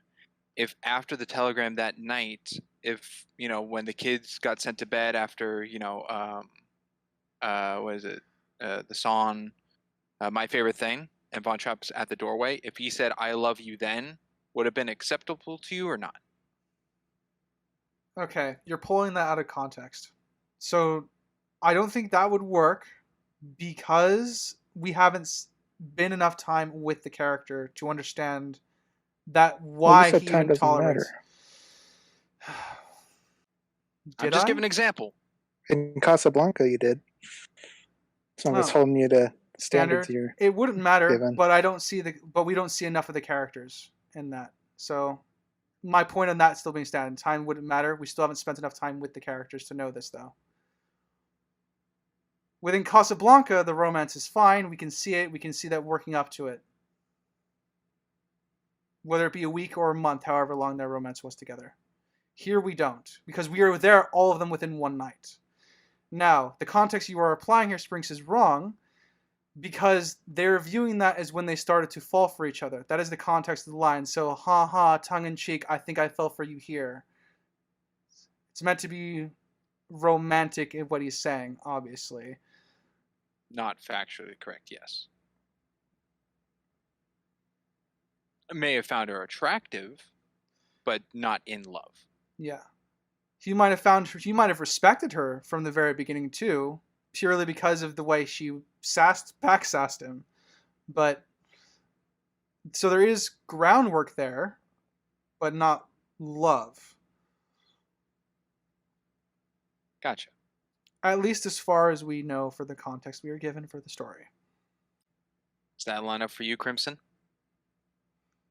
I mean, I think we're going to disagree on this forever, but I mean, It's I gonna be get what he's saying. it's gonna be a running trend for the At least. podcast. So just That's fine. Your viewpoints on love is fine. Totally acceptable. Now, One speaking day I'll about love, get a let's go to a definitive wedding. understanding. We're at the wedding. I think the nun singing is not real. Because if it was real, wow, that is insulting. Yeah, not We already real. touched on it, but you walking down the aisle and a choir just calls you a clown. A demoness. Oh, I think they lost it's that a bit line for rude. the sake of the thing. Yes, I don't think they call her a demon. I Will-O forgot. Wisp. I left a note for myself in my notes really quickly, unironically, to look something up. So talk amongst yourselves for a minute. In terms of the song at the wedding, I don't like it. I don't. Why did they use that song? Whether it's real or not, I it's think the irrelevant. songs used. I mean, one thing is they didn't come up with a new song. I think it's just a connection of the nuns to Maria, which is already established earlier on, even though it's not necessarily the nicest thing, but it's a description of Maria. So it's in a sense saying goodbye. I think it fits more of them singing this of, how do you solve a problem like Maria, rather than saying, so long, farewell, like she's leaving the abbey because she's getting married, because that's more distinguished to the children than it is to the nuns. So I think the only connection is because the nuns have already sung it. That's why they're singing it here. So that's why my choice of the song is chosen, I believe. Something that I don't know if it's good or bad, it's just kind of odd, is the initial first cut of showing Von Trapp and I believe Max standing kind of by the altar. And my original thought is this is the audience, this is, everyone who showed up. And then the next thing is the whole crowd, the whole church filled of people. Who are these people? They're just there. Like, this isn't like a royal coronation, like, Well, presumably royalty they're getting all. crowned, but Well, presumably Von Trapp is a like the See how big that Baroness. party was? No, well, I mean, like he is similar to the Baroness, where they have a certain status. He knows people, so people respect him and they come out for him. It's kind of that thing where the Baroness throws a bunch of host parties for people, so it's like I mean, there we don't true, need but to this know is all of his tenfold acquaintances. more than the party. That we see potentially. He's got all of his military buddies, and I'm not too worried about how many people show Yeah, up. I'm not worried about the amount of people. I just wanted to look it up. I'm pretty sure the military dress uniform that he's in is inaccurate. Just want to point it out. I'm a nerd. That's all. No, that's fine. Objective points. It works. It's a costume design flaw. What I do like is their I guess it's choreography of the initial wedding step of left together, right together, going down an aisle. All right.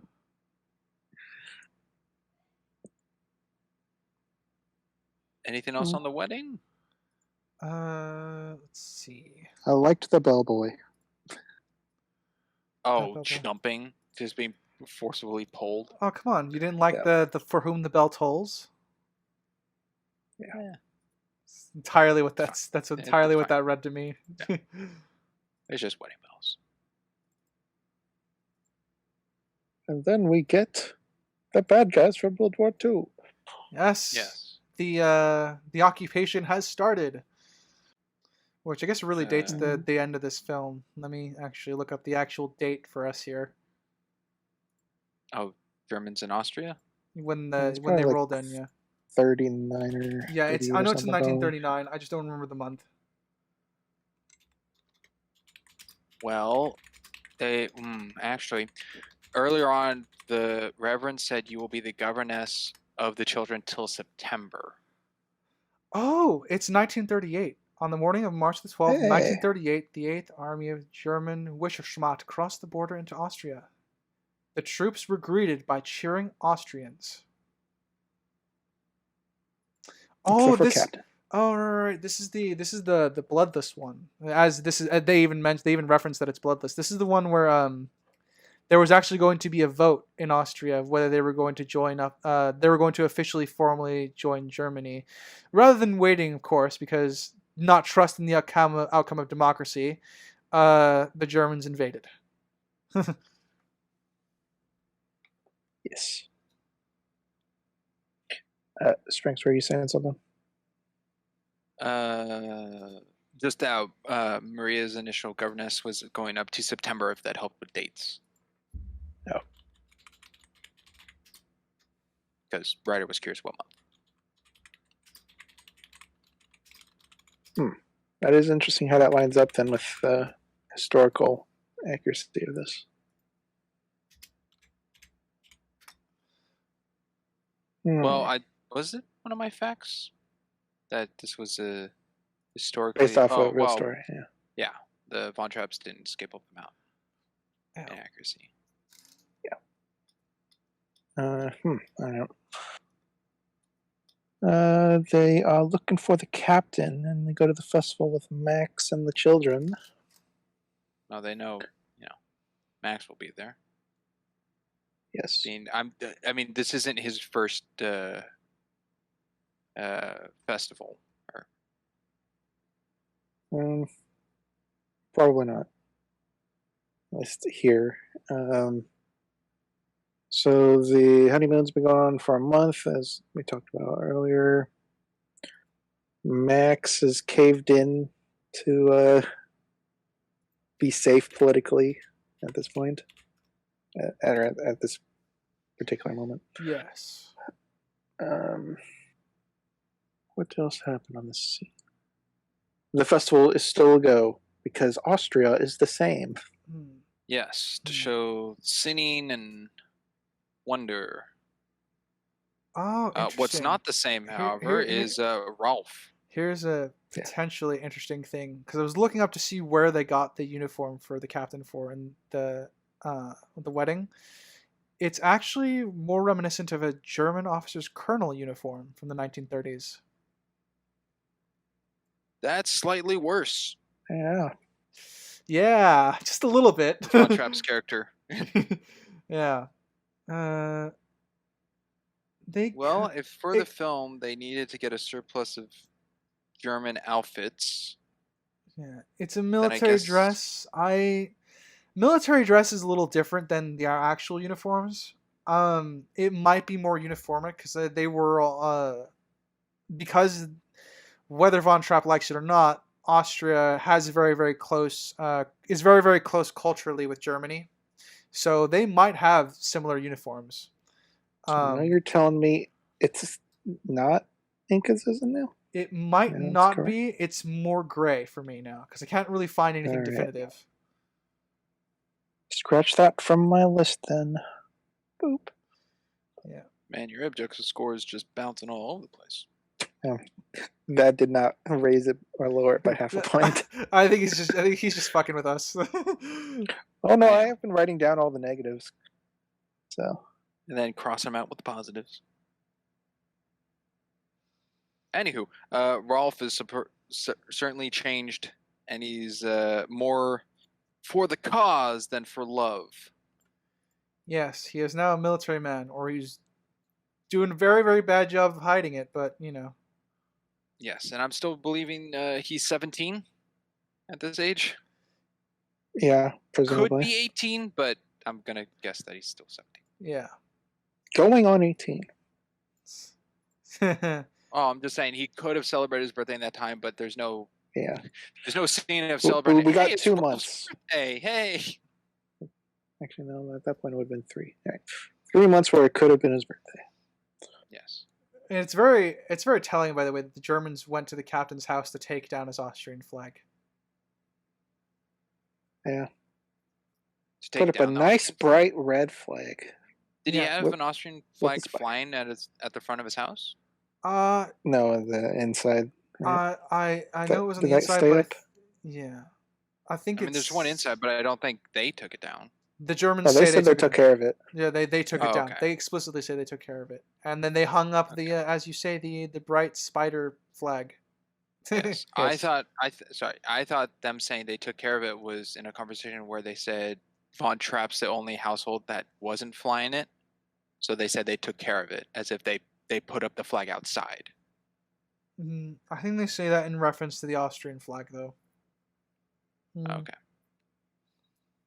Either way, new propaganda paraphernalia is hanging. Yes. What we got here? I believe this is where Max tells Von Trapp that the children are going to sing, and Von Trapp says, "Not my children in public." Yes. I have one thing before that. I like the fact that he just takes down the spider flag and just rips it to shreds. Oh yeah. Very, very satisfying to anyone who's anti-villains of World War II. Not a difficult thing to be, but, you know, We live in the modern world. Oh, he shows off his patriotism very much. So this conversion that they try to put onto him, he is not accepting. Mm-hmm. Also, he gets a little cross with Max. Yeah, because he thinks Max is at fault, and then Max has to explain to him that he had nothing to do with it. And yeah, that crossness continues because Max is like, "We should be grateful there's no bloodshed," and he yells at him. Yeah. Yeah. Because Max is just trying to accept the change in a peaceful manner. Yeah. The But Empire is choking us so slowly, we're starting not to notice. I keep calling him Captain and Von Trapp, but Georg. I keep calling him Captain. He is Georg, Gale, Von Trapp, and Captain. Those are all his things that he goes by in this. Or No. Yeah, he said he has no signal, remember? It's just Captain.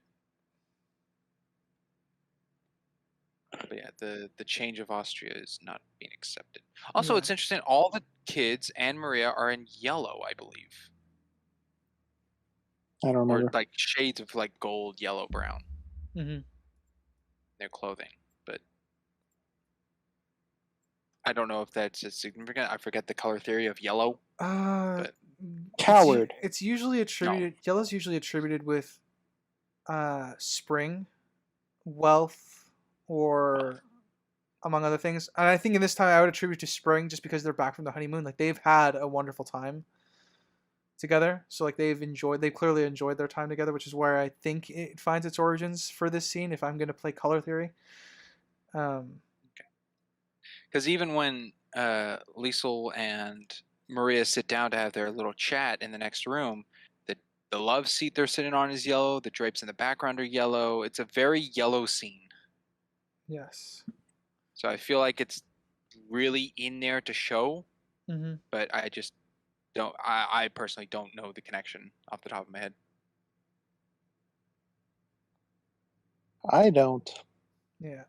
One of the things I like when the captain kind of storms off after Max says something that really upsets him, which fair enough. Max says he has to at least pretend that he's working for these people. And then he and Maria have a back and forth about one of the reasons they both like him is because he is a patriot to a degree. Like they can't ask him to be anything less than what he is. And yes. Max volunteers to go in first. He's like, yeah, you're right, but I'll still try to talk some sense into him too, and then he goes in to kind of talk with him. Max being real for once. Yep. Pragmatic. And then we have another song, the 16 going on 17 again from Maria, which I'm gonna say is the 50-50 of she's talking, they're having a conversation, there's Maria telling Liesel, but through the use of song is the audience of the musical. Yes, I would agree. I think the only addition I might have is I think this song feels like a continuation from where it was left off previously. So like from when it was done very earlier on? Yeah, so this feels like added verses. Oh. I mean that in a good way. I mean that in a good way. But not like literally. Well, there were different lyrics in it, right? For the second. And that might just be me. I only listened to this part once and I was getting tired at the time, so. Well, it's not a very high tempo, swing dance type for your ears, writer. So. Thanks. No, I'm just. And then the telegram from Berlin that they want Von Trapp's naval experience, and he feels trapped. Because if he, says no, it's a real problem, and if he says yes, it's not what he wants. Yeah, and to my response of the Kriegsmarine wanting him was, "Oh fuck, Sir Arthur Harris, you can't retreat if I firebomb your streets. It's not going to let him live." And thank God he makes the choice to run away. Because uh, anyways, he's a controversial British air commander, so that's all I have to say regarding that. Your Thank dose you. of history for the day. That's a reference I don't get. Yeah, I will drop in as many doses of history as I can. So That's cool, and I'll take over SpongeBob for you, so yeah, we're even. there we go. That's balanced. Perfectly balanced as everything in this podcast should be. I think it's a bit outrageous that there's a whole fleet of soldiers outside Von Trapp's door. I don't think it is. I think they would Kind of be what they there. did. Yeah, I'm fine with them showing up. I'm more annoyed that no one was playing lookout and they didn't hear the cars arrive. That's true. Because in the This way is that, true. in the way they snuck out, they would have heard for the same reason they kept the car turned off until they got to the street. The same reason they would have heard the cars coming. They would also seen the headlights from the gate. Yeah, unless they arrived during the day, the headlights wouldn't be as prominent, but it would have been. That's true. Yeah, It They just should have seemed swam. a bit excessive of how many soldiers there were to me. I feel like one car. yeah. One car, a couple officers would have been enough.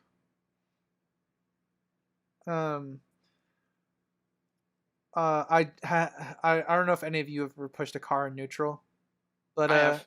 this brought back some memories for me.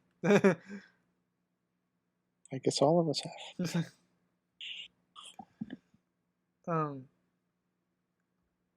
I like that Max is here to help. Ultimately, Well, he didn't have a choice, as he puts it. that's fair. I like that it's the classic bad guys of World War II cliche. I think, believe me, this has happened in Indiana Jones, that they wait until the whole car's out and the front doors open before hitting their lights. Not as soon as the gates open and they see them. Yep, it's a scare tactic. Because they wanted to make sure everyone was out of the house. They wanted to make sure they caught everybody in the act. Which is, the car's busted. But is that something they actually did, or is this just like a film cliche that is reoccurring? The headlight thing is definitely a scare tactic that they used. I don't know if like the sneaky deaky stuff was real, but okay. I just meant the pause until I'm trying to think. I guess again I could find my reasoning and I guess the logic of it. They want to catch as many of them in the act as possible, so they want to make sure that everyone is out of the gate and the gate is closed and they're out in the street, so it's hard for them to no quickly one sneaks back into the shadows. Yeah. Okay. I do like the lighting in this scene, that it's all from the headlights. Yes, it's very good. Because it all the Germans, their faces are cast in shadow, and our main characters are all in the light. Yes. Also, with their use of artificial beforehand, of making sure lights on the characters, even for the bad guys of World War II here. I mean, the silhouetting, they didn't add additional lighting to make sure that their facial features were shown more. Yeah. The only one that is really shown is the lead officer, Herr Zeller. And also, bit of a dick move that he crumples up the program. He didn't give it back to Max. Well, I mean, it's just a program. Presumably, he could just grab a fresh one when he arrives. I guess, sure. For me, that shows more of his lack of care. But remember, nothing in Austria has changed. So. No. I do like the. Sorry, go on. No, it's gonna be a quote. Go ahead. Okay, I do like the kind of nonchalantness about the situation, like how they're all polite with each other, because they don't want to escalate things. Neither the Germans really don't, and neither does Von Trapp. So I like the tense thing about fix Von Trapp's car for him. And I like that the German officer goes, I haven't asked you where you're going, and you haven't asked why I'm here. And then Von Trapp responds, were we both suffering from a deplorable lack of curiosity? I do like a lot of that. It's a great back and forth. I'll say, without giving numbers, this scene going forward to the end raised my subjective. Oh, really? I liked the tension. It is good. I knew tension. nothing about this movie, so I didn't know how it ended. This could have ended in a negative way. I didn't know. That's true. I don't remember. I have to admit, I didn't remember the ending either. So I have to admit, I was very, very tense from this point on. I didn't know if the captain was going to die or if they were all going to capture. The ending with Ralph is one of the most memorable things I had in my mind going back into this movie. I just remember it being kind of a big twist on my first watch, so that never escaped my mind.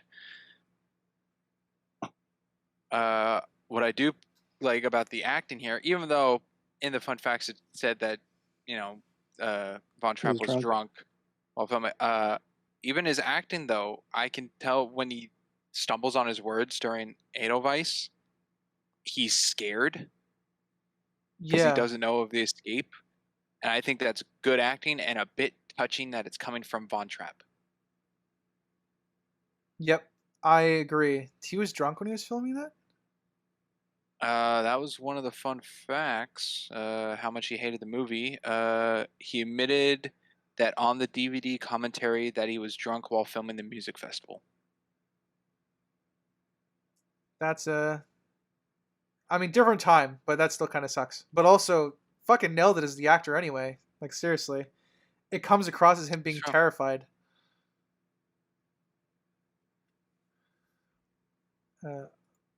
My fellow Austrians, I shall not be seeing you again perhaps for a very long time.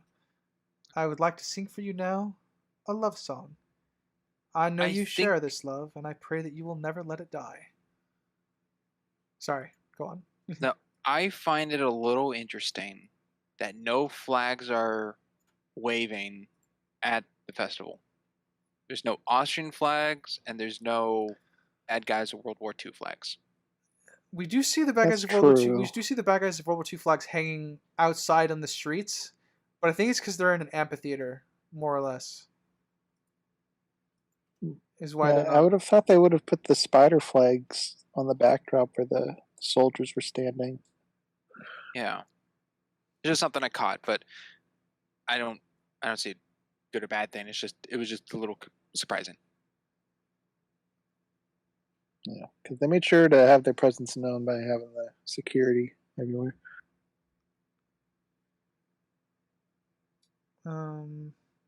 Yeah, so I mean, like, the soldiers in the lights in the rafters, I think, are enough. They don't really necessarily need the flags. Yeah, I mean, they're on guard on every floor. It would be, I think it would be too much on the nose that things in Austria are changing if there were.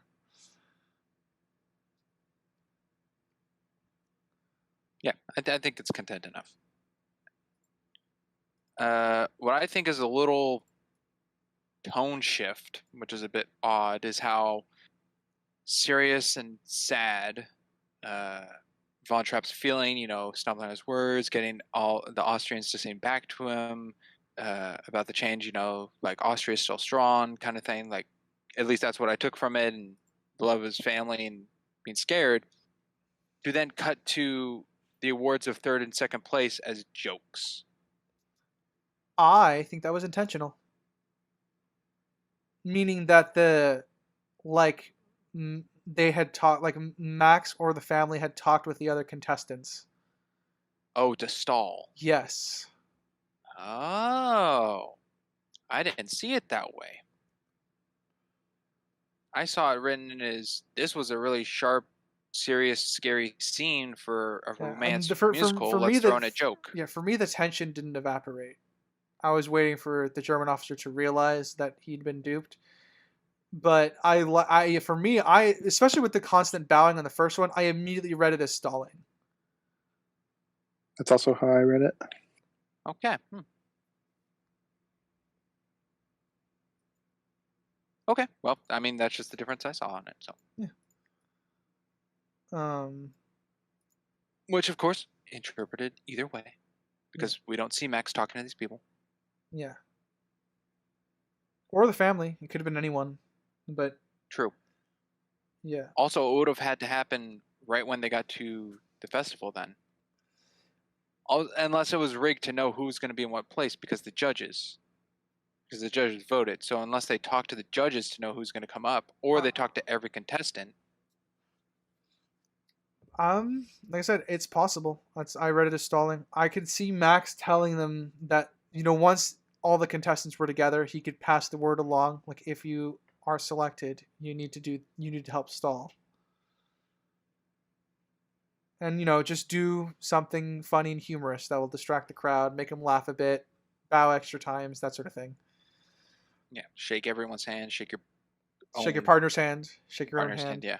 Bow to me. Shake your groove thing, shake your groove thing, yeah. Oh, that would have big objective debunk. I mean, I would have wanted to know where they got the time travel machine. Same place we got at Crimson, a TARDIS. Yeah.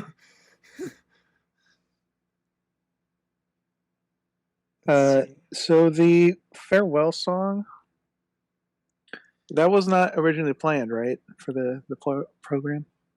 I don't. That was an encore piece. I think so. Don't know. I think they said it was an encore. Was a planned song because yeah, Von Trapp at that moment said he was going to go to the festival and sing. Yeah, they had an orchestra here to accompany the songs. So I ignored Edelweiss because that's like a national anthem type song or something. So the orchestra probably knows how to perform it on the spot. But the farewell song they would not know because that was not a planned song. That was an encore piece. I guess, I mean, this is pretty easy, but also to fill in, all three of the songs sung on stage are real. Yes. So I guess it's kind of similar to your puppet trumpet problem or whatever the tuba. It was. Yeah. Tuba. But here there's a visible orchestra that shouldn't know how to perform the goodbye song. Or the party orchestra playing. Unless Maria. Well, like you said, that could have been orchestrated. That had time to plan. This did not.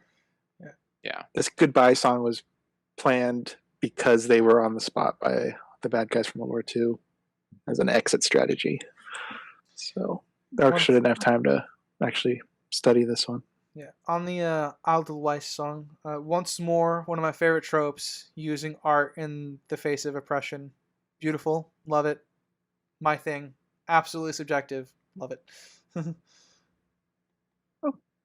I think objective lens as well. I mean, especially in this the people. Instance. Yeah. Yeah, it was good use of it. I have a little. I forgot in my notes that I've sprinkled in Andor quotes just because Andor is great. But keep going. I won't read them out because I know you guys haven't seen it. Just a little note I have here that I think is interestingly done, and I think it's on purpose. When the bad guys of World War II go to the Abbey to hunt them down and look for them, the nun that didn't like Maria, that called her a demon and seemed to be the most hostile towards her, is the one that let them in. Yeah. I mean, she's still a nun, kind of at heart, right? Yeah. True, but the nun to let them in, chosen, out of any of them, was her. They got bigger fish to fry now, True. I'm just saying, I think that's a director choice. Yeah, I do think it's intentional. I would imagine, yeah. We'll get the Germans searching, and we have the Reverend Mother saying goodbye to Maria. Yeah. An interesting shot that I saw was in the cemetery, going from left to right, a handheld tracking shot. That really stood out to me. True. Mm-hmm. to them going up to the gate to get in to hide, but because everything else has been relatively still shots. I disagree on that one. There's been a fair bit of panning shots and stuff. Some zooms, yeah. But I think this is the only handheld tracking shot in the film. Well, I'm skipping by the creek. Might be handheld, like on a truck or something. I don't know if that was handheld. I could believe it was dollied, but well, I mean, they were on a hillside. I don't know if Yeah. they could get a dolly there. I don't remember it being that shaky though. But It was then again, slightly shaky. stabilized. Yeah, stabilized because if it was being on a road to track them, it would have been, unless it's extremely smooth. Any case, the shot stood out. Problem I have is the hiding spot. So the Reverend's like, okay, I got a good hiding spot for you guys. And that's the hiding spot behind a gravestone or whatever plaque thing that was. I mean, That's the hiding spot? yeah, I didn't like it either. That's horrible. Because all It's the not the best. all the Germans have to do is look in at an angle with the flashlight. Yeah. It's true. It's like if we were there and they're like, all right, let's play hide and seek, that would be a spot someone would pick because they don't know the place.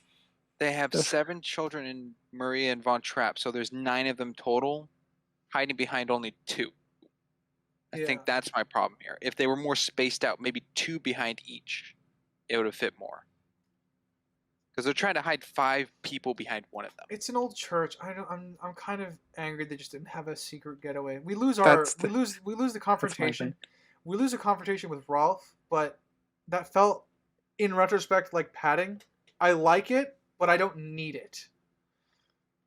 Like, if the goal is to get them out, I think they should have just leaned that they hid in a cellar or something and that wasn't easily accessible. This just adds more more tense. Oh yeah, it's very tense. Like, don't get me wrong, I felt that throughout the entirety of the scene. I was just still a little bit annoyed by that.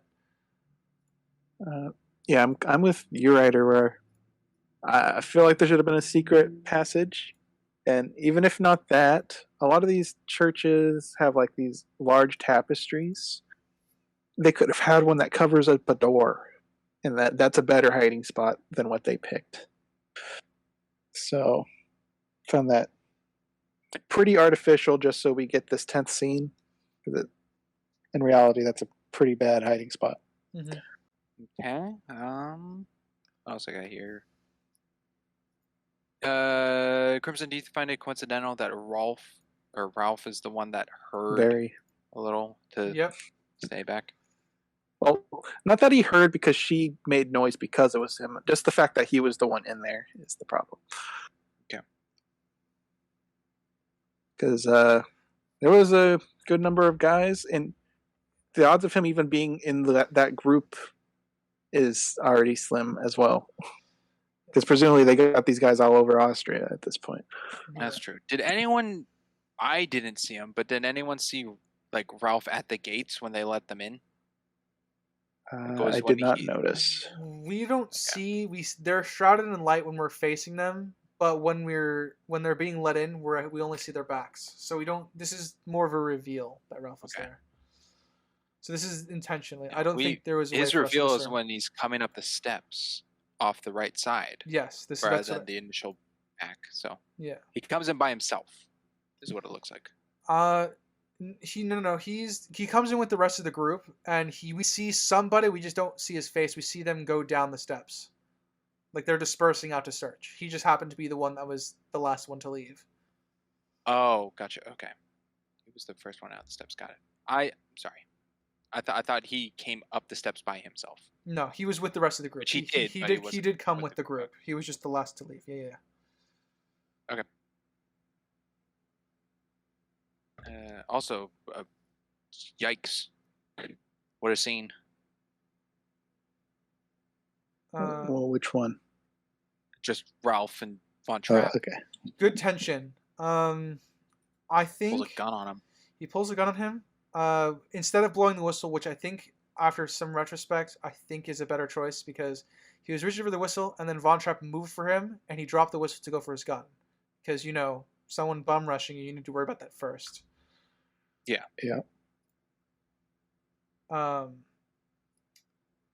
Do you think Von Trapp knew he was going to do that, being a military man? Pulling out his gun, or to drop the whistle to pull out his gun if he got closer to him? I think that was just a byproduct. I don't think that was his intention. Okay. His intention was just to talk him out of it. I don't think it was to get him to pull a gun on him just to drop the whistle. I don't think that was the intention.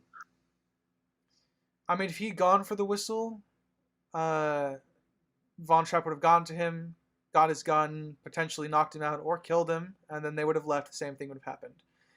But obviously, I don't think it would be as strong of a scene if it turned out that way. Because Von Trapp has some parting words for this man. What, you'll never be one of them? Yeah. I didn't like that line. I think with such a high-strung situation, I don't know why he would say something that could pose an issue. Obviously, it ended up being an issue. Mm-hmm. But I feel like he got the win. He got the gun. He calmed the situation. Why even bother adding that line as a character? Obviously, the writers, we know why that was put in there. The line before that is in between him constantly saying "stay back." His Von Trapp's previous line was, "You should come with us. You're still a kid." Yes. So I think the intention is to play off of that, where it's like, "You'll never be one of them. You're still a kid. You should just come with us." Put it all together. It's the same message, but the delivery is definitely more insulting. And as you say, Crimson, it causes a problem with the way he phrases it. Mm-hmm. And then because it's demeaning, Ralph, being the true Chad alpha male that he is, decides to whistle and call for help and screaming to overcompensate. Lieutenant! Yeah. That was all sarcasm. Yes, I picked up on that. Yeah, I'm saying for the one member of our audience that didn't understand that was sarcasm. Just in case, yeah. I mean, I am talking about the villains of World War II. I would hope I have cracked enough jokes at their expense to know that I'm not in favor of them, but you never know. Something we passed. Question regarding the borders being closed. Is that because of them, or is that just something that just happened? Because that just takeover. Yeah, that just happened. Yeah. To prevent people from leaving, so it's not for them. It would not close the borders for one family. Yeah, it is not. It is not to prevent them from leaving. It is to prevent everyone from leaving. The nuns sinned of removing parts from the car. That was funny. That was funny. Good to get them away, but the aftermath of such, would the nuns be killed? If they were caught, probably. Oh, presumably. Oh, I wrote some notes. Presumably Max is dead. Presumably the nuns are dead. And presumably... Oh, yeah, Max is gone. Oh, yeah. Presumably a lot of them are dead. Yeah. I don't know if the nuns... The church is a bit trickier, because some of the Germans are very, very... even then, are very, very known to be religious. So they might themselves view that as a sin and off limits for themselves to do. But I wouldn't put it past them. And even Mr. Mustache was pretty religious. He believed in a lot of religious magical artifacts. True. So the nuns might be okay. My problem with that scene is that there was nobody on the outside guarding the cars. Yeah. I mean, not even just like guarding the car, just watching the exit so that the family doesn't leave the way they came. Yeah. So I mean, kind of Ralph went down the stairs where the car was, so he was by the exit to then double back. So that is a problem. Also, if Ralph went down the stairs, wouldn't he have not seen the car before heading back up? Well, even if he saw the car, they weren't there. The idea was just... True. They were just looking for him, and he's a teen. He's a child. So And clearly in then over his head. That's the point of the scene is. And then the final, walking up the misty mountain into Germany. That's funny. I wrote down I can hear the Lord of theme track right now of the Fellowship going out. Because it's a very inspired shot, obviously from Lord of the Rings, but obviously I mean inverted because this came first. But like it's a very good shot. Yes. Lord of the Rings stole it from Sound of Music. Maybe maybe Sound of Music stole it from the books. You don't know. That's also true. But Sound of Music is based off a play, and I don't. And the play is based off a true story. And it's gonna keep spiraling. Okay. Last thing I have in my notes is that it ends on a mountain, and that's how the movie started, with mountain shots. So it's a bookend. Yes. That's pretty much my last note as well. You brought up earlier in the podcast, Sprinks, the use of silence. And I think the best use of silence was during this search, specifically when they're shaking the bars and shining the flashlight. Oh, yeah, rattling. Oh, yeah. Absolutely, yeah. Dead silent. All you hear are the bars. I think that was very well utilized. You can't even hear them breathing. Yeah. Yeah, all right. That was the last thing I had. And that's the end of the film. Hey, we made it. Yeah. 3-hour movie. Well, let's go down to ratings then. Let us actually start with Crimson. I wasn't ready. All right. So we'll start with my subjective. So it's a musical. I have a history of not liking musicals. The thing going for it is I've grown up with a lot of these songs, so there's already a default nostalgia factor jumping in there a little bit. So, as I mentioned earlier, my rating went up because of the tension we were building with the bad guys from World War II, specifically when they got caught at the car, and it kept going till the end. It was a 5.5 up to that point. It has ended at a 6. This is something I can watch again. It is something I'm okay watching if it's on TV or someone is watching on TV. If I'm just the one watching TV, it's on. I'm watching something else. But if someone is watching TV and it's on, I'm fine watching it. Like you walked in, yeah. Yeah. So yeah, 6. Enjoyment level pretty decent. Objective. I went in with a 9. I didn't find too many flaws originally. Obviously, there has been more during this podcast that has reared its head, cut it up a little bit. It's no longer a 9. I'm giving it an 8. So the reasons it went down a whole point. I'll just kind of go down the list of things I wrote. Huh? I mean, just to hear your reason for a 9 would be interesting. I like I said, I didn't really find many problems originally, but we covered a lot of problems. So one problem, the kids 180, I think is more than just a subjective problem. It's definitely an objective one. Oh, the guilt dinner. We discussed how there's at least 2 scenes missing to build up the thunderstorm stuff, and that their acceptance of their new whatever governess. There we go. That's the word. So that was a writing problem and kind of important. It's kind of focused on the kids for a good chunk of this. The minor thing that I brought up about the kids not knowing any songs.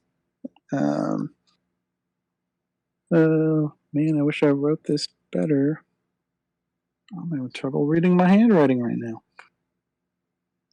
The captain joining in on the song that Sprinks pointed out and I was aware of, but that segment where it's treated as a real song, but he wouldn't know it because it's Maria's song, not a common song. That's a problem.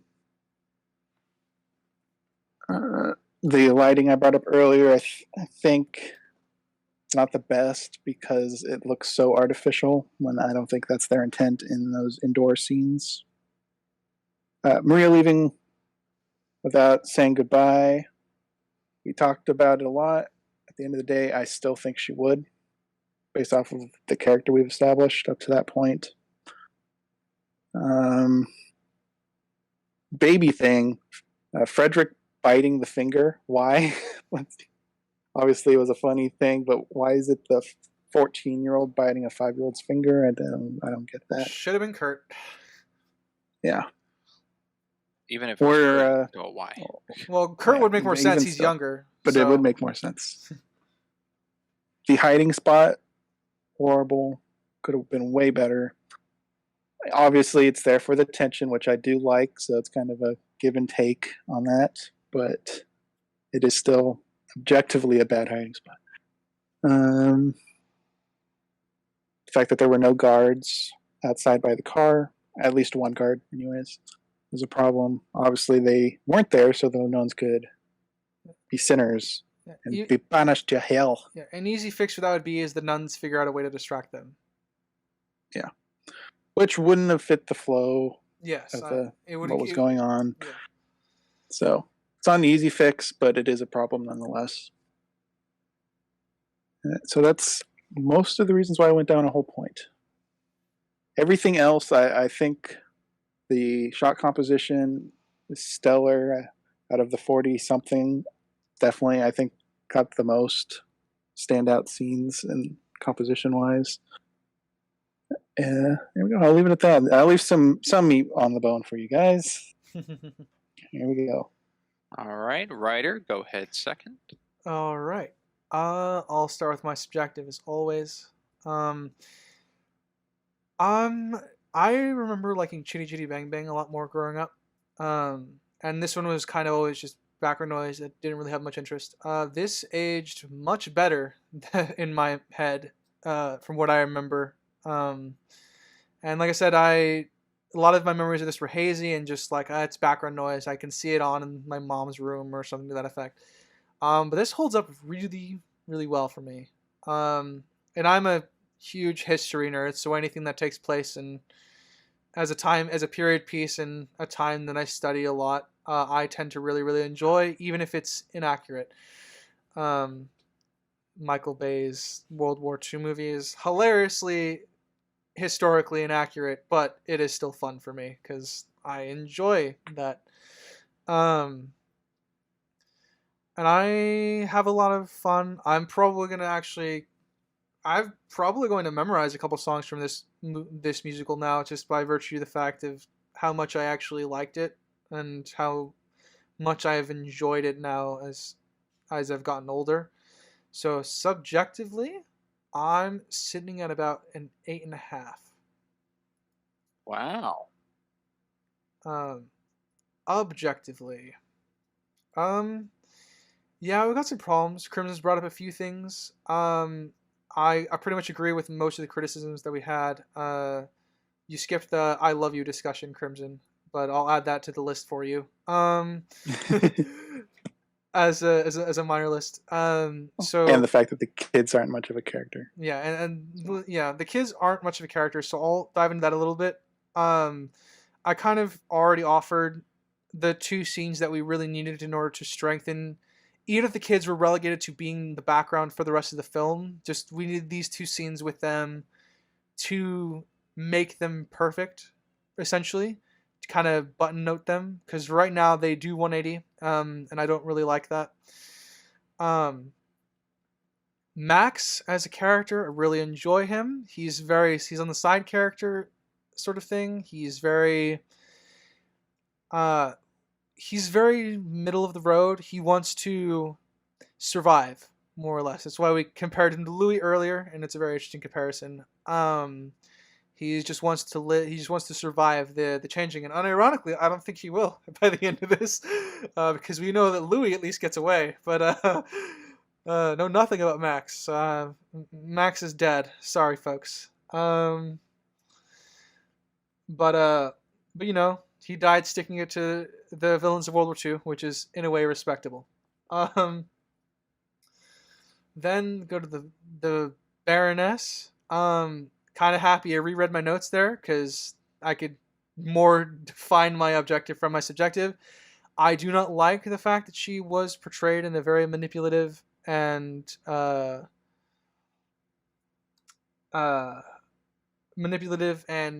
villainous kind of manner.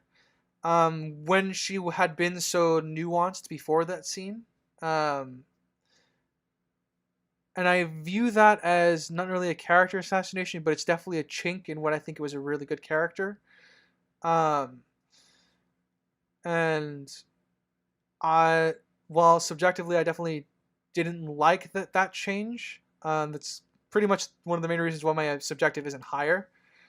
Um, I do think that she was yeah, like I said, it's just a chink in her character, and I didn't appreciate that. Let's go to Von Trapp, who's probably my favorite character. Unsurprising, just because all with Von Trapp, we are tied to all the political machinations of the era, the tension just inherent in the era, and to make him a very patriotic Austrian was a very very good choice. If he is based off of a real person as well, that's also really really impressive. And I like that his gradual change. There's a few things missing there, but he's largely intact throughout the movie, and you can buy every choice that he makes as a character. And I do think his romance with both the Baroness and Maria are very, very well flushed out and very, very well intended, I suppose. Maria is also beautifully realized character for the sake of the movie. I don't know much about her historical counterpart,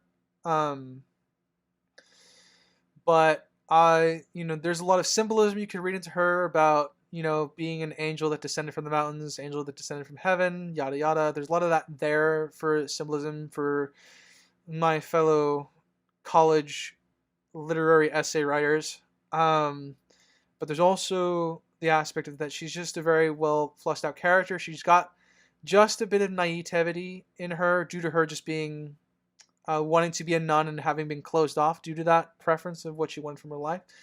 And so her experiencing life via the children and, trying to help them enjoy life the way she does is very, very beautiful. And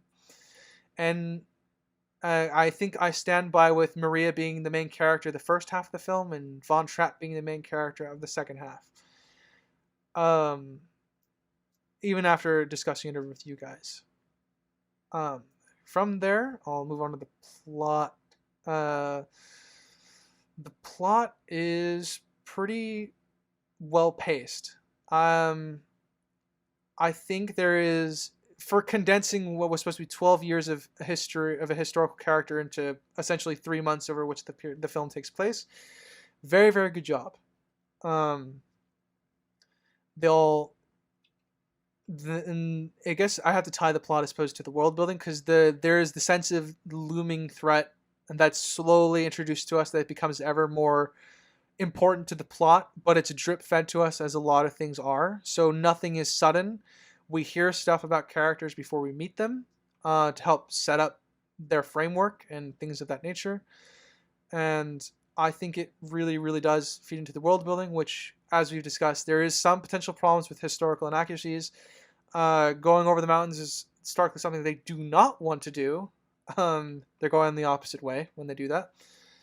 But all that added together, I started at about an 8.5, and I am leaving as well as an 8.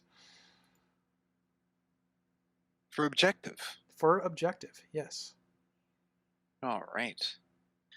Well, I guess it'll go to me. Let's see what hasn't already been covered. Subjective, I'll start with first. I think it's a fine movie. I think it's aged fairly well. I enjoy it. It's not necessarily the best. It's pretty lengthy. It's historical. I'm not much one on history. The music's good. It's earwormy. Characters are nice. Yeah, I think it's pretty good. I mean, just a 6.5 for subjective. I'll see it again. It's not one I'd say my favorite musical, but it's certainly not the worst musical I've ever seen. Yeah, 6.5 subjective. Objectively, let's see. I think the location shots are beautiful. I think the acting is very well done. I think the lighting is good, and there's some instances where it's not. I don't know why they chose parts of it not to, other than the gazebo of the I Love You scene, which I think actually strengthens being in silhouette versus with lighting. But even though that's not necessarily a creative choice, it was more of a difference because of Julie Andrews, and it wasn't, a shot choice of lighting. Anyway, so some of that could be better. There's one exposure scene, and I think that's because they didn't want to lose the cut of that shot because of the water, so they just enhance it to make it adequate enough to pass, but still stands out. I think there's some very creative choices that weren't overused and only used relatively once. For example, pointed out when Rolf leaves on the bike, it's a zoom out, where the other ones were just cuts in that shot. And then when they're in the cemetery to go hide, it's the handheld tracking shot, which is, I think, the only instance where I can, off the top of my head, remember pointing out that works. Let's see. The characters are all fine. I think they're all good and stuck to their characters. I think Von Trapp's my favorite character in the film. I do agree with the writer after him stating that Maria is the main character of the first half and Von Trapp's the second. I think that flows well.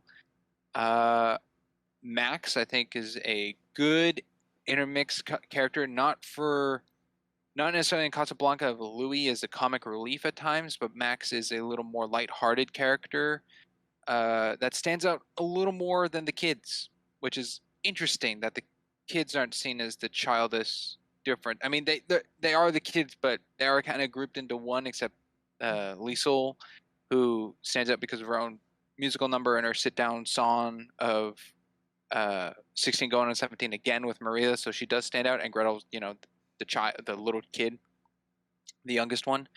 But even still, they're all kind of grouped up together and don't really have their own standout parts. Even with Brigitte at the very beginning of reading a book, I wish it was shown on more of her, reading or something, and it's a one-time, one-use scene, which, take it as you want.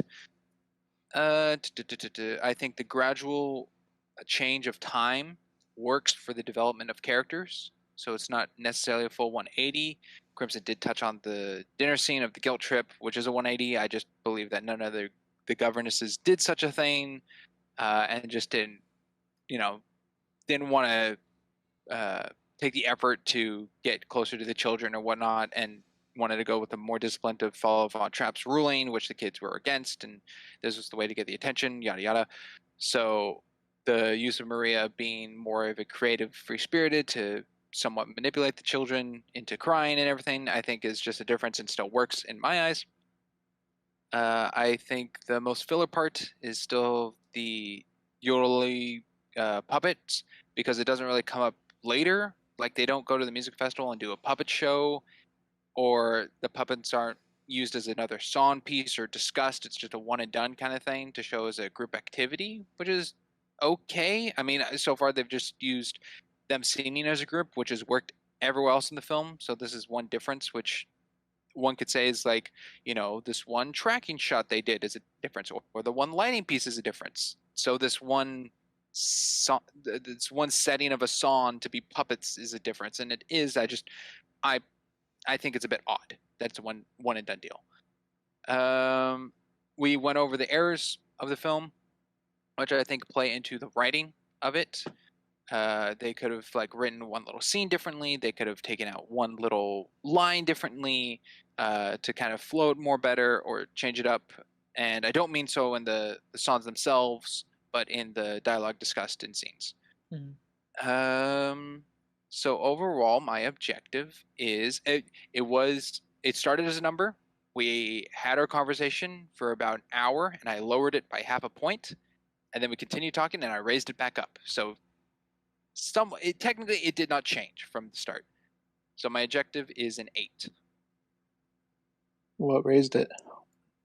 What raised it was the discussion of the music and everything else besides the writing.